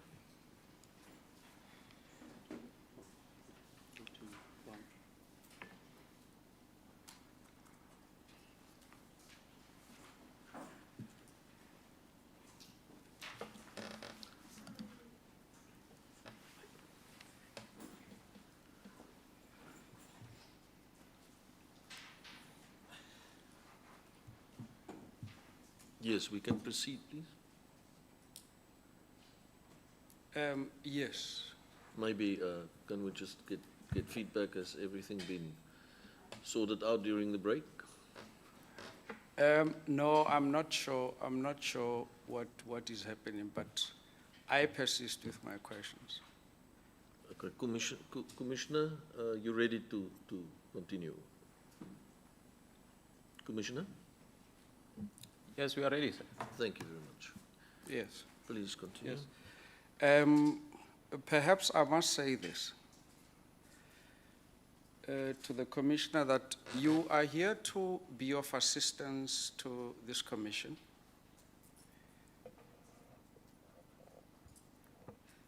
We are very sensitive in respect of the issues that you highlighted yesterday.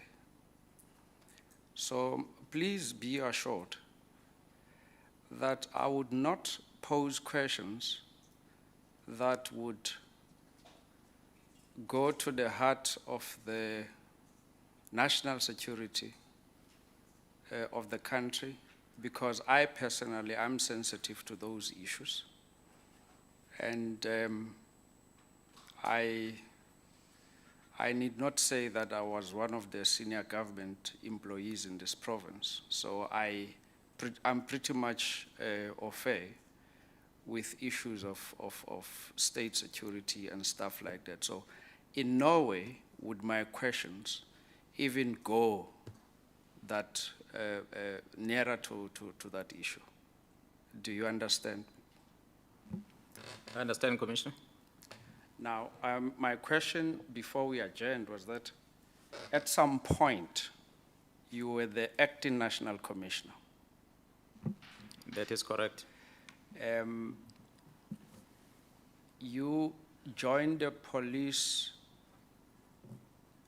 in 1993, is that correct? That's correct. And then following that, you obtained 2 tertiary qualifications, is that correct? That's correct. And having been an acting national commissioner, you have an appreciation of what are the duties of the national commissioner. That's correct. Before you were appointed, you acted in this province. That is correct. And now you say you asked for the transfer to be a provincial commissioner. That is correct. Last week, Minister Mapisa, former Minister of Defense,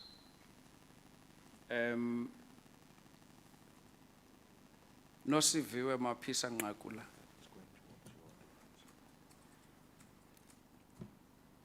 testified, and he painted you as someone who was uncooperative. Your comment on that? Yes, Commissioner, I was listening to the testimony and I was just confused, and I did not understand where the former minister was taking that. What do you mean you're confused? Commissioner, for starters, ministers, I don't believe they're employed to run operations. So when the former minister says to the commission that she came to the province and I was not cooperative to her in the province, I was just confused as to what is it they're supposed to cooperate with the minister on, because she landed here on the 15th, We had a meeting, a closed meeting first, then an open meeting with the rest of the colleagues where we briefed all Where the did ministers. that meeting take place? It took place at the Disaster Management Center of eThekwini, next to the Devon Station. Yes. It's on the 15th, it's you and her and others? The meeting was chaired by the Premier, Yes. and the three ministers, Minister of Police, State Security, and Defense were there, and a couple of MECs, including the one of Community Safety and Liaison, were in that meeting. This is the 15th of July. Yes, sir, that's the 15th of July. The minister said here a series of meetings, daily meetings, were held at CR Swart. I believe that is your provincial headquarters. Is that correct? No, Commissioner, the provincial head office is sitting at Bramfisher Street in town. Headquarters of the province. The CR SWAT is the old name of a police station which is Durban Central, right next to the magistrate court. Okay. That is CR SWAT. Okay, where is the provincial office? The provincial office is at number 15 Bramfisher Street in town, towards Point. It's not very far from where the CR SWAT is. Is that where you held this series of meetings with the minister? That is negative.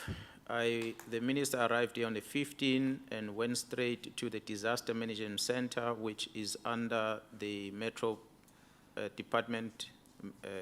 Disaster Management Center is under eThekwini Metro. We met there on the 15th in the morning. The next time I met the minister was during the visit of the state president the following day. I assume she came down because of a visit that the president was going to do the following day. The minister says she arrived here on the 15th of July. She left on the 23rd of July. And during that period, 8 or 9 days, she attended to a series of meetings at the police provincial office here in Durban. Is that correct? Commissioner, between the 15th until the 18th, I was still in the province. The minister did not attend a single meeting at the provincial office in Durban. Did she get any briefing from me or any of the team that we were working with as a joint structure between those dates, 15, other than the 15 when I briefed them, until the 18 when I left? She never came to the provincial office. To your knowledge, where was the minister based? The information I know is that the minister was based at Beverly Hills Hotel. Beverly Hills Hotel is down the road from here. At the beachfront. At the beachfront, yes. Yeah, that's correct. And I believe, according to her, after you left to attend to family responsibilities, General Makoba was acting. Is that correct? That is correct. Now, General Makoba is sitting next to you. Ma'am, can you please switch on your microphone? I know you're under oath. Do you confirm that? That is correct, Commissioner. General Mkhwanazi says at no stage did the minister attend to the provincial office of the SAPS in Durban. Commissioner, the first meeting, the minister, Ngagula, attended the meeting at the provincial office was on a Tuesday when Jaram Mkhwanazi was already on leave. Yes. And I was acting. Yes. Tell us during that period when you were acting, where was former Minister Nosiviwe Mapisa Ngakula and former Minister of Intelligence, Ms. Ayanda Dlodlo? Where were they based? Commissioner, yesterday... Or where were they based for purposes of meetings? Yes. Okay, Commissioner, yesterday I did highlight how I met the ministers. I can just repeat it now, that during the time of unrest, when Jerome Corners was here, as a person that was in charge of operations and everything that was happening in the province, I was in constant liaison with the kennels of the SANDF until they brought to my attention that there are generals that are in the province deployed from national office that are going to be in charge of the operations or in charge of the SANDF deployment, which is called Operation Prosper. When they brought that to my attention, I needed to know, because I needed to meet them so that we coordinate and communicate as to how and where we deploy. Then on Sunday, the 18th, I was informed by an officer within crime intelligence that the generals of SANDF are sitting at Beverly Hills Hotel. Then myself and General Zulu, who was deployed by National to come and assist, we invited ourselves to the meeting of the generals that was, or we drove to Beverly Hills and we found them sitting there, and we went to them, we introduced ourselves, and they received us. And they didn't have a problem with us coming and sitting with them and discussing where we need deployments. Did they tell you that they were based there at the Beverly Hills, a 5-star hotel? Commissioner, I was not told by them. I learned about them being there from our crime intelligence from provincial office, from SAPS. Then I went there uninvited. But they didn't have a problem with us coming to them and having to discuss the issues. They didn't have issues with that. So we sat in the meeting, we discussed the operations, we discussed the deployments. And then they offered to introduce us, that's myself and Gerald Zulu, to the ministers whom were sitting in one of the boardrooms at the hotel upstairs. We agreed. What was in the evening. What floor was this in this hotel? If I'm not mistaken, it was just upstairs, because we used the stairs, we didn't even use the lifts. I think it was one floor up, that boardroom, that's where it was situated. We talk about so these two ministers were Minister of Defense, Minister of Intelligence, were in the boardroom at Beverly Hills that time? That is correct, and there were other officials from SSA. Because you were acting, okay, please proceed from there, I'll ask. Okay. That question afterwards. Thank you, Commissioner. And then we agreed to go and meet the ministers.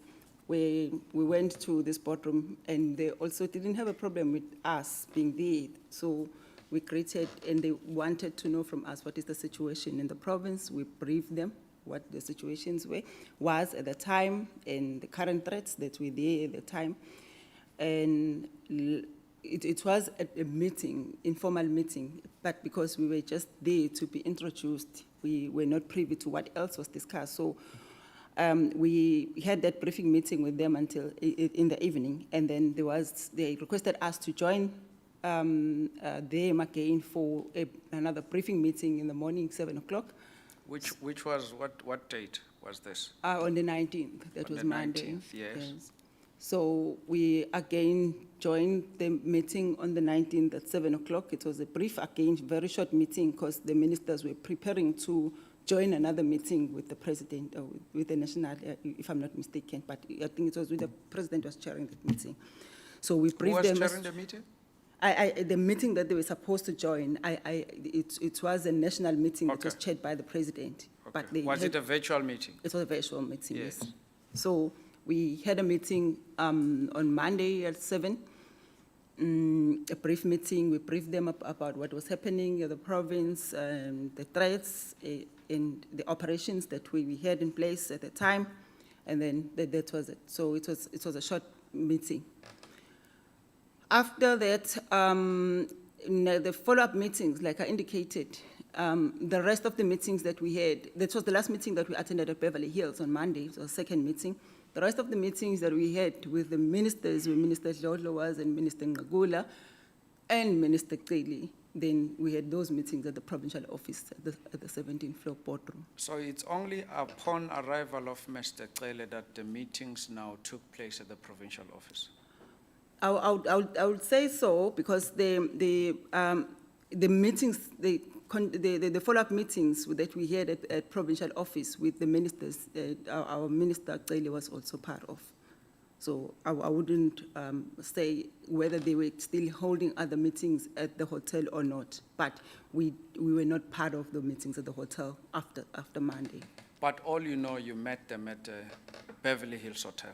That is correct, Commissioner. We were actually introduced, and then we met them. We created the rapport where we were like communicating about what was happening in the province.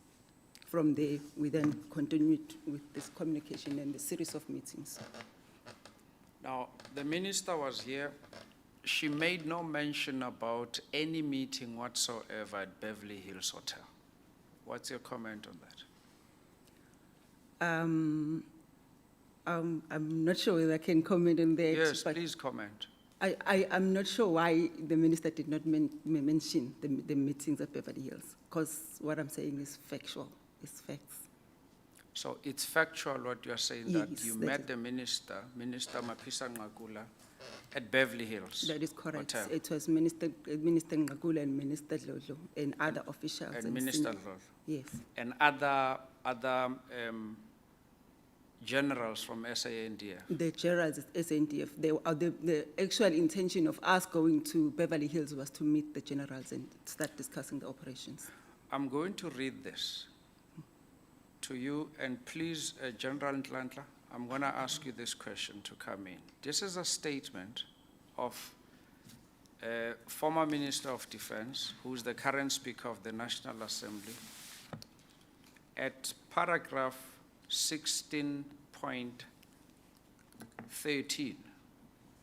She says the following. In fact, I'll start from 6.12. On 15 July 2021, I departed at 1600, this is AM, to Durban, KwaZulu-Natal, where I remained for a further 8 days to manage the situation on the ground. Did you hear that? Yes, I hear that, Commissioner. To manage the situation on the ground. On the ground, it would mean, according to you, what would that mean? Well, I'm not sure what on the ground would mean for the minister, but in terms of my language, on the ground it means you command the operations, you visit the operations, you get the briefing, you brief, you redirect the resources according to hotspots or according to threats. That is my interpretation of being on the ground. Not at Beverly Hills. Beverly Hills won't be on the ground. Like I said, in terms of the minister's interpretation of being on the ground and my interpretation as a police officer might differ. Okay. The following paragraph says, any comment, General Mkhwanazi, on that score? Commissioner, my understanding will be, as the former minister would have been a chairperson of the cluster, security cluster, she will have needed to first arrive at the operational area of the security forces that were deployed in all to observe how is the coordination of all the security forces together. So that will have meant the minister will have arrived at the provincial office now, and get a briefing from there of what's happening. That's the ground that I think the minister would have been positioned to manage the operations. Now, the minister says in paragraph 6.13, at 8:00 a.m. on 15 July 2021, a meeting took place at the police headquarters in Durban. Also present at this meeting were Minister Dlodlo, as Minister of State Security in bracket, and Minister Cele, Minister of Police. Were you part of that meeting, Mr. Ntlantla, Mr. Mkhwanazi, you are still present. Commissioner, that is correct. The meeting on the 15th took place. However, it was not at the police headquarters. It was at the Disaster Management Center. That's where the meeting was. That is of a eThekwini municipality. That's correct. Now, you said that meeting was chaired by the Premier of the province, Mr. Sihle Zigalala. That is correct, Commissioner. Now, paragraph 16.13 has got A, B, and C. Now, she says,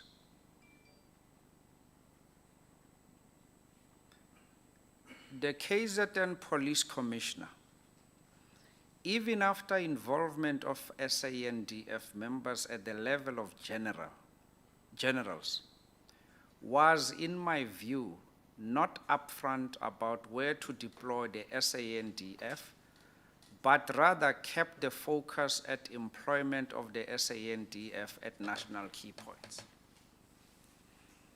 Mr. Mkhwanazi, the minister here says you're not upfront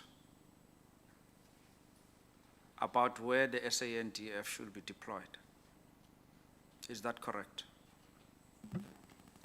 Commissioner, what the minister said in her statement, it is not true.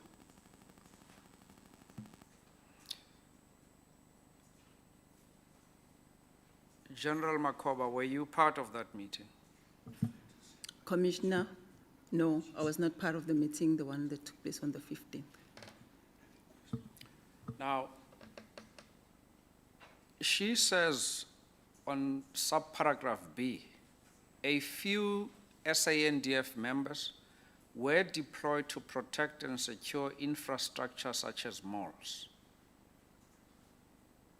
Now, information was not coming through the security agencies, but through social media, and this was then, of course, unverified and unreliable information in many instances. Your comment, General Mkhwanazi?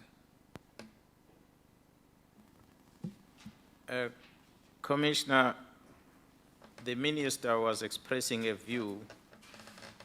I believe that she was privy to the briefing of the intelligence at the national office before coming down to the province, so I will not necessarily comment much on that.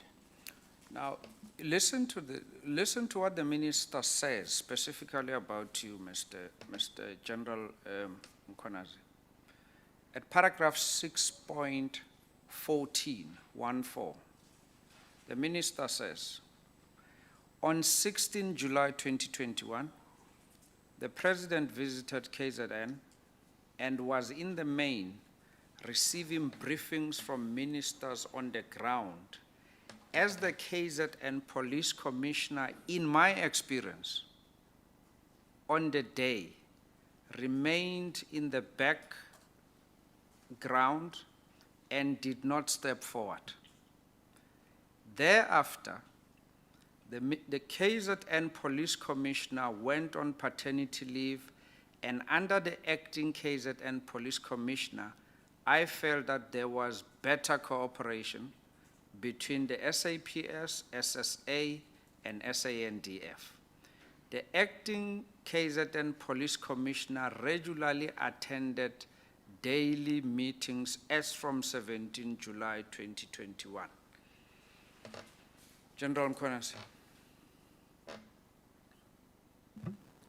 Commissioner, when I read this paragraph, a copy that I was finished with at the head office, which was commissioned by a warrant officer, Cornelius, a son was taken by the minister. I could confirm that this, what is written here, Commissioner, on 6.14, it's a lie. It's unfortunate that it is under oath, but it is a lie. A paragraph that says the acting KZN Police Commissioner regularly attended the daily meetings as from the 17th July. The minister, the commissioner, said it under oath. Jaramakova, that she only started acting on the 19th. The 17th of July, I was still here. And there was no meeting with the minister. And the minister was never seen anywhere during the period. So it is a lie under oath, this one. The first part of the paragraph, where according to her experience, I can put here as an evidence, Commissioner, that the President of the Republic landed at Durban International Airport and went into a holding room at the Presidential Arrival Lounge. I arranged for the boardroom for the President to go into. In that boardroom, the minister went in, myself, the generals of the army who came with the President. Minister Mapisa Ngagula, the former minister, went in there amongst the other ministers that were there to welcome the President. The President was briefed by myself of what transpired on the ground. We left the airport. We drove to KwaMashu, Bridge City Shopping Center. The first stop was at Bridge City. To my surprise, Commissioner, I saw a military armored vehicle. I do not know what is it called. One of those with those very big cannons in front. It was there at the shopping center, which I was not informed that there was a military vehicle of that nature on the ground, but it was there. The President, and this is on the record, the media can go back on the record and check the visit of the President in the province. I am seen on those videos briefing the President of the Republic on camera. People can see it in public. So for the Minister of Defense says I did not step forward, perhaps it might be in English, she might have meant something else, this step forward. I don't know what's the meaning of it. But the briefing of the President was done by myself during the period the President visited. And throughout all the other areas the President was visiting, I was part of those visits because we had planned the security and taking President to all these places with the security details that he had with him. So you persist that the minister or the former Minister of Defense and military veterans lied under oath? Commissioner, it is a statement. If what I have here before me, a sworn statement, it is true that the commission were finished by the same sworn statement. Yes, it's true. This is a lie. General Makoba. Commissioner? Yes. It is stated here by the minister that under acting KZN Police Commissioner, I felt there was a better cooperation between SAPS, SSA, and SANDF. The acting KZN Police Commissioner regularly attended the daily meetings as from 17 July. Your comment? My comment is, as I've already indicated, I met the minister, or I became aware of the whereabouts of the minister on the 18th of July in the evening. That's when you started acting? No, I started acting officially on Monday, the 19th. 19? Yes. Yes. That's correct. Just to repeat, I met the minister on the 18th when I was introduced to the ministers by the generals of the army. At the Beverly Hills At Hotel? the Beverly Hills Hotel. At no stage on the 17th of July did you meet the minister? No. What is your comment there? This statement is under oath by the minister. She came to testify here under oath. What is your characterization of what is stated there by the minister? Maybe I would say, maybe the former minister made a mistake with the dates, because we didn't meet on the 17th, we met on the 18th. She made She made a a mistake about the mistake. dates. She made a mistake about the dates. Were you, on the 16th of July, were you with the entourage that accompanied the president to Kwamashu, Bridge City? On the 15th of July? No, 16th. On the 16th? Yes. No, I was not You were not part there. of the entourage. Now, General Mkhwanazi, the minister, paragraph 6.16, do you have that?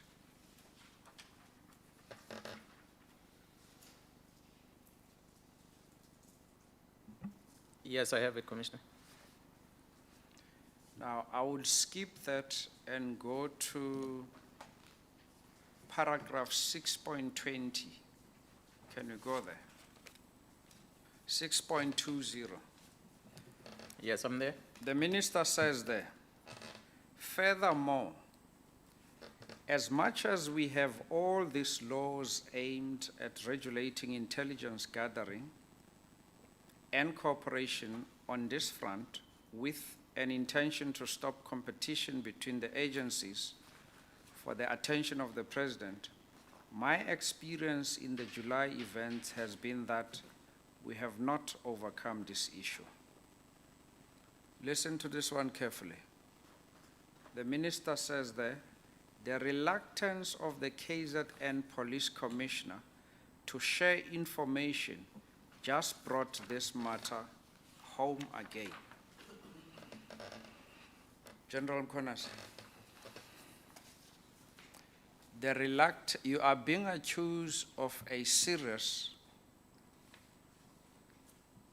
issue that you were reluctant to share information with the SANDF. Your comment. Commissioner, it is not true what the minister is saying again in her statement, the former minister. Commissioner, the SAPS and myself specific together with Jarmakova seated next to me, we engaged with both the National Office, Jarma Simula, as well as the SNDF through Colonel Nyalunga, who is in charge of the SNDF in the province. And we indicated the need of the deployment of the SNDF to assist us in managing the operations of this unrest. The Minister of Police, which in normal processes will have required General Simula through the Office of the National Commissioner to write a letter to the Minister of Police requesting the Minister of Police to sign a letter to the Minister of the National Defense Force requesting the SNDF to deploy in KZN. And the Minister of Police will have written a letter and signed it on the 12th of July, which outline exactly what is it that we are requesting the SNDF to come and do. The letter is available. I believe the Commission has a copy of it, that letter from Mr. Cele. Whatever is contained in the letter will have been the need that has been expressed by myself and my colleagues on what we were needing the SNDF to come and do in the province during the unrest. The very first thing we wanted the SNDF to do for us was to protect the national key points for the intention of releasing police officers to go out on the street for the purpose of enforcing the law and protecting the citizens of the Republic.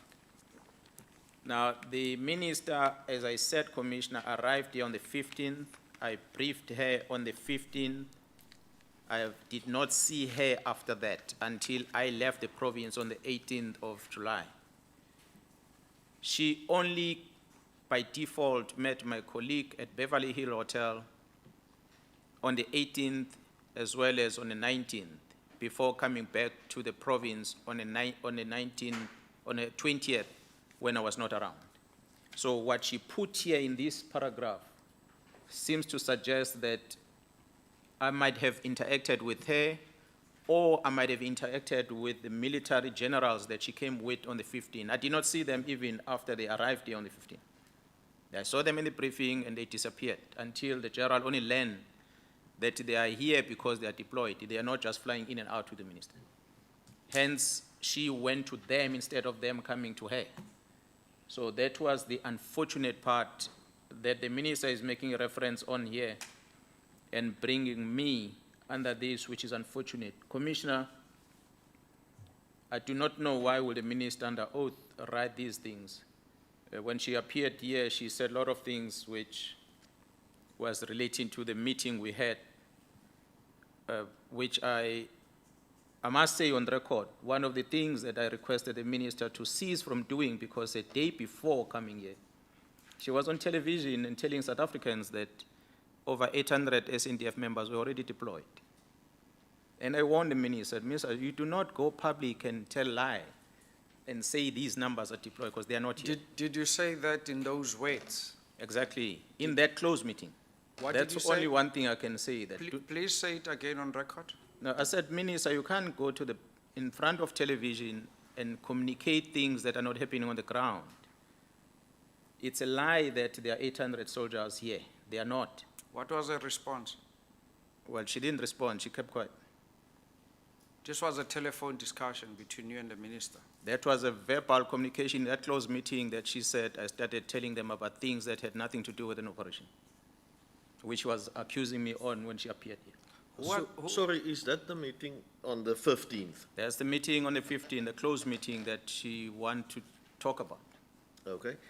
And you say that was the only meeting that you attended with the minister? First and the last meeting that the minister was available, except I saw her when the visit of the state president the following day. But Okay. we were not in a meeting. I see. Any other communication since the 15th? Since that meeting between you and the minister, former Minister of Defense, telephonically, WhatsApp, whatever the case may be? Nothing whatsoever, Commissioner, to date. I've never spoken to her. So maybe you can give us an indication as to how exactly that meeting on the 15th, which according to you is the only interaction you had with the minister, former Minister of Defense, can you take us step by step through the meeting? I mean, one of the components was now the matter of the 800 soldiers, but can you give us a more clearer indication of how that meeting went step by step and what was said and what were the responses that may be helpful? Chairperson, my understanding is that General Mkhwanazi has already indicated that that was a closed meeting. My understanding is that it was an intelligence briefing, which I do not think he is at liberty to disclose, safe to say what he has just said there. Because if he goes step by step, then he somersaults on his undertaking, and we have assured him that we won't go near anything that exposes the national security. Yeah, we leave it to him as to how to respond and deal with it. But I mean, there is an accusation that assistance was requested from him and that info wasn't coming forward and that the minister were here with the soldiers, wanted to place them, and he was uncooperative. So maybe... No, I'm coming to that, Chairperson, yes, if so you may maybe he permit, can yes. just deal with it. Yes. General Mkhwanazi.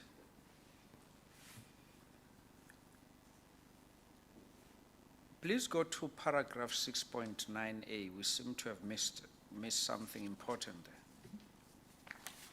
6.9a. I'm there, Commissioner. The minister says there, I had also received a report that the SANDF person in charge on the ground in KZN was at the level of a colonel, which is usually the level at which the SANDF pitch the operational leader in the theater.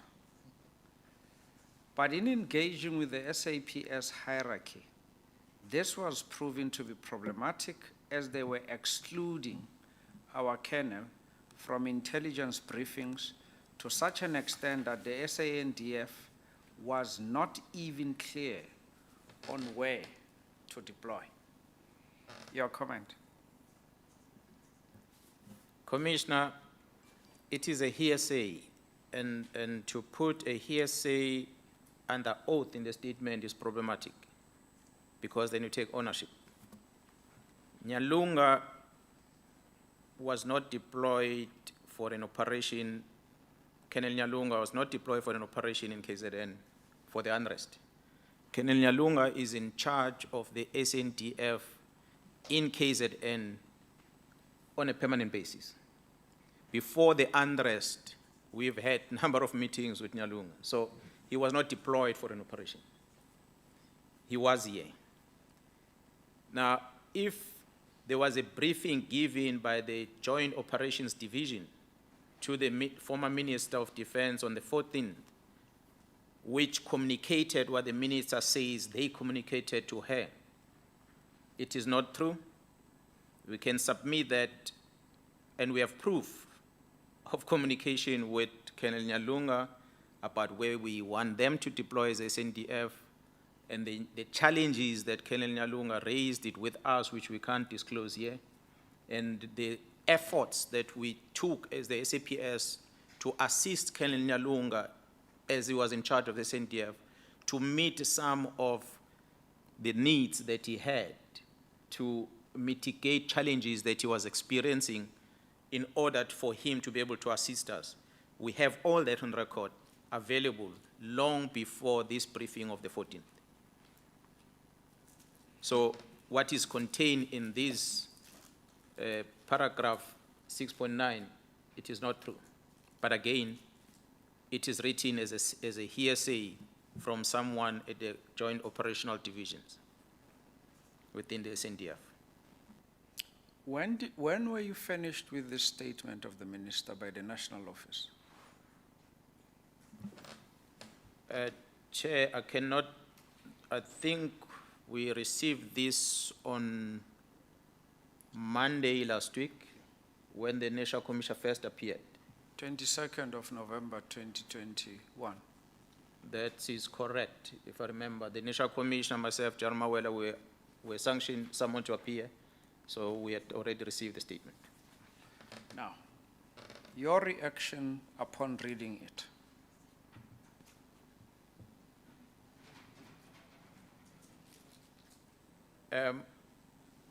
Commissioner, before I even read the statement, when I was hearing communication about the minister presenting before this commission, because she appeared on the same day that we were scheduled to appear. Yes. When she was presenting, I started getting phone calls, and the phone calls that were asking me, but what did you do to this former minister? I was confused because I was not watching the program on what was happening in the commission. I then switched on television and I was listening. And I must say, Commissioner, I was a bit upset. I was upset on the former minister, on what she was doing, she was saying about me, which was a blunted lie that was broadcast on TV, about my role and my interaction with the SNDF and her role in the 8 days where she was here, which is not what she said it was in public. And I appreciated the fact that whatever she was talking about was written on a statement. So when I went through the statement, I realized that at least God is on my side, because the commission did not question me on Monday as it was scheduled. It was postponed until later, which was this week. And that granted me an opportunity that when I appear before the commission, I'm going to come and give the real truth of what was happening at the time, which is against what the minister said under oath. So I was upset, but yeah, I'm here today to respond to that. You've just said what the minister said under oath is a blatant lie. Do you persist with that? When one takes an oath, I believe, Commissioner, as a police officer, is that you tell the truth, and the only thing you can be a truth is what you know as being the truth. There's a paragraph that talks about a hearsay, which the minister did not, maybe if she had taken time when she arrived here on the 15th to ask me these things and say, Mkwanazi, come here. She's a minister of defense and I salute her. It's mandatory for me to give her a salute as a minister. She would have called me and said, General, I'm hearing this complaint. Is it true or not? As my leader, chairperson of the security cluster, I would have explained, we would have resolved this thing at the time on the 15th. She would have got the real truth had she asked, but she didn't bother. The 16th, I still saw her when the president was here. She didn't approach me and ask me anything. The 17th was Saturday. I did not hear anything from the minister. The Sunday, I didn't hear anything. And then the Monday, I'm told then that even the generals will not, perhaps, Jarma Kobul will not have met with her on Sunday if she didn't on her own decide to go to that hotel. So it's unfortunate that it led us into this, but I'm sure it would have been addressed if she had spoken to me up front. Do you know if at all the former Minister of Defense and military veterans ever reported what she alleges to have been your misconduct to either the National Commissioner of Police or to Minister Pegicele? Commissioner, I am not aware of anything, and as a senior person in the police, I believe that in the meeting, in the presence of two other ministers, in the presence of the Premier of the province and a couple of MECs, that surely if I was ill-disciplined, that one of those will have already registered a complaint with the National Commissioner that will have led into my investigation. But as I said, Commissioner, perhaps the statement of a wrong media statement made in public about the numbers of soldiers on the ground, it might perhaps be the main thing that the minister did not like. And many other things that I specifically addressed surrounding the challenges that Colonel Nyalung was experiencing, which required the minister's attention. Perhaps she did not like that. So you say you were forthright with the minister, and that is the reason you think she painted you in the manner in which she did? I suspect that could be the reason, not unless there's other motive, because Commissioner, when she started talking about me going on leave and the comments that she made when she appeared before this commission, it made me realize that it looks like the minister was more personal with me than any other things. One of the things that the minister said was that due to a poor coordination or lack of it thereof, they were made to run like headless chickens. Your comment on that? Commissioner, all what we know right now is that the minister. Okay, respond and I'll come after that. Yes. okay, Commissioner, I really do not know what was expected the minister to do when she arrived in the province, but running around like headless chicken, I wouldn't understand what that means. What I do know is that despite the COVID-19 scare, but the Minister of Police arrived here together with the former Minister of Defense.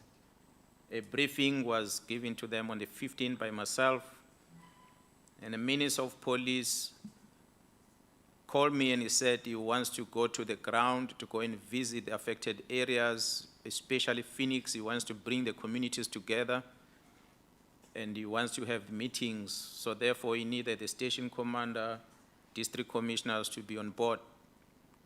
And I know the Minister of Police was running around, but not as a head with like a headless chicken, because he had all the briefings. The Defense Minister cannot tell because I don't believe she did move around.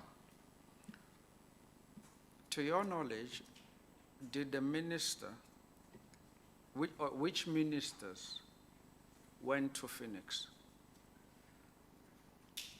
The briefing that I was always receiving from the team was that the Minister of Police was the only minister during that time, during my absence, that was visiting the communities in Phoenix. Yes, in fact, a former minister did say that during her 8-day stay, at no stage did she visit Phoenix. And Phoenix is 10 kilometers away from, suppose from Beverly Hills. It's 10 kilometers away. As part of your briefings, did you recommend to the ministers to go to the ground, which is Phoenix and other affected areas? No, Commissioner, we did not necessarily recommend anything to be done by the ministers, respecting the fact that as the ministers will understand their roles and responsibilities, ours was to brief them of the situation on the ground, and if they want to visit wherever they want to visit, we were available to coordinate those visits and ensure that they run smooth, of which only the Minister of Police took that and gave us the taskings. Now, thank you.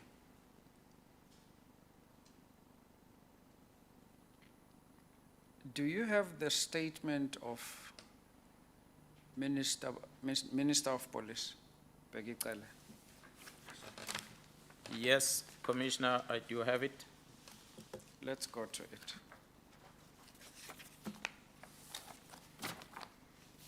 Yes, Minister. Commissioner, sorry.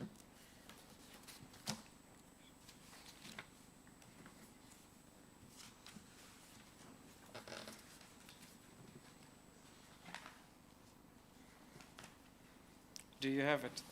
That is correct, Commissioner, I do have it.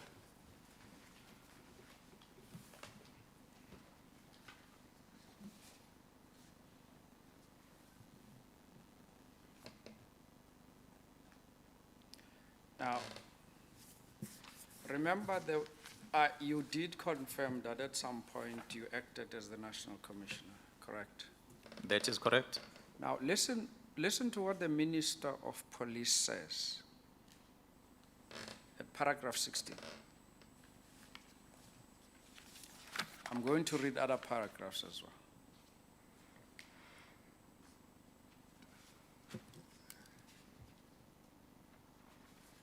Are you there?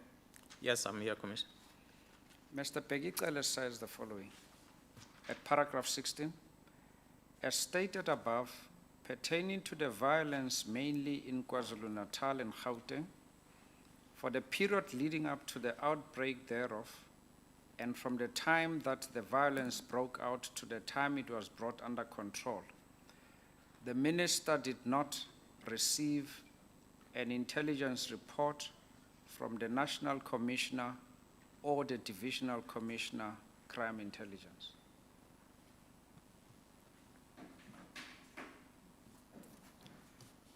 Paragraph 17 says the following. It should be noted that since December 2020, the Minister have not received any intelligence report or briefing from the SAPS on any matter.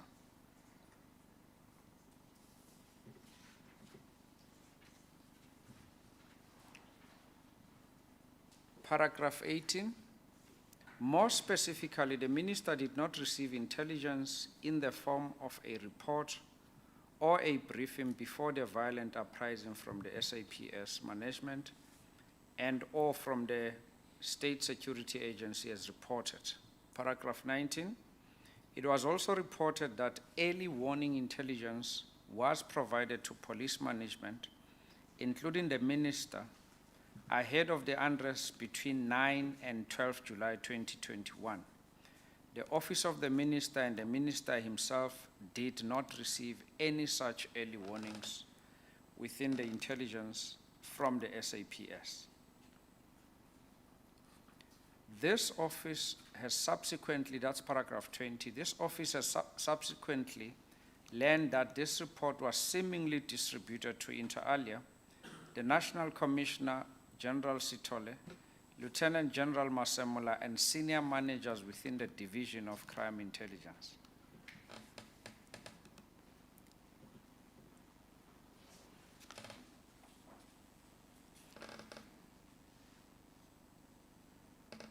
You report to the National Commissioner, is that correct? That is correct, Commissioner.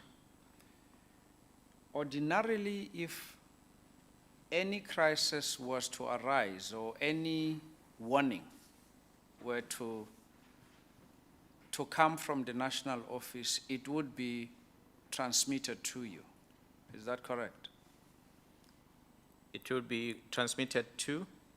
To you as the provincial commissioner. That is correct. Were you furnished with any intelligence report warning you about riots or any form of unrest that occurred in July? Nothing was presented to me or to my command structure or the team that I work with. You do have the provincial crime intelligence reports to you. That is correct, Commissioner.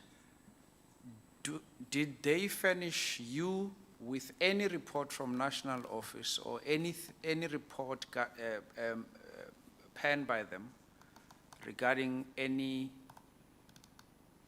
prospects of outbreaks of violence or unrest? There was no report about a prospect of unrest, Commissioner. Now, back to what the former Minister of Defense had said, that when they arrived, or when the SANDF members arrived here in the province, there was no plan to deploy them. Which plan ought to have been, according to the minister, former minister?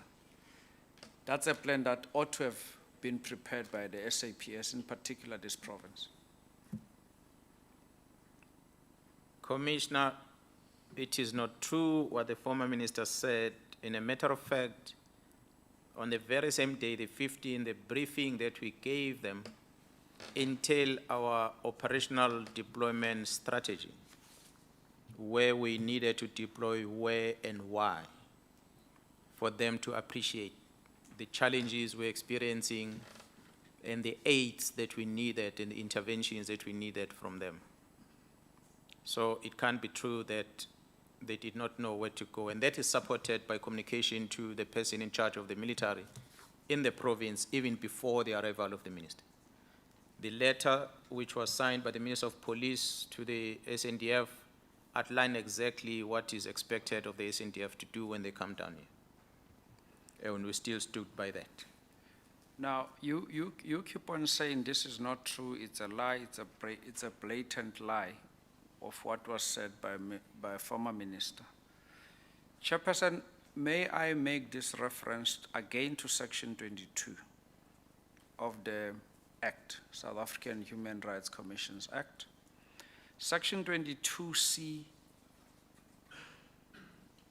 no, 2B, 22B, yes. It says the following, under the heading Offenses and Penalties: a person who, B, after having been sworn or having made an affirmation contemplated in Section 15(1)D, gives false evidence before the commission on any matter knowing such evidence to be false or not knowing or believing it to be true is guilty of an offense and liable on conviction to a fine or to imprisonment for a period not exceeding 6 months. Chair, we may make an application that we invite former minister and the Speaker of the National Legislature, which is National Parliament, to come back here again and deal with the evidence of the Provincial Commissioner before the provisions of Section 22B could kick in. Now, let's go to a different topic then, Mr. General Mkonas.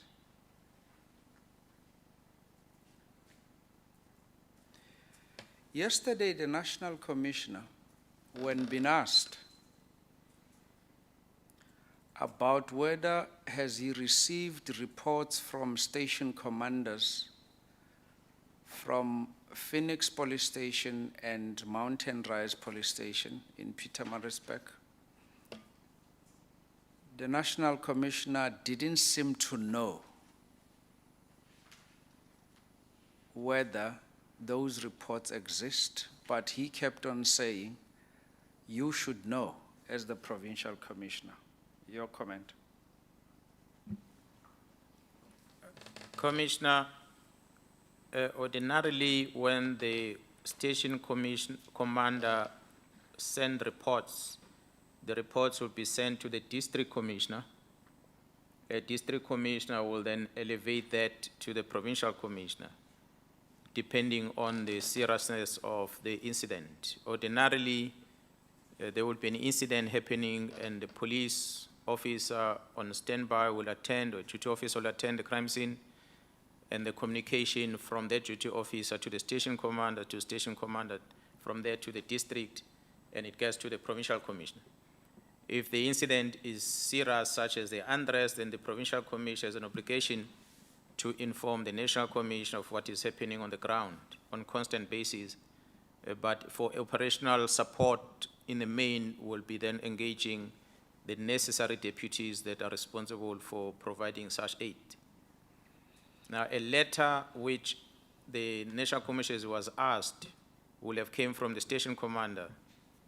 I do not know the exact letter that the commission was talking about yesterday. Not a letter. A report that the commission was talking about yesterday.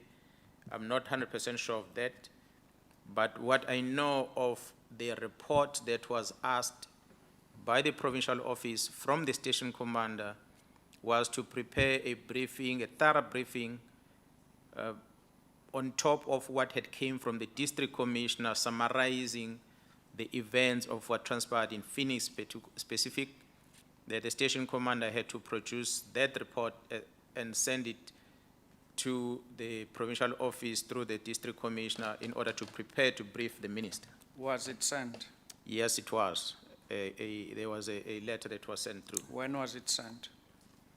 I was on leave, I think it was on the 23rd, if I'm not mistaken, but it is some of the bundles that we have on our records as a police, as we're communicating all the correspondences that we've had, we kept them. The National Commissioner seemed not to have read that letter because he couldn't explain himself regarding that letter. Yeah, well, Commissioner, I cannot comment on that. But as I said, it was a letter that was mainly more intended in consolidating the briefing package for the minister, as the minister was on the ground in Phoenix doing the visits. He needed to have more information as to what was happening from the law enforcement side. Is there any report that you sent to the National Commissioner about the unrest and how many people were killed or were massacred? Yes, we've been sending reports via the office of the coordination center to the National Commissioner. which I will assume that Lieutenant General Masimola will have elevated that to the National Commission as a consolidation.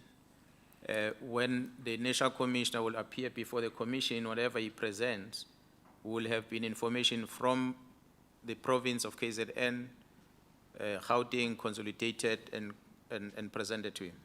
So I believe, but although I cannot say 100% that I have evidence of that, but that is a practice, that's how it's supposed to be done. I am asking you this question because the National Commissioner battled to answer how many people were murdered in Phoenix. He couldn't come up with a number up until he looked up, and then he came up with a number 36. Your comment? Oh, I cannot necessarily comment much about that, but if he comes up with a number 36, it means he did receive a report, the Commissioner. He was assisted. I confronted him with that number. He was assisted whilst tendering evidence, specifically about that number. Well, the KZN office will prove that we had submitted to the national office. Now, you spoke about 281 bodies that the police had to pick up in KZN. That number of bodies, it's shocking. And do you agree with me? Anybody in the position of authority would not have forgotten about such a number. Commissioner, 1 person, 2 people killed gets me worried every night. This number makes me not to sleep at night. So it is a worrying figure that not once will ever thought that such thing can happen in a period of 1 week. We'll have so many dead bodies. Now, these 281 dead bodies that the police picked from different parts, is it different parts of KZN? That is correct. How many of these people were black people of African ancestry? If the Commissioner allow me, I'm not so sure whether I have the profile of all of them, but quite a good percentage were black people.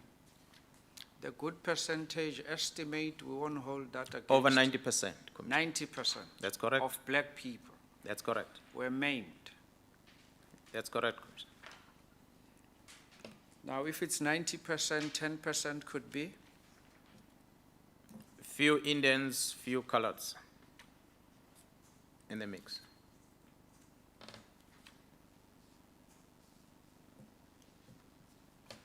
And then how far are the autopsies regarding this 281 bodies?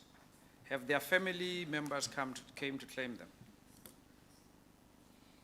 Yes, Commissioner, as far as I remember that all of them have been claimed, though it might not have been with the speed that we expected them. There are autopsies, as we are conducting investigations, that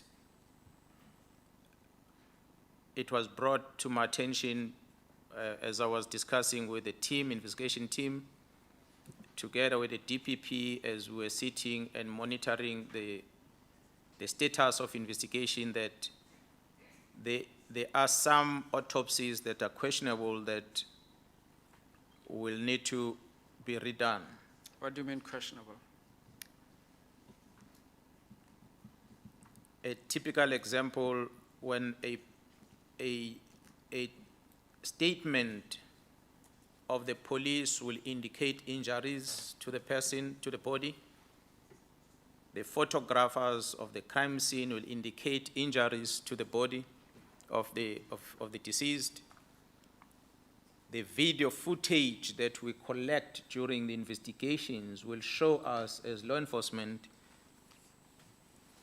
the person being stabbed and the person been shot at point blank, an autopsy report that comes and say that the death is a result of stab wounds, but not a bullet shot, it makes us worry. Hence, we confront the Department of Health about this. And it is something that sometimes, once in a while, will happen, and even before the unrest, that will challenge some of the autopsy reports. And in some instances, they have been corrected, because I think maybe it's a human error when you are typing a report, you tap on top of another report, and you end up forgetting to reflect. And sometimes it shows you injuries that are not consistent with the photographer and the statement. It points injuries in a different side of the body, whereas the evidence there that the injury was on the other side of the body. So when you get such an autopsy, it becomes a problem for us.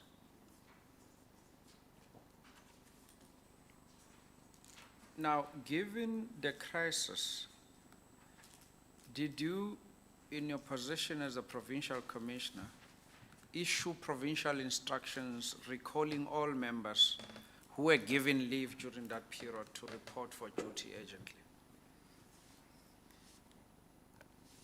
Commissioner, we did give a lot of instructions with regard to the leave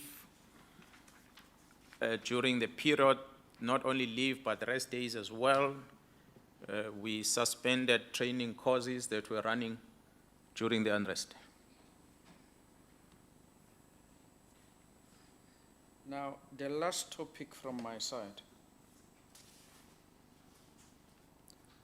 The Constitutional Court has just ruled that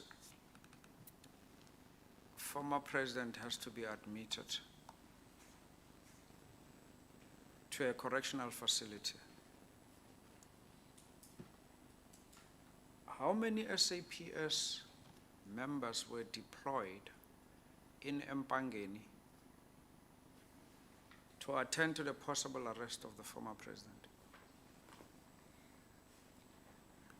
Commissioner, I will have to refer it to the operational plan we had in place. However, we had reported that the national team that was deployed, 175 members. 175. They all were deployed for a purpose of an imminent arrest of the president. 100 and? The 175, they came from national. They were all assigned for that operation. However, there was an addition of police officers from KZN province as well in that operation. How many? So, as I said, I will have to get it from the operational plan exactly on the numbers, Commissioner, but there were well over 200 members altogether that were part of that operation as we're trying to maintain peace and stability during the period. But they were not necessarily, must qualify this, Commissioner. Those numbers were not there to arrest the president. Those numbers were there to maintain peace and stability in the area. And in allowing, we're hoping the president will eventually surrender himself to go to correctional facility. Was there any intelligence report to the effect that the former president is likely to resist being arrested? No, negative, Commissioner. There was no information about that. What was the justification of deploying more than 200 for that purpose? And following that, there is this violence. Commissioner, I can confirm that in one of those intelligence briefings, on the 2nd to be specific, the same date, we wrote a letter to the head office. As we were having our operational meetings, intelligence had briefed us about the expected numbers that might be arriving at Nkandla, people from Northwest and other places, to show support to the former president on the 4th, from the 1st going onward. So based on that, we then anticipated that there probably going to be masses around, large crowds. Therefore, we needed to have a lot of police officers available to assist us during the time.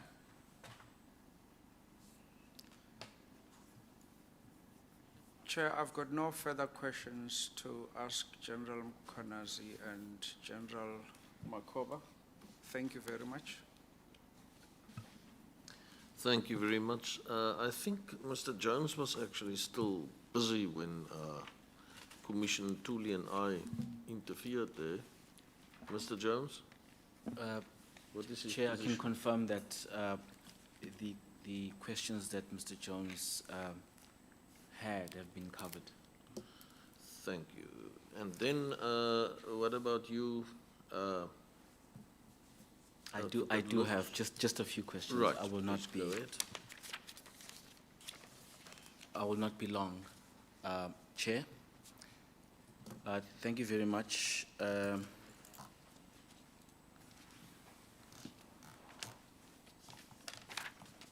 Provincial Commissioner, thank you. I think at the beginning of your testimony yesterday, you were highlighting the unrest, the timeline that you took us through. You even shared the sort of sheet that was, I think it was marked as Exhibit C. Sorry, my apologies. There is one question that I wish to pose to the General. General, you spoke yesterday about the protection of the South African breweries. Could you please elaborate on that? Commissioner, in the midst of this unrest, we're receiving phone calls almost every second. There were messages that were streaming into one's phone. You'll be answering this call while the other one is coming in, you are talking to another one. When you drop it, you don't even able to return the call of the previous person because you are getting another call. So that's how busy we were. In our control center at the 10111 center, the system was clogged because of the number of complaints that were coming in, that even the members that are working in those centers that's supposed to dispatch members, police officers to attend to complaints, could not get to it because as you are busy with this complaint and the phone rings, another one rings, another one rings, and you are attending to this one, you want to dispatch a vehicle to go and attend, and that vehicle is occupied somewhere else. So the system was clogged. In the midst of all these complaints that were coming in, some seniors will also phone you about certain priorities that need to be protected. They will be calling about number of shopping centers, and you'll tell them, no, we've got those secured already. They'll be talking about number of other... Which seniors are you talking about? Ministers. Which ministers? If the commissioner allow me not to disclose exactly each and every minister that called me because I will not remember all of them, but from the MECs to the ministers, the calls were coming thick and fast. To say what? About certain priorities that please make sure that place has not been attacked. Send police there. SA Brewery. The SA Breweries one was the interesting one because majority of the calls were coming from national office, not necessarily the provincial level. Who from the national When office? our minister, Minister Cele, eventually called me, I can talk about him, at least if he fires me, it's fine. When he calls me, he said, hey, people are crying about the SA Breweries, can you go and secure this place? And I said, Minister, maybe you are caller number 10.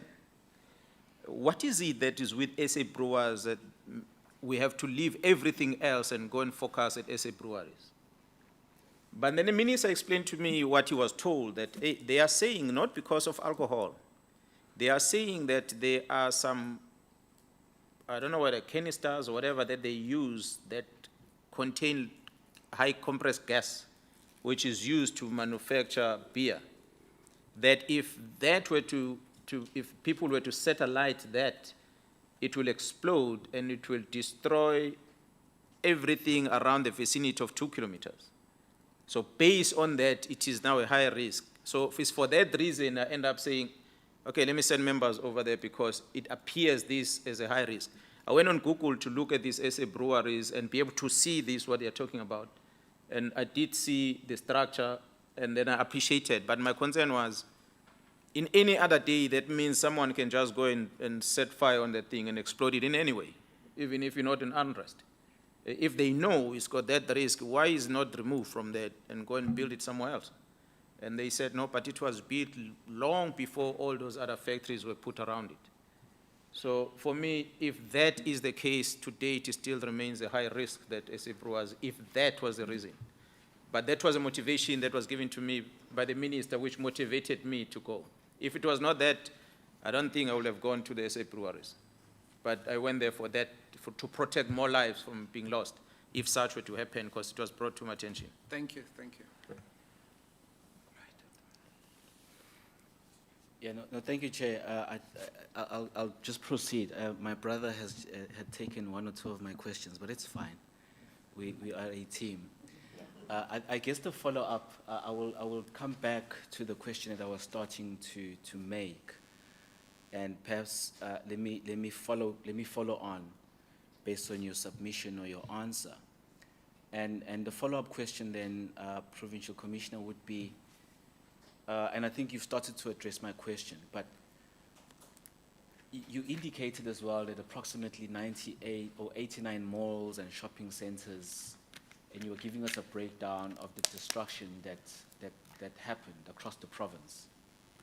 And you also gave an example of how you had to select going to protect the airport versus going to another area. And perhaps the question would be, what really informed, if you can share, what really informed the decision-making on having to decide which mall to go to and protect versus any other infrastructure? Well, perhaps maybe between the malls themselves or any other infrastructure. Commissioner, I must say that this is decisions that one took is not necessarily in the books of how we operate in the South African Police Service.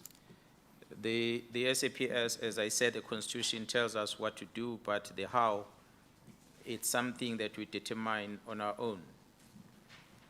There are risk categories that one will work on.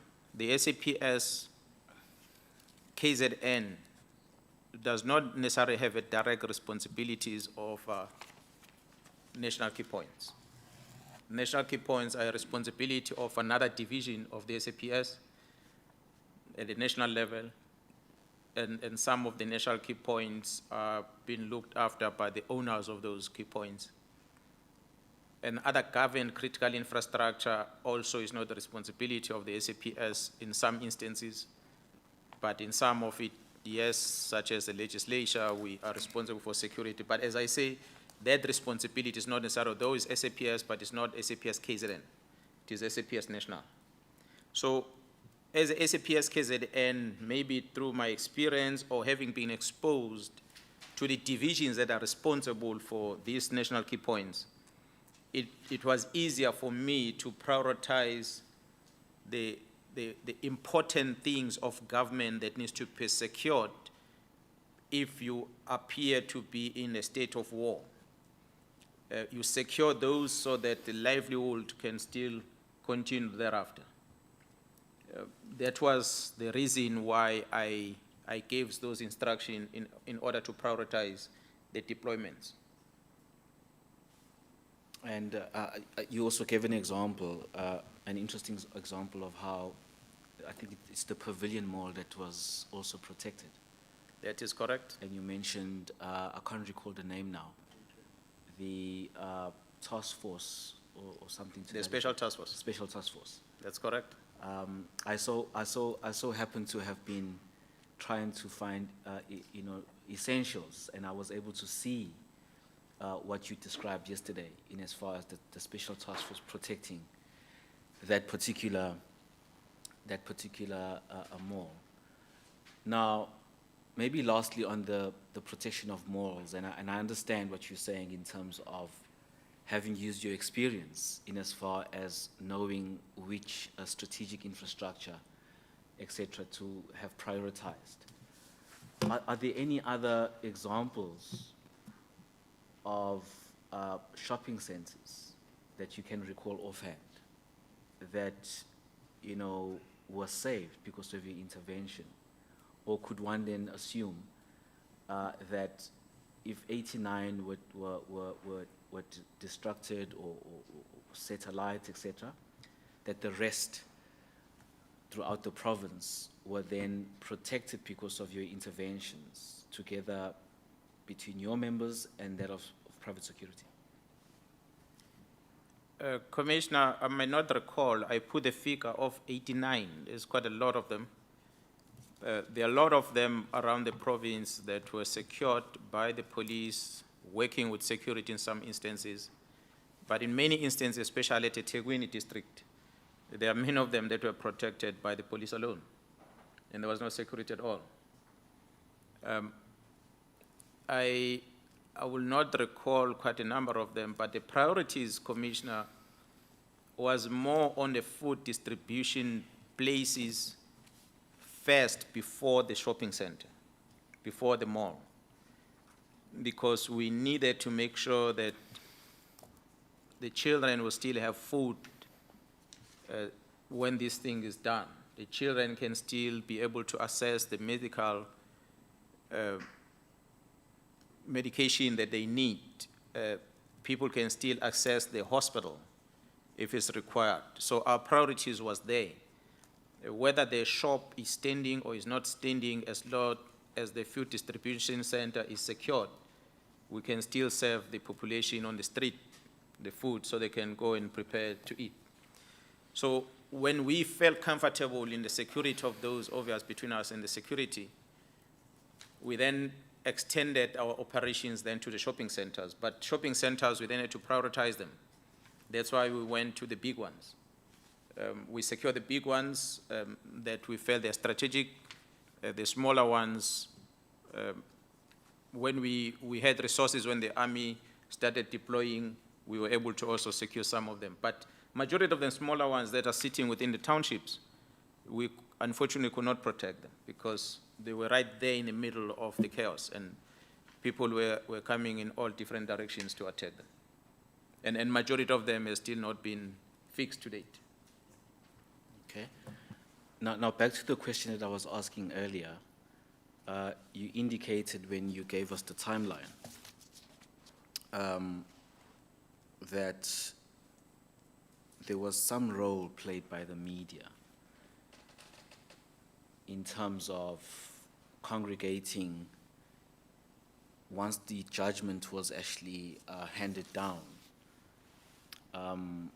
There was a congregation of media and other interested persons, I guess, at Inkandla. And you were saying something about the role of the media and how that in itself created a situation. And I did not take down the note of what you were saying well. Perhaps I was quite interested to maybe hear a little bit more about your view and your perspective as the Provincial Commissioner of Police in as far as the role of the media specifically at that particular point, in as far as what was happening at Inkandla. Commissioner, this is my view from the experience that I've had in many years working in this lovely organization, the South African Police Service. I've been exposed to training with many other units, international. I've studied and I've researched a lot of incidents that are happening across the world. And I get to assess quite a lot of things that triggers incidents such as this that took place of an unrest. And by and large, a bad person gets to learn from what he sees on television. A bad person gets to learn things from publications that teaches him or her on how can he go about to cause harm. The discussions that have been happening in our country over a couple of years through the Zondo Commission and many other commissions, has got South Africans talking. The unfortunate part in South Africa, we tend to like gossips a lot. When an incident happens, one communication gets spread a million times in what we even refer to as black Twitter. Twitter is not from South Africa, but we've got the name of the South African one. We call it black Twitter. So when you listen and when you read the comments that are coming from these Twitter accounts, different people start analyzing things differently. And then we realize that when the media set up cameras in front of the former president's house and they broadcast and they do a countdown as if it's the end of the year, and they talk about D-Day, and unfortunately with the rights that the media has, we could not chase them away, so they had to be in the mix and get to see what was happening. But we did chase one of them that were showing our movements on TV. And I gave instructions, if we have to arrest that journalist, arrest them. Because they are exposing our tactical movement at the time, which were far away from Uganda anyway. But they did that. I then keep on asking myself a question, Commissioner, as to why will our media spend so much time discussing the court ruling, number one, knowing for a fact that the person that the court has made a judgment against enjoys so much support in the country, that the more they talk about this openly is probably going to anger a lot of people, and it's got a potential of causing some unrest in the Republic. You watch TV, you hear discussions, debates, and people started getting angry. And for me, as I was talking to the team, and I said, if those cameras were to be switched off from Uganda, at least even if there's discussions on TV about the court judgment, but let's not see live on the ground what is happening. But the fact that we kept on listening to the family of the former president talking on TV, expressing their feelings, and the other supporters that are coming in, talking on TV and expressing their anger and the likes, it then started getting everyone excited in the province. So I still strongly believe that I like this one, Commissioner, in Europe, for those that watch soccer. In South Africa, when the soccer match is played, and an incident happened in the pitch, a spectator runs into the pitch, the cameras follow the spectator until he gets wherever he goes, all the way until he leaves. But in a European league, you only hear the commentator talking about the match, and you only see the TV, they will show you different players in the pitch. And then you must know something is happening in the pitch that they are hiding. They are not showing the ball movement. They are just talking generally, and they are showing an individual, but they're not showing what's happening in the pitch. You want to see the game, but you don't see. And they're not telling you what's going on. The commentator continues communicating. Now, these are the people that have learned that they must not portray bad image that is going to affect their game. And when that is cleared, then they open up again the game, and everyone gets to watch it. So I'll challenge you to go and watch that. Then I ask myself, in South Africa, why such things don't happen? Why is it in South Africa that things that have got a potential of destroying this country further get to be broadcast publicly? The accountability can be done, but not in an open public space, because you then attract opinions of many others. As a result, we end up with incidents like this one. So the more they happen like this, and the chance that in future similar thing will happen. Okay, thank you for that, General. I was particularly interested in that, and of course we do know that there is media freedom in That's South correct. Africa, which is protected in terms of the Constitution. Maybe the last question, or point rather, in respect of that, is there any interaction at your level or at national that you know of? Because I mean, the media is here as well, and they are watching. Is there any engagements, interactions where the police, you know, has sort of those sort of stakeholder engagements to sort of relay some of the issues that you pick up that also perhaps may go towards, you know, educating the media more, and perhaps even SAPS also, you know, knowing more about what the media actually does. I'm not saying you don't, in as far as sensitizing, especially in respect of how reporting, you know, should be done, especially on very high risk or very sensitive matters, you know, that the SAPS in particular will be involved in. Are there any such, you know, programs, engagements that happen? Commissioner, at the national office, I know that the National Commission have set up some engagement with the media. There was one meeting that I was also part of. In the province of KZN, and this is the fault, it is my fault, it's not the fault of the media, we have arranged meetings, and I think my communication person is here maybe twice or three times, and we're the one that has been postponing, Commissioner, not the media. We've been calling that we have meetings, we arrange meeting with them, and they've availed themselves that we could meet, because we wanted to discuss and share these views so that we could hear from their side, and together we can come up with something better that can help us going forward, while showing everything that needs to be shown to public, but we also protect the citizens of this province. So I'm still intending to meet with them on that, but at the national level, yes, I know that there is some structures for the stakeholders' engagement with them. Okay. No, thank you. That's noted, General. You also touched a bit on social media. I'm also interested to know as to,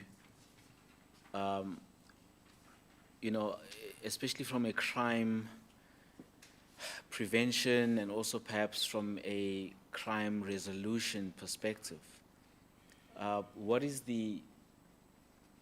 your comment in as far as the use and reliance of social media in crime fighting from a SAPS perspective? Because I think we are now living in an information age. You know, we all carry, many people carry smartphones. You raised the issue of social media earlier. You relied a bit on it at some point. And there's, I mean, millions and millions of people that are connected all the time on social media, Facebook, Twitter, and the like. What is your comment in as far as the use and reliance of social media from a crime fighting perspective or crime prevention perspective? Commissioner, social media it's a very good tool to help society. For the crime prevention and even investigation point of view, we do need this social media a lot. But it must be used in a positive way. I will cite an example. One of the things that destroys the image of the police, you will have a police officer has been drunk driving a police car, drunk on duty, which is a bad image, in uniform for that matter. And then you will have an individual who takes a cell phone and records that. Yes, he takes the full view of the person, maybe sometimes the name, the details of the vehicle. But instead of sharing that directly with the police, using social media, and say, I've recorded this, I'm posting it to this Twitter account of the SAPS, I'm sending it to this WhatsApp group, to this Facebook account of the SAPS, for the SAPS to act on it. The person does not do that. This individual will share it with friends, will just post it on a Twitter account for everyone else to view that. And they copy that, they multiply it, and they multiply it. And then by default, if you are also as an individual in the police, because our communication people, they are connected to these different groups, they follow different people, and they end up seeing this by default. And the obvious, they'll share it with us. It might be some of them are criminal activities, you know, where a person recorded an armed robbery in progress. Instead of sending that recording direct to the police, a person just share it and say, hey, here I just witnessed this happening. So it then doesn't assist when it comes to that. Bring the information directly to the police. This month was yesterday. The number of communication I was receiving about a potential riot that must happen, what they call it, shut down on the 2nd, simple because of the price fuel hike. Somebody typed something like that and said, let's lock down the country, and he posted it. And that has been shared so many times. It gets to me. But still, we don't know who did it, who posted that to start with. Now we must put all our resources together as a police and be ready for a shutdown of the country because of the petrol price that's gone up. And we waste resources for doing that.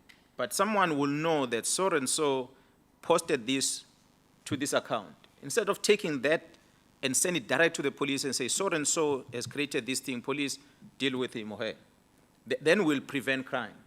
So that's what I'm saying. We need these social medias but to help us fight crime, not to waste our resources. Unfortunately, we can't stop it. It's there.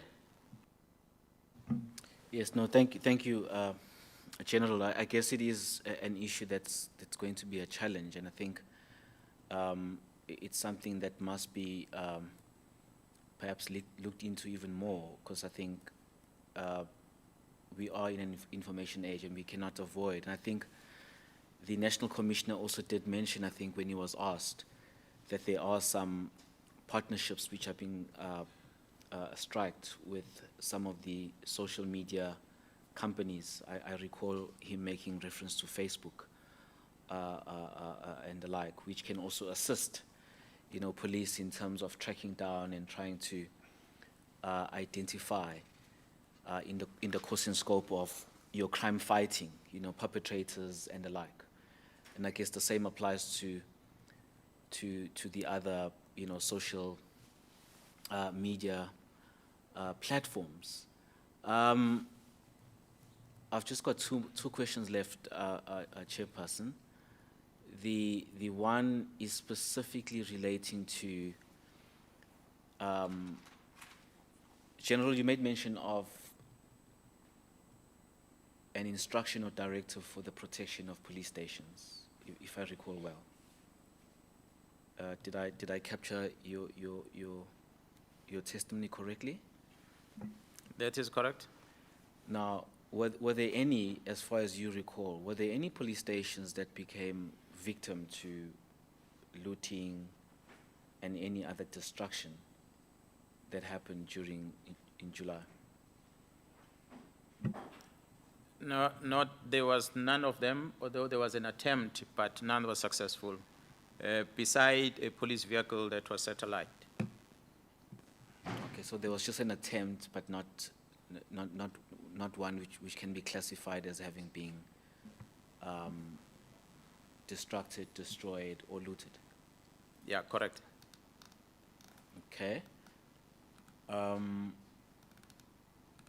Maybe my last question will go to the Deputy General, or Major General rather, I apologize, Major General Makob. Your portfolio is visible policing, is that correct? Thank you, Chairperson. My portfolio is Deputy Provincial Commissioner Policing. Deputy Police Commissioner. Deputy Provincial Commissioner Policing. Policing. Yes, which All right. includes visible policing. Oh, okay, thank you very much. So it does include visible policing, which Correct. is Program 2 in as far as your annual performance plan. That is correct, Chair. All right. And I note that you do have a sub-program called crime prevention, That is correct, Chair. hence visible policing and the like. That is correct. Now, I think the provincial commissioner elaborated quite a bit in terms of number of police officers in the province and the number deployed in July and how the shifts work and the like, and how we've also heard testimony here as to how police was stretched. We also appreciate the fact that it was an unprecedented time, and I will not get into all of those details, but I'm actually quite interested, specifically because there was mention as well about how you're working with communities, CPFs, examples were given. What could you highlight for us? Because I think it's important just for us to understand as to what is being done from a crime prevention perspective in as far as visible policing is concerned. As brief as you can, and I'm not trying to confine you, but I'm just interested because this is in the public documents, your APP is available for everyone to see, and it is interesting to see that you do have such a sub-program which can perhaps also assist in restoring the image of the police, etc., as has been mentioned. So I'm just interested to know if there's anything you could share with us with what is being done in the province with regards to this program. Thank you. Okay, thank you, Chairperson. In as far as this program, the responsibilities of this program are also enshrined in the Constitution, Section 205(3). That is prevention of crime. Just to highlight that. There's prevention, there's investigation, and investigation now it's Program 3. But in Program 2, prevention of crime, maybe let me just also say that prevention of crime, or SAPS as a whole, is part of the criminal justice system, but it's number one in the hierarchy of criminal justice system. So in the prevention of crime, we prevent crime in many ways. That includes the proactive part of prevention of crime. In the proactive part, that includes different partnerships or different types of partnerships with the community, working with the communities. Partnerships that will include, in the main, the Community Policing Forum, or the CPF, which we are mandated to do in terms of the Police Act as well. That includes many other partnerships, including the businesses, the religious fraternities, and many other partnerships. The concept of partnerships allows for members within this program to be to think outside the box as to what else can be done in order to prevent crime. That is part of Program 2. But we prevent crime. As part of Program 2 as well, we have the so-called community service centers, CSCs, that work 24 hours with different different levels at different levels of station commanders, be it a small station with a captain station, a lieutenant colonel station, a full colonel station, a brigadier station, and we've got different levels of stations of commanders. Their responsibility, one, as the CSC, is to receive the community when they're coming to report any sort of crime or incident in any other administration duty that we deal with the community that you might be privy to. And as part, that is CSC. Also, we have the crime prevention groups within the stations. Crime prevention groups that go and do and conduct patrols and conduct the roadblocks in line with CPA, or CPA is crime pattern analysis, that is revised on a weekly basis, or as and when crime or crime pattern moves. So we have groups that specifically deal with that. As part of Program 2, also we have the administration, you can call it administrative part of it, that is responsible for SAP 13. SAP 13 is the exhibit management.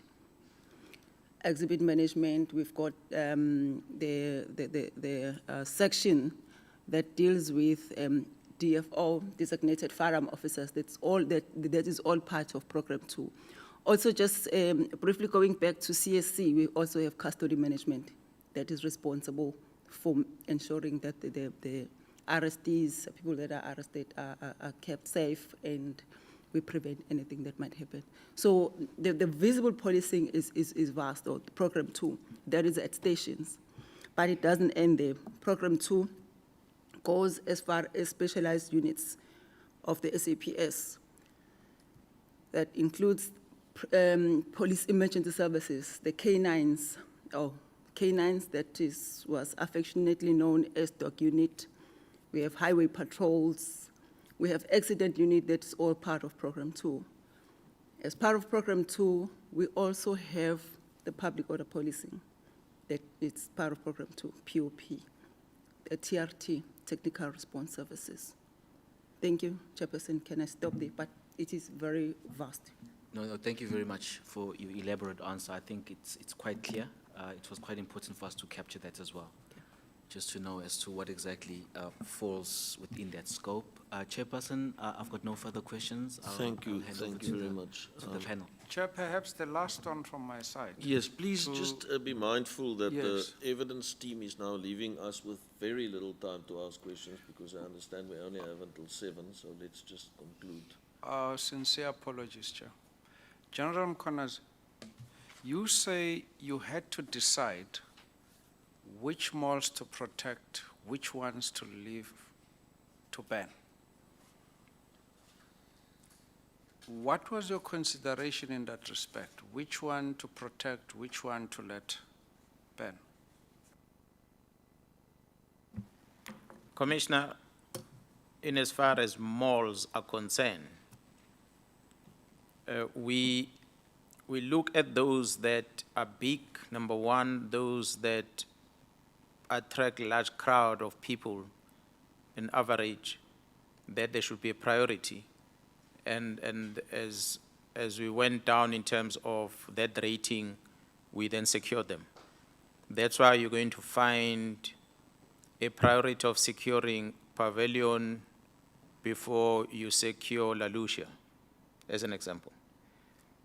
We find it is important for us to categorize in that fashion. Why? Because we wanted to have a maximum impact. So if we could save, let's rather save big than saving small.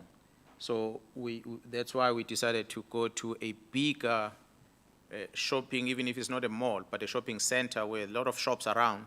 We rather secure that than to focus at one isolated shop that stands alone somewhere else. So that's basically our priorities. That's how we prioritize these shopping centers. Thank you, Chair. Thank you very much. Just a few questions from the side of the panel. I will start. The new or current Minister of Defense, Tam Dise, testified, and she said that the way she understands it, or the way it is that the police, SAPS, is the lead department when the defense force is deployed to assist the police. So the police officers will even instruct, and the police officers will instruct the defense force of officials what to do, and then will do the arrests themselves. Is that also your understanding? So then it would mean that the commissioner, National Commissioner of Police, he stayed in Pretoria. He testified here that the provincial commissioners of police were in charge, and that would actually mean that the operational decisions pertaining to the deployment of the defense force were yours, provincial commissioner. Is that your understanding as well?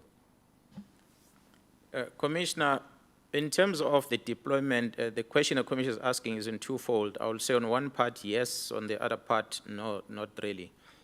The yes part in as far as the SANDF being deployed in the province to come and support the police, it is true they're here to support the police, and we expect that the SANDF will operate under the directive of the police.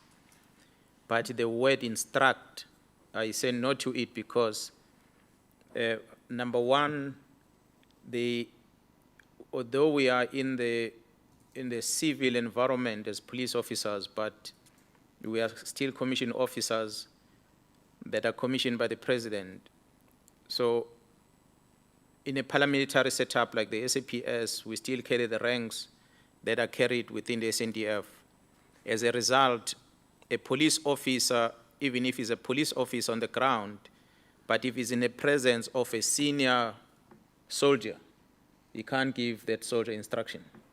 So the same happens with a soldier, even if he's on the ground on whatever operations they do, cannot easily instruct the police. So in terms of instructions, we go according to the level of your rank. But in terms of directive, guiding what the military must do, even if a police officer is junior in rank, he might give directive to the SANDF and say, can you please do A to Z in that area, the police will effect and do and whatever things. So, but in the operations of the SANDF, when they're deployed, they must be directed by the police, so they can't just go on their own and do what they like. Okay, so with regard to their deployment here in KZN after they arrived, that decision was actually yours in the first instance to take, is that correct? And nobody else's?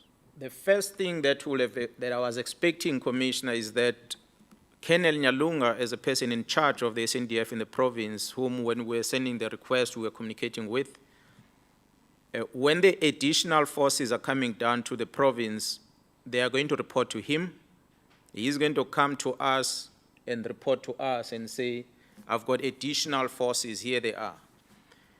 Hence, I said earlier, Commissioner, in the presence of the Major Generals of the SANDF, which are equivalent to my colleague, the Major Generals of the SANDF that came with the minister on the 15th, when I saw them, I thought they are just coming down with the minister, and that's it. They are not part of the operation.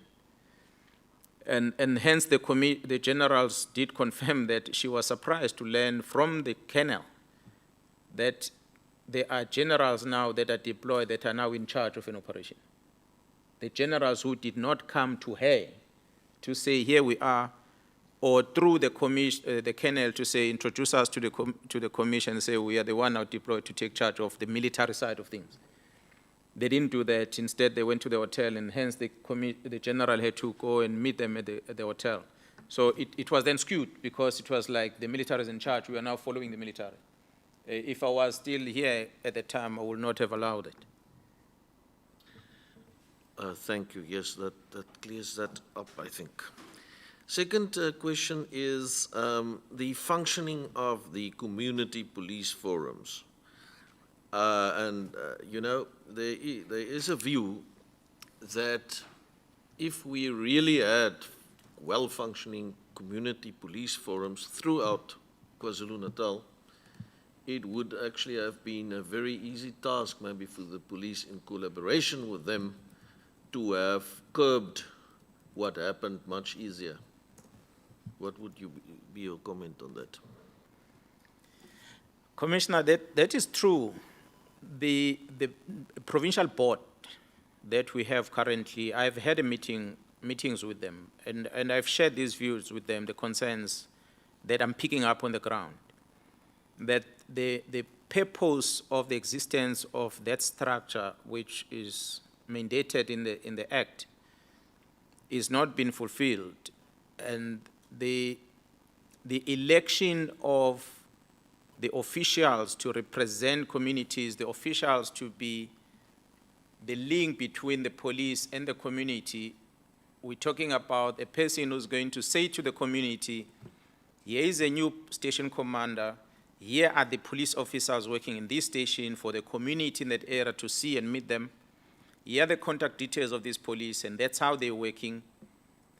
And any challenges that the police are experiencing, that this person will hear first because he meets with the police and will have meetings with the community, bring the police so that the meetings with the community are taking place, and strategies developed between a police station commander together with the community that they serve.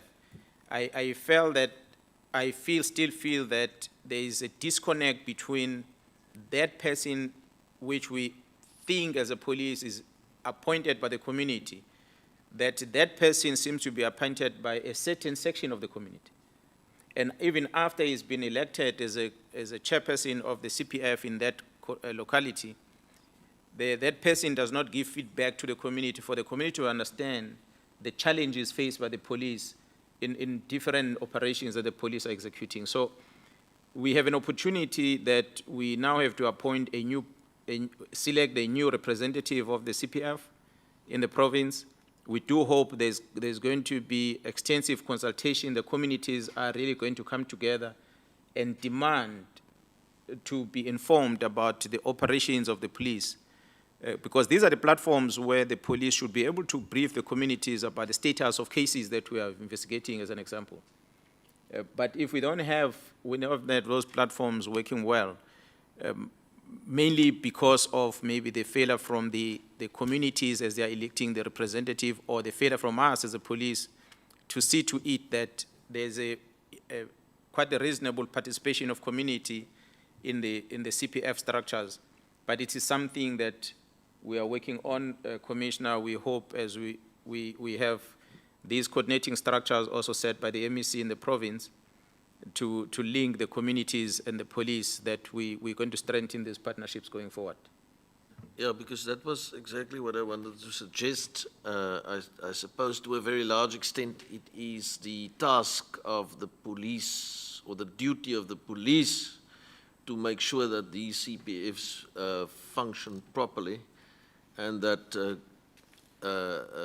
it was to an extent therefore a failure on the part of the police not to have well-functioning, effective, efficient CPFs that could have been called up in a moment to assist the police in all respects and bring the situation under control. That is correct, Commissioner. The Act gives that responsibility to the police to identify all the groups, all the individuals that needs to be informed about the CPF, how it functions. The President has forced us, Commissioner, to work on this district model, where the police must work with other departments in the district level and make sure that everyone is involved. So in terms of government structures, you will have councillors, locals, and you have local mayors, and then we have station commanders that are operating in their spaces. So if those individuals communicate as government officials, it will just improve the relationship with the communities. So it is our approach that we need to force those government representatives to have structured meetings with the police also involved, where these briefings that go back to the communities, not only addressing service delivery in terms of water and the likes, but the service delivery also in terms of what the police is doing to the communities, the challenges that the police has, and the lack of resources, if there is any, that will just assist the communities in order to understand and appreciate how the police works. So we are appointing new station commanders, fortunately, and that's what we want to put in as the performance agreement, so that you can monitor that such meetings are taking place as part of the performance agreement of the station commander, that community engagement, that imbizo, which is known as imbizo, takes place on regular basis. We'll put frequency of that month on yearly basis, and to make sure that there's accounting on it. Otherwise, as is now in a performance agreement or job description of a station commander, although it is there that it must be done, but a monitoring mechanism is not there, so we want to build that in. So we hope going forward that we will improve this relationship between us and the communities. Thank you. Now, the CEO of the Pietermaritzburg and Midlands Chamber of Business, Ms. Melanie Vaness, also testified here, and she says that generally there in Pietermaritzburg they work together very well with the police, but that was not the case during the midst of the unrest, as we all know, that basically started around the 8th, 9th. So over that weekend and towards that Monday, she basically says there was literally no response from the side of the police, and that they were basically missing in action when they needed them. What is your reaction to that? Commissioner, I said earlier here that the communities are going to expect us to be there all the time and protect the public, to make sure that there's not even a single window that is broken into. But during July unrest, the SAPS were faced with a very difficult task to protect thousands of properties that are sitting in the Pietermaritzburg and the surrounding, which was impossible. Security companies employed by some of the business people, even themselves, could not protect those properties that they're employed to do.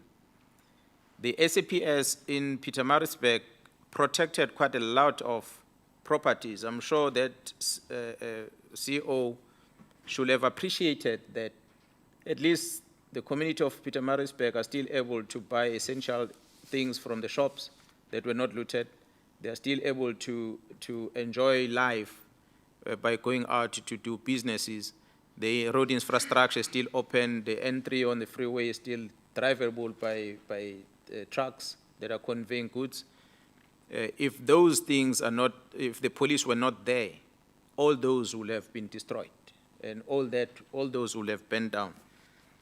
I can just indicate here, Commissioner, that in Pietermaritzburg specific, the police action resulted in the use of 16,898 shotgun ammunition that was fired to the crowds as we're trying to disperse them. And some of them, you see them on TV. There are cameras that shows that, where police officers are trying to disperse crowds.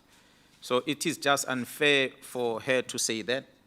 And I'm going to invite her maybe to go back and watch some YouTube channels and watch some new TV stations that were broadcasting at the time, for her to see that the police were doing something.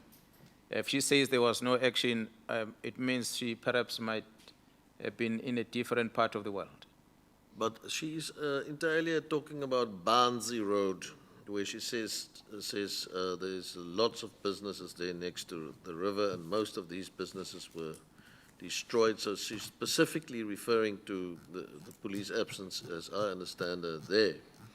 Can you, do you have any comment? Is it true that Barnsley Road did not get attention at all from the police? I do not know which road is that, Commissioner, the Barnsley Road. I'm trying to get on Google now to see what street, which part of Pietermaritzburg is Barnsley Road. Yeah, well, Commissioner General Makhoba here was previously District Commissioner Pietermaritzburg. Perhaps she might even respond better about knowing the area. Chair, I can also assist quickly. I can also assist very quickly. It's the area where there's the macro and a number of other businesses. I think as malls, there's also a warehouse there as well, and others. It's Next. called, I think, Camps Drift, that area. Camps Drift, correct. Okay. Umsunduzi River is right, it goes along there as well. Yeah. Okay, Commissioner, I think that what she's talking about, it is, I'm not sure, Jerome Makhoba, what is it, under Pietermaritzburg Central Policing Area, or is under Alexandra? But in either way, the nearest police station in that area, I'll estimate to be about a good 10 kilometers. Or less than that, roughly, or maybe 5, 7 or so, give and take. There are other places around that. For instance, in the bigger part of the shopping area in Pietermaritzburg is within Scottsville, in that Alexandra policing precinct, is within Scottsville. Although Macro is a busy place, as Macro we know it, and there are some of the shops around, but the center focus, it is Macro in that area. Yes, the police were overwhelmed. They could not get there on time to be able to secure that, as many other places that were destroyed. The Macro here in Durban was also attacked in a similar way. I do not deny, Commissioner, that there are a lot of other places that could not protect, but there are a lot of places that we protected. So we could not just ignore some of the areas to go and protect some of the areas. I think the CO can appreciate that in some areas they are still able to do business. It is not ideal. Yes, we did not secure them as we were supposed to, but we did deploy police there, and there were a lot of action that the police took, but the crowd was just too many to be able to stop completely everything from happening. In some instances, we will have prevented some few looting, but some looting will have happened already. I was wondering whether it might also be that you were, at that point in time, still deploying people at the key points, and that is why people got the impression maybe that not to be seen, but that you were maybe at the key points still at that point in time. Yeah, well, I do not know exactly when exactly the looting started in this area, Camps Drift, but I do remember in Pietermaritzburg there is I think, Checkers Hyper that is next to the freeway that was in smokes and it burned. It is situated, Commissioner, right next to the shacks. It's literally, you can walk from the shacks to all directions to get to that place. I think it's a distance of about 100 meters from the shacks to the gate. Chigacho, informal settlement. So it became almost impossible for police to secure such a place, not unless you have police officers securing, standing guard there 24 hours securing that place. That's why I then directed that you better secure the Midlands shopping center where if they were to attack that, there's going to be more destruction than a Checkers Hyper alone. Yes, have police officers there that can try and prevent crowds from coming in, but unfortunately, it was just almost impossible to secure. Okay, thank you. Then, very concerning is, and she seems not to be the only one who is saying this, that she said she was actually told by some of the police officials, not anyone else, police officials, that they were instructed to stand down. I know you've referred to it before, and I'm not suggesting you told them to stand down, but that is what she is alleging. She's also saying that they were told that there is no tear gas, but it then turned out that there was indeed tear gas available. She goes on to say the police were saying, these police she spoke with, were saying that it took everything in them to stand down. Now, it's very difficult to imagine that this was sort of dreamt up by her, because she says this is police officers that is telling her this. So can it then be that at another level, police were told to stand down that you might not know of, or what is going on here? Because we also, have there are also other reports of a similar nature. Our Commissioner, as I responded earlier, I will request that the Commission, if possible, I assume that she did that under oath. Yes, indeed. Thank you so much. And I will request the Commission to investigate it further so that if it's proven that it is a lie and we've got evidence that we can provide as the police, then she'll be held liable for that. We will cooperate with whatever investigation the Commission is initiating in that regard. Yes, but I mean, it's not, we can't necessarily presuppose that she's the one that is lying here. I mean, she says police officers told her that, but she wanted to protect the police officers, therefore she wasn't willing to mention their names. Commissioner, a person appears there in a public television, international, and under oath says this and that happened, and not held accountable, then I will be very disappointed, because she must beg the facts. Hence, I'm saying that I'm urging the Commission to conduct further investigation on this one, because we are denying it as a police. And if it is proven, if she can provide proof that, yes, indeed, this is a police officer who said got instruction from this one, at least we could be cleared, because then with the police, we'll have to take action against police officers that issue such an instruction.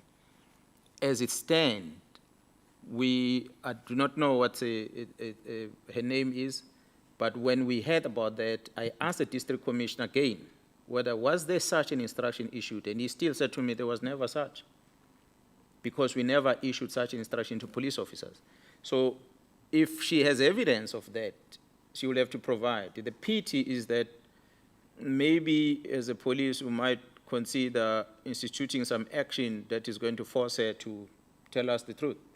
But I don't think we'll need to get to that stage. I will encourage that the Commission assist us on that. It's easy to sit here in front of it as other witnesses that we talked about earlier to make allegations under oath. And when we provide evidence that proves that the allegations we are making are false, it becomes embarrassing for the country. So I would want things like this to be corrected. So if there's anyone stands here and says this, what happened, that, what happened, even if it's Mkhwanazi, and he says this under oath, they must be held accountable. Yeah, it seems to me either corrected or investigated by the police. But let me ask you about Ms. Paleza Pili, the CEO of Durban Business Chamber. She says that the initial, the Metro Police reacted very well, but she says for 2 days within that period, 10, 11, 12, 13, the Metro Police was on their own. There wasn't any public order police to be seen as far as the situation in Durban is concerned. What would be your reaction to that? Again, Commissioner, if a person comes, express an opinion before the commission under oath, and an expression that seems to damage the image of another person or an institution, we'll have to back it up with facts. We can prove our actions in this eThekwini district. Business people seems not to appreciate what we've done. And I do not want this thing to go out there to police officers and they end up taking a position that they will never secure business infrastructure because of the business people who do not appreciate the efforts by police officers to protect the business interest. We spoke about SAPC, SA breweries. It's not the interest of the police to secure SA brewers ordinarily, but for the security of the country, we needed to. For the benefit of business, we needed to. But that seems not to be appreciated. So it is a very dangerous statement that is made before the commission. And I will challenge Ms. Palisa, because I've had many communication with her, which I think from today onward, that relationship will be damaged. Because So in other words, you deny this, what she said, what she testified? No, we deny it, Commissioner. Okay. We deny it, but I don't want to end it there, Commissioner. I don't want to just say deny and it ends there. It must be denied and invite the commission to take further action about it, so that in our denial, if it's proven that we are wrong as police, we must be held accountable. But if her statement is proven to be wrong, she must be held accountable. It mustn't be denial and that's it, it ends there. Yeah, no, I mean, let me make it clear, if there is clear evidence that someone has committed perjury, then obviously there are the provisions of our act, but there needs to be quite clear evidence about that before we can take those steps. So my last question here is also the same, Ms. Palesa Pili. She says on the 10th of July, she was looking for you telephonically and you eventually called her back. That is now the Saturday, correct? 10 July, it's a Saturday. 11 July is the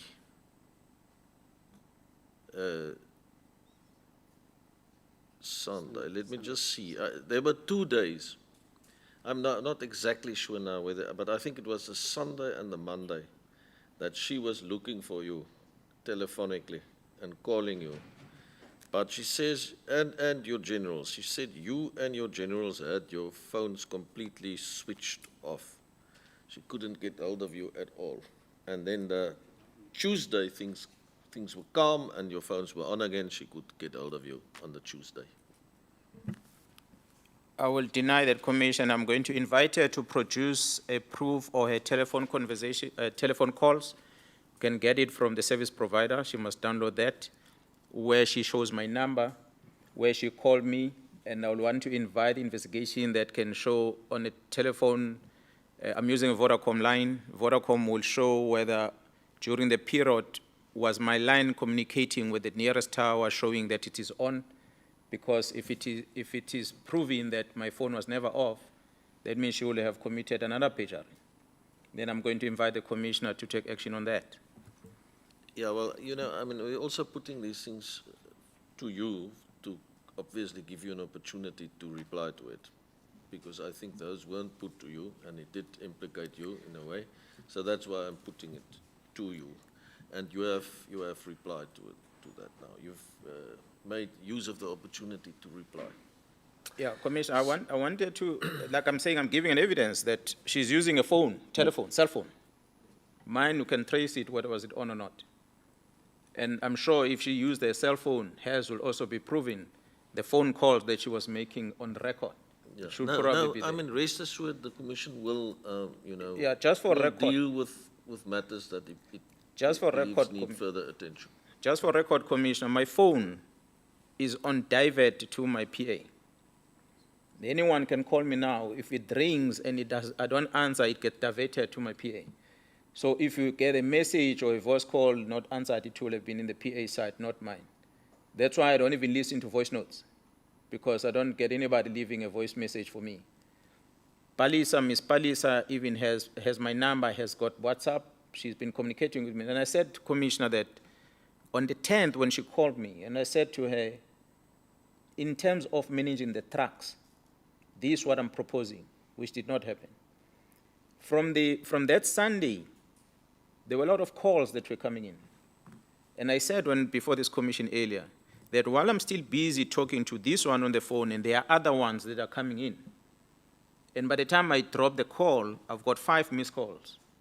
So if I want to return one of those missed calls, I might not get to the others. I end up forgetting which one I did not answer, which one I have answered. So with just too many calls, the system was blocked. So for anyone to say calls were not answered, it is not true. Thank you, Commissioner. Commissioner Tuli?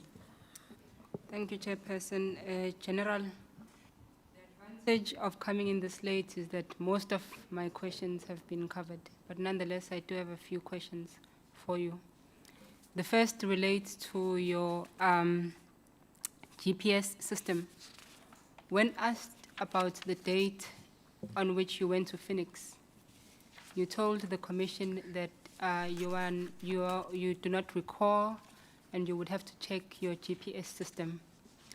You further told the Commission that there are 2 systems that you use in the service. The first is the normal, I am guessing, Google Maps, the one that you pin and it tells you where you are going. And the second is the AVL system, which is built into your police vehicles. Could you tell the Commission which one you were referring to when you were telling the Commission that you would have to check on the system? You talk about my vehicle now? Yes. No, it's my private car. The only way to track the movement of my car is the tracker system that will tell me where did I drive when. So it is that what I was referring to, but it's for my private vehicle. It's neither one of the 2. I understand. Yeah. We were of the impression that it was your police-issued vehicle. It's your No, private vehicle. I use my private vehicle. I said to the Commissioner before that due to COVID protocols, I was not supposed to be in contact with someone else. So as a result, I could not get the police vehicle to come to me, but I needed to get out. So I got into my vehicle and I drove to the scene to go and see what was happening. Thanks, General. Now, in relation to the AVL system, are you able, as an organization, to then track through the AVL system where the vehicle was at which time? Does this system, is it able to give you this information? Yeah, that's correct, Commissioner.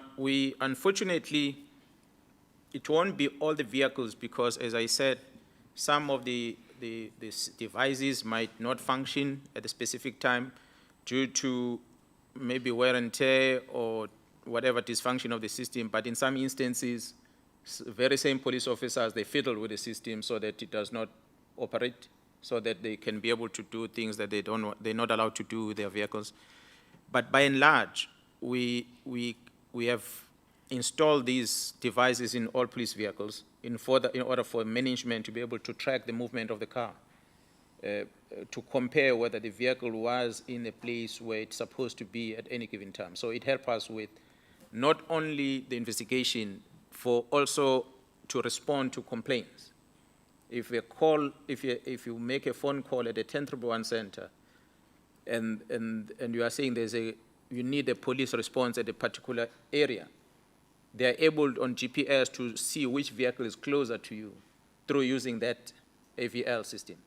And they are able to radio that vehicle to attend to the complaint close to you. So that's why it was built into the police vehicle for that purpose. Do you have any systems to attend then to the fidgeting width of the system by police officials? At this present moment, we had engaged with TMS. We don't have anything that alert us immediately when that system has been tampered with. It is not. You will see the system is not reporting. That's what it shows you. But not reporting might mean the vehicle is standing still, it's not moving. Only to find the vehicle is driving. It's just system is off. Because when a vehicle is switched off, the system goes off. So it is there that we needed to, we still have to work out that if the vehicle is started to move, that system must indicate. But if it is fiddled with, it must also give us some reports. But for now, that is a gap that we have. Thanks, General Mkhwanazi. Now, earlier I spoke of a culture of impunity. And this culture is not just reserved to the South African Police Service. It's endemic to mainly the public service, but I think it's societal. A lack of consequence management, corruption, fraud, that's endemic. And it is encouraged by this lack of consequence management. I am saying this as a means to ask this question. Now, within your organization, you have systems through which you monitor and assess who takes which vehicle, and there are logbooks at this time, this constable or this general took this vehicle, and at this time, this AVL system was working. And save for instances where the car is not in motion, you would be able to eventually determine that this vehicle was tampered with at this time, because on this day, this AVL system was working, and now it's not working, and it had been booked by this official within this period. Are you in a position to inform us if there are any cases against officials who are guilty or who have been suspected of fidgeting or tampering with the system? Yes, Commissioner, there are cases. I might not necessarily give the number. I was not prepared for that, but we do have cases. That's why I could tell that there's fiddling of the system that sometimes happen. That's why we are able to charge members. Thank you, General. Are you in a position to further to this, then to finish the commission with that information? We'll try and locate it and finish the commission with it. Thank you very much, General. Much appreciated. Then the next question relates to, similarly to the GPS or the tracking system, the radio system. You mentioned two systems that you use, the digital and the analog. You began to describe how the analog system works and the failures and the challenges therein, but you did not have time to speak to the digital system and how that works. Could you tell the Commission the relationship between these two systems, particularly taking into consideration that there are severe challenges with the analog system? In what ways does the digital system, one, function, and in what ways does it assist, if it does, the challenges that you face with the analog system? Commissioner, well, I'm not a technical person with regard to the radon network, so whatever I say, the experts that are out there might start criticizing me if I try to explain it. But what I know is that the two systems are not comparable. You can't talk from one system to another. That's a start. It cannot be. In the South African Police Service, unfortunately, we only have this system deployed in Gauteng, and even in Gauteng, it's old. This being analog or digital? No, digital, sorry. Okay. is in Gauteng, but even that one is quite old. The rest of the country are using a different system. There was a project of rolling out that system. I think it was supposed to start in the Eastern Cape, and for some whatever reason that project stalled.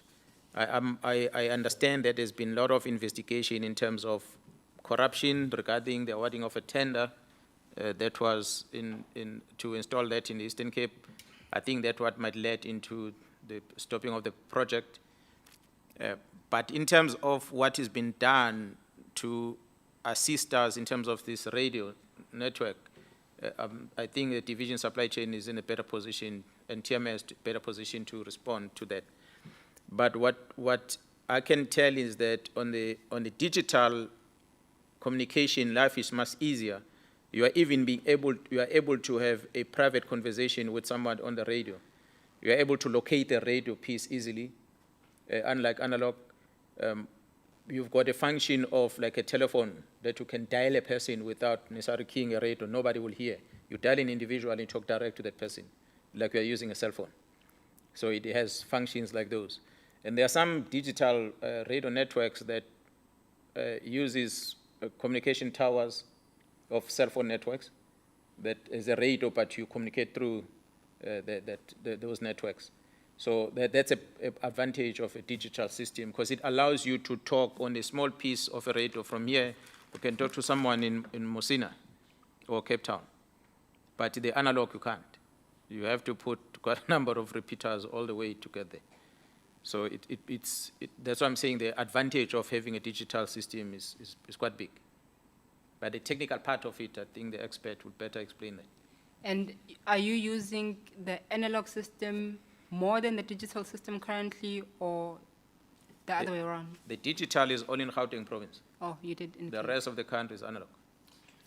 Now, General, in relation to that topic, you further indicated that you have requested assistance from the national office to address the challenges that you face with the analog radio system in particular. And you further indicated, and I'll quote, that we are hoping for help from the national office, close quotes. Could you tell us how long you've faced this problem? You did say it's a historical problem. It did not just occur recently. How long have you faced this problem, and how long has it been that you've been engaging with the national office to assist you? And this question is particularly important because you have stated that it posed major challenges for the manner in which you operated in response to July 2021. I'm not sure if the Commission is making a reference to the letter dated the 2nd. No, General. You indicated when asked by Advocate Jones on your radio systems and the challenges therein, I think he asked you if a police official from a different province is able to communicate with another official from a different province.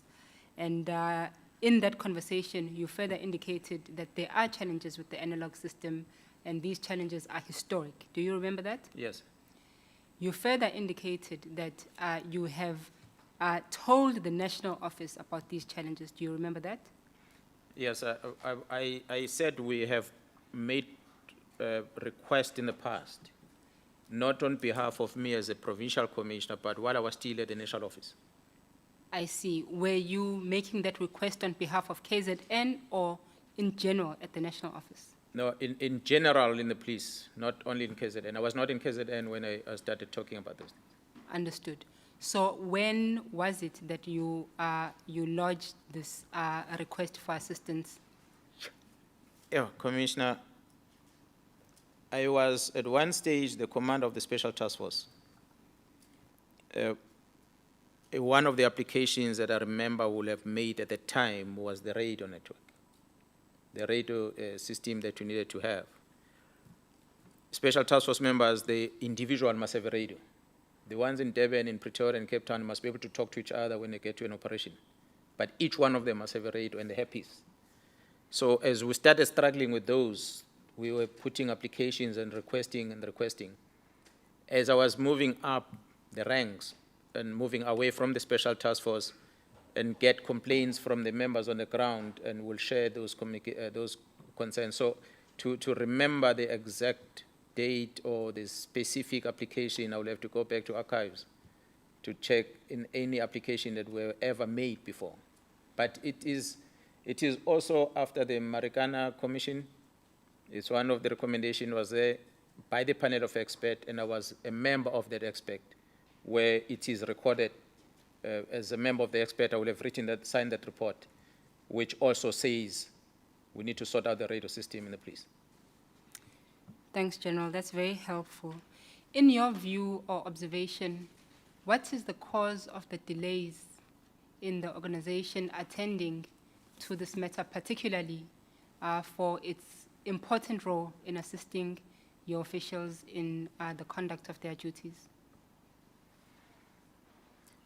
Commissioner, there are things, systematic challenges that the government has in as far as the supply of resources to the South African Police Service is concerned, which by and large has got to do with procurement. I feel that if perhaps Department of Treasury were to really sit down and understand, and as well as the cluster understand the challenges, and maybe there could be review on the processes that have been followed when you want to procure something for law enforcement, and maybe that can speed up the process. I spoke about the radio network. It's stalled, I think it was in 2010 when the digital was to be rolled out in the Eastern Cape, but it came to a standstill. To date, nothing is happening. So we have many other challenges. Vehicles, I spoke about 5,000 fleet that I have. You'll find maybe 10, 20% of that sitting at the garage, waiting for something minor, such as a battery. But that vehicle might stand there for the whole month. Or to change tires, the vehicle might stand there for the whole month. So it's the procurement systems that we have in the organization. It seems to be a challenge. And until those are addressed, we'll keep suffering. Are there any plans to address these challenges, the procurement challenges in particular? There is engagement from the national office with Treasury, but I'm not in that space to understand exactly to what extent the Chief Procurement Officer at the Department of National Treasury Office, whether are they thinking of changing this procurement system or not. But from where I am on the ground at the provincial office, I know that we have these challenges that can better be addressed with a policy change up there. Thank you very much, General. My last question relates to your relationship with Colonel Nyalunga. We have spoken in depth with regards to the relationship or the allegations about your conduct and in relation to the South African National Defence Force and the minister therein. Now, there are implications for your relationship with General or Colonel Nyalunga. Could you inform the Commission what, in your estimation, was the nature of your professional relationship with Colonel Nyalunga prior to the 15th of July 2021, and how, if at all, the events of July 15, 2021 and thereafter have affected this relationship? Commissioner, I believe that our working relationship with Colonel Nyalunga has always been good. I don't necessarily know him personally in his private life, but since I came to the province in April, on the few meetings that I've had with him, he's been a good, disciplined soldier. I have not seen anything wrong. That's why the communication that happened even prior to the deployment of the SANDF here, I could assist him whatever that he needed, because he's able to say to me, Gerald, I'm having this and that challenge. Then I'll come forward and be able to, I can share that with the Commission camera of what type of assistance that we rendered. I don't think it's important for me to say it in the open meeting. But I feel that maybe what the pronouncement of the minister here, the minister, I do not know what is the setup within the SANDF in terms of the senior officers being allowed to speak freely about things that are of national security to their principals. I do not know whether they're not allowed to speak, or maybe for them to speak, it must only come from their chief of the army. I do not know. But in this SAPS, if the minister asks a constable something, the constable must talk. Or if the constable feels that he must share something in the presence of the minister is asking and is running an operation at the time, the constable must be able to tell the minister or the national commissioner what is required. We have that freedom in the SAPS to communicate with respect, but share information. And can you confirm that you have engaged Colonel Nyalunga post-July 2021? I have not necessarily engaged, no, I do not recall. I've been lying. I don't think I've engaged Colonel Nyalunga. There was an opportunity, few opportunities where he had invited me to his events that I was not available, and I sent some colleagues.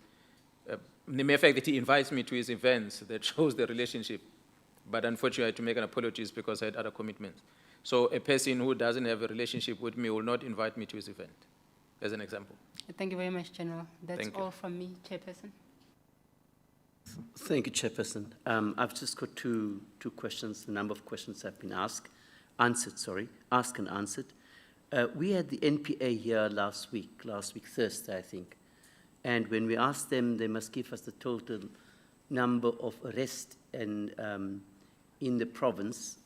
And they gave us a number of 2,080, I think, might be a few more or less. And the majority of them are in court. Only 64, they said, were not in court, but the rest of them are in court. Generally, you've given us the number of 3930. I don't know whether it's subsequent to, maybe there's a time difference, but this is what they gave to us. Your comment on it?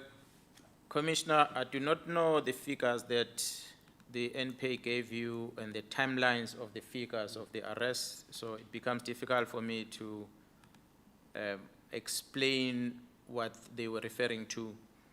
I did say that there are quite a number of arrests that were effected that might not necessarily be finalized in court. But the ones that we have recorded, we recorded them from the 7th of July to date that are related to the unrest.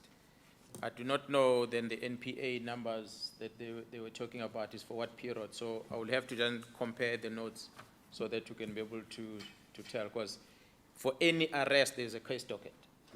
And the case docket will end with the NPA. So we can't be guessing those numbers. We can reference them to a case docket. So it should be easy to get that information if the commissioner wants that. Yeah, please. Thanks, General. Because we did indicate to the NPA that on Thursday when they gave us these numbers, there may be ongoing arrest, and that number maybe is a changing target and so on, but we would love to have that. The second question, General, when earlier on you were asked by the evidence leaders around the barricades and the subsequent death of people at Phoenix, please help me if I heard you correct. When you said that people, were supposed to stay in their houses, they supposed to stay in their places, and then I think you use the word, and they went there to loot, or if I heard you correct, that especially at Phoenix, that they, in fact, they shouldn't have been there. I don't know whether I heard you correct, General. Commissioner, I was just making an example when I made a statement that a lot of people died. There are a lot of them that were injured. Of those that died, there are a lot of inquest dockets that we have. In other words, we do not know the cause of death. We don't know who might have been responsible for such. And then I was more focused on inquest. The ones of murders and the likes, at least we know that there are people that kill them. And in some instances, there are investigations that will have led into the arrest of perpetrators. But riot happens. Community is being mobilized by someone to go and commit crime of looting. Communities leave their houses in the middle of the night.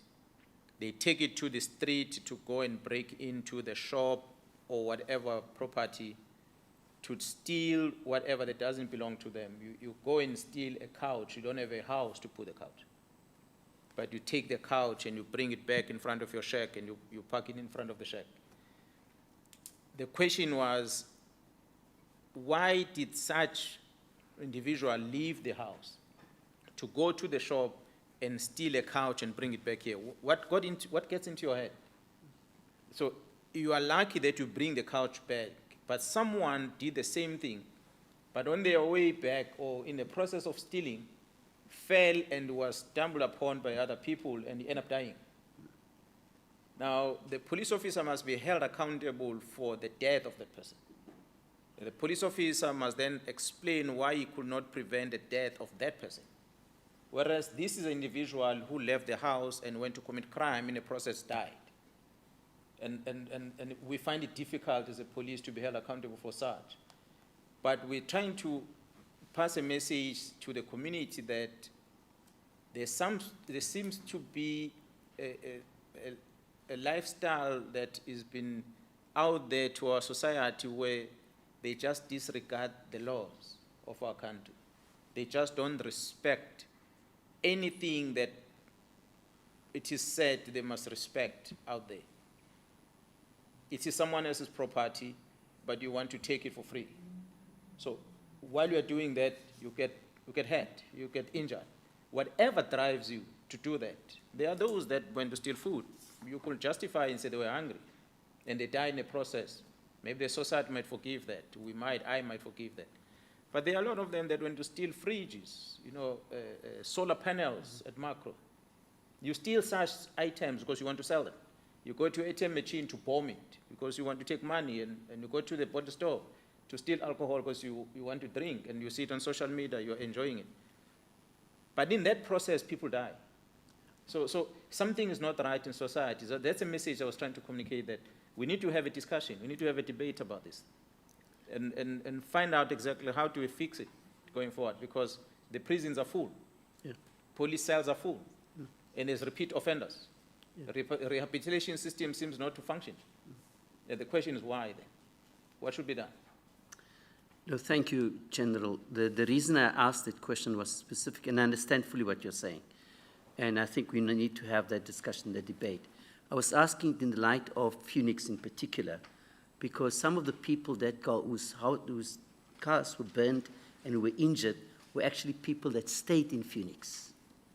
Because there's a small percentage of African people staying in Phoenix, and on their way home from work, some of them were attacked and so on. So there is a context to some of them that were staying in Phoenix and on returning home were then attacked and they lost their cars. There's one small businessman, and they testified here.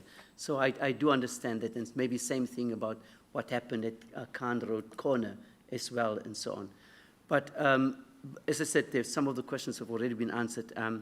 General, one of the things that also this commission is doing is to have two factors, accountability and social cohesion. I have asked the National Commissioner yesterday some of those in terms of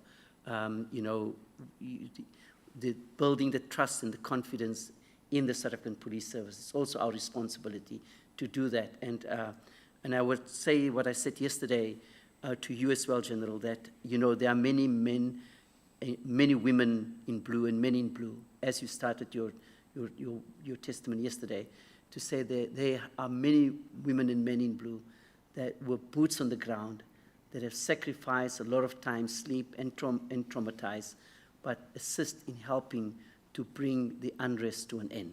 And that we want to convey our thanks to those men and women who sacrificed their time, although it was their job, but at the same time the commitment to the country. Although there are challenges, and the challenges are around how do we build confidence and trust, further confidence, trust within the South African Police Services, because in the end, South African police service have to do 50%, and the community will have to do the other 50% in effective combating and preventing of crime. Unfortunately, we do live in a dysfunctional society, and there's quite a lot for us to do. You have in the KZN our office, the Human Rights Commission's office, and they are standing ready to assist you in terms of building and helping to build that trust between yourself, SAPS, and the South African community.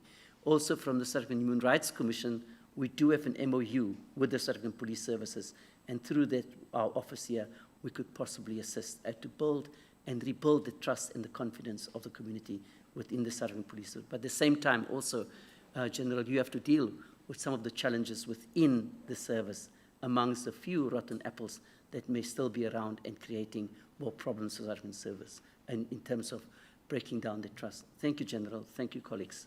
Thank you, Chairperson. Thank you very much. Commissioner Tuli has a very last question.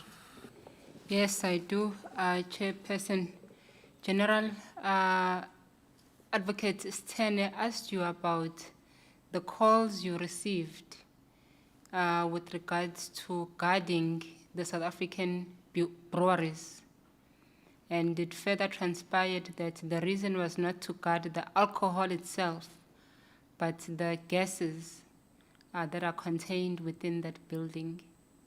And that operation seems was successful. Now there's another chemical facility that did burn in Konabia with devastating effects. There were approximately, we are informed, 1,600 chemicals contained in that warehouse that burned. Devastating and yet untold environmental effects in an age of climate change. Did you receive any calls? You say you received approximately 10 calls to guard the South African breweries. Did you receive any calls to guard Konabia and this chemical facility? No, negative, Commissioner. I did not receive any call about that facility. Thank you very much. That's all from me, Chairperson. Thank you very much. Then this long session has come to an end, and as you see, Provincial Commissioner, we have heeded to your call to finalize your testimony today, although we also very far over our supposed time of hearing these matters. But thank you for coming, thank you for cooperating with the Commission, thank you for putting your side and responding to the questions put to you by the Commission. It is highly appreciated. Also, the other two generals, thank you for coming along, and some of the other colleagues that are here. So, generals, thanks for that, and we will stand down now, and you will be excused. Thank you very much. So much, sir.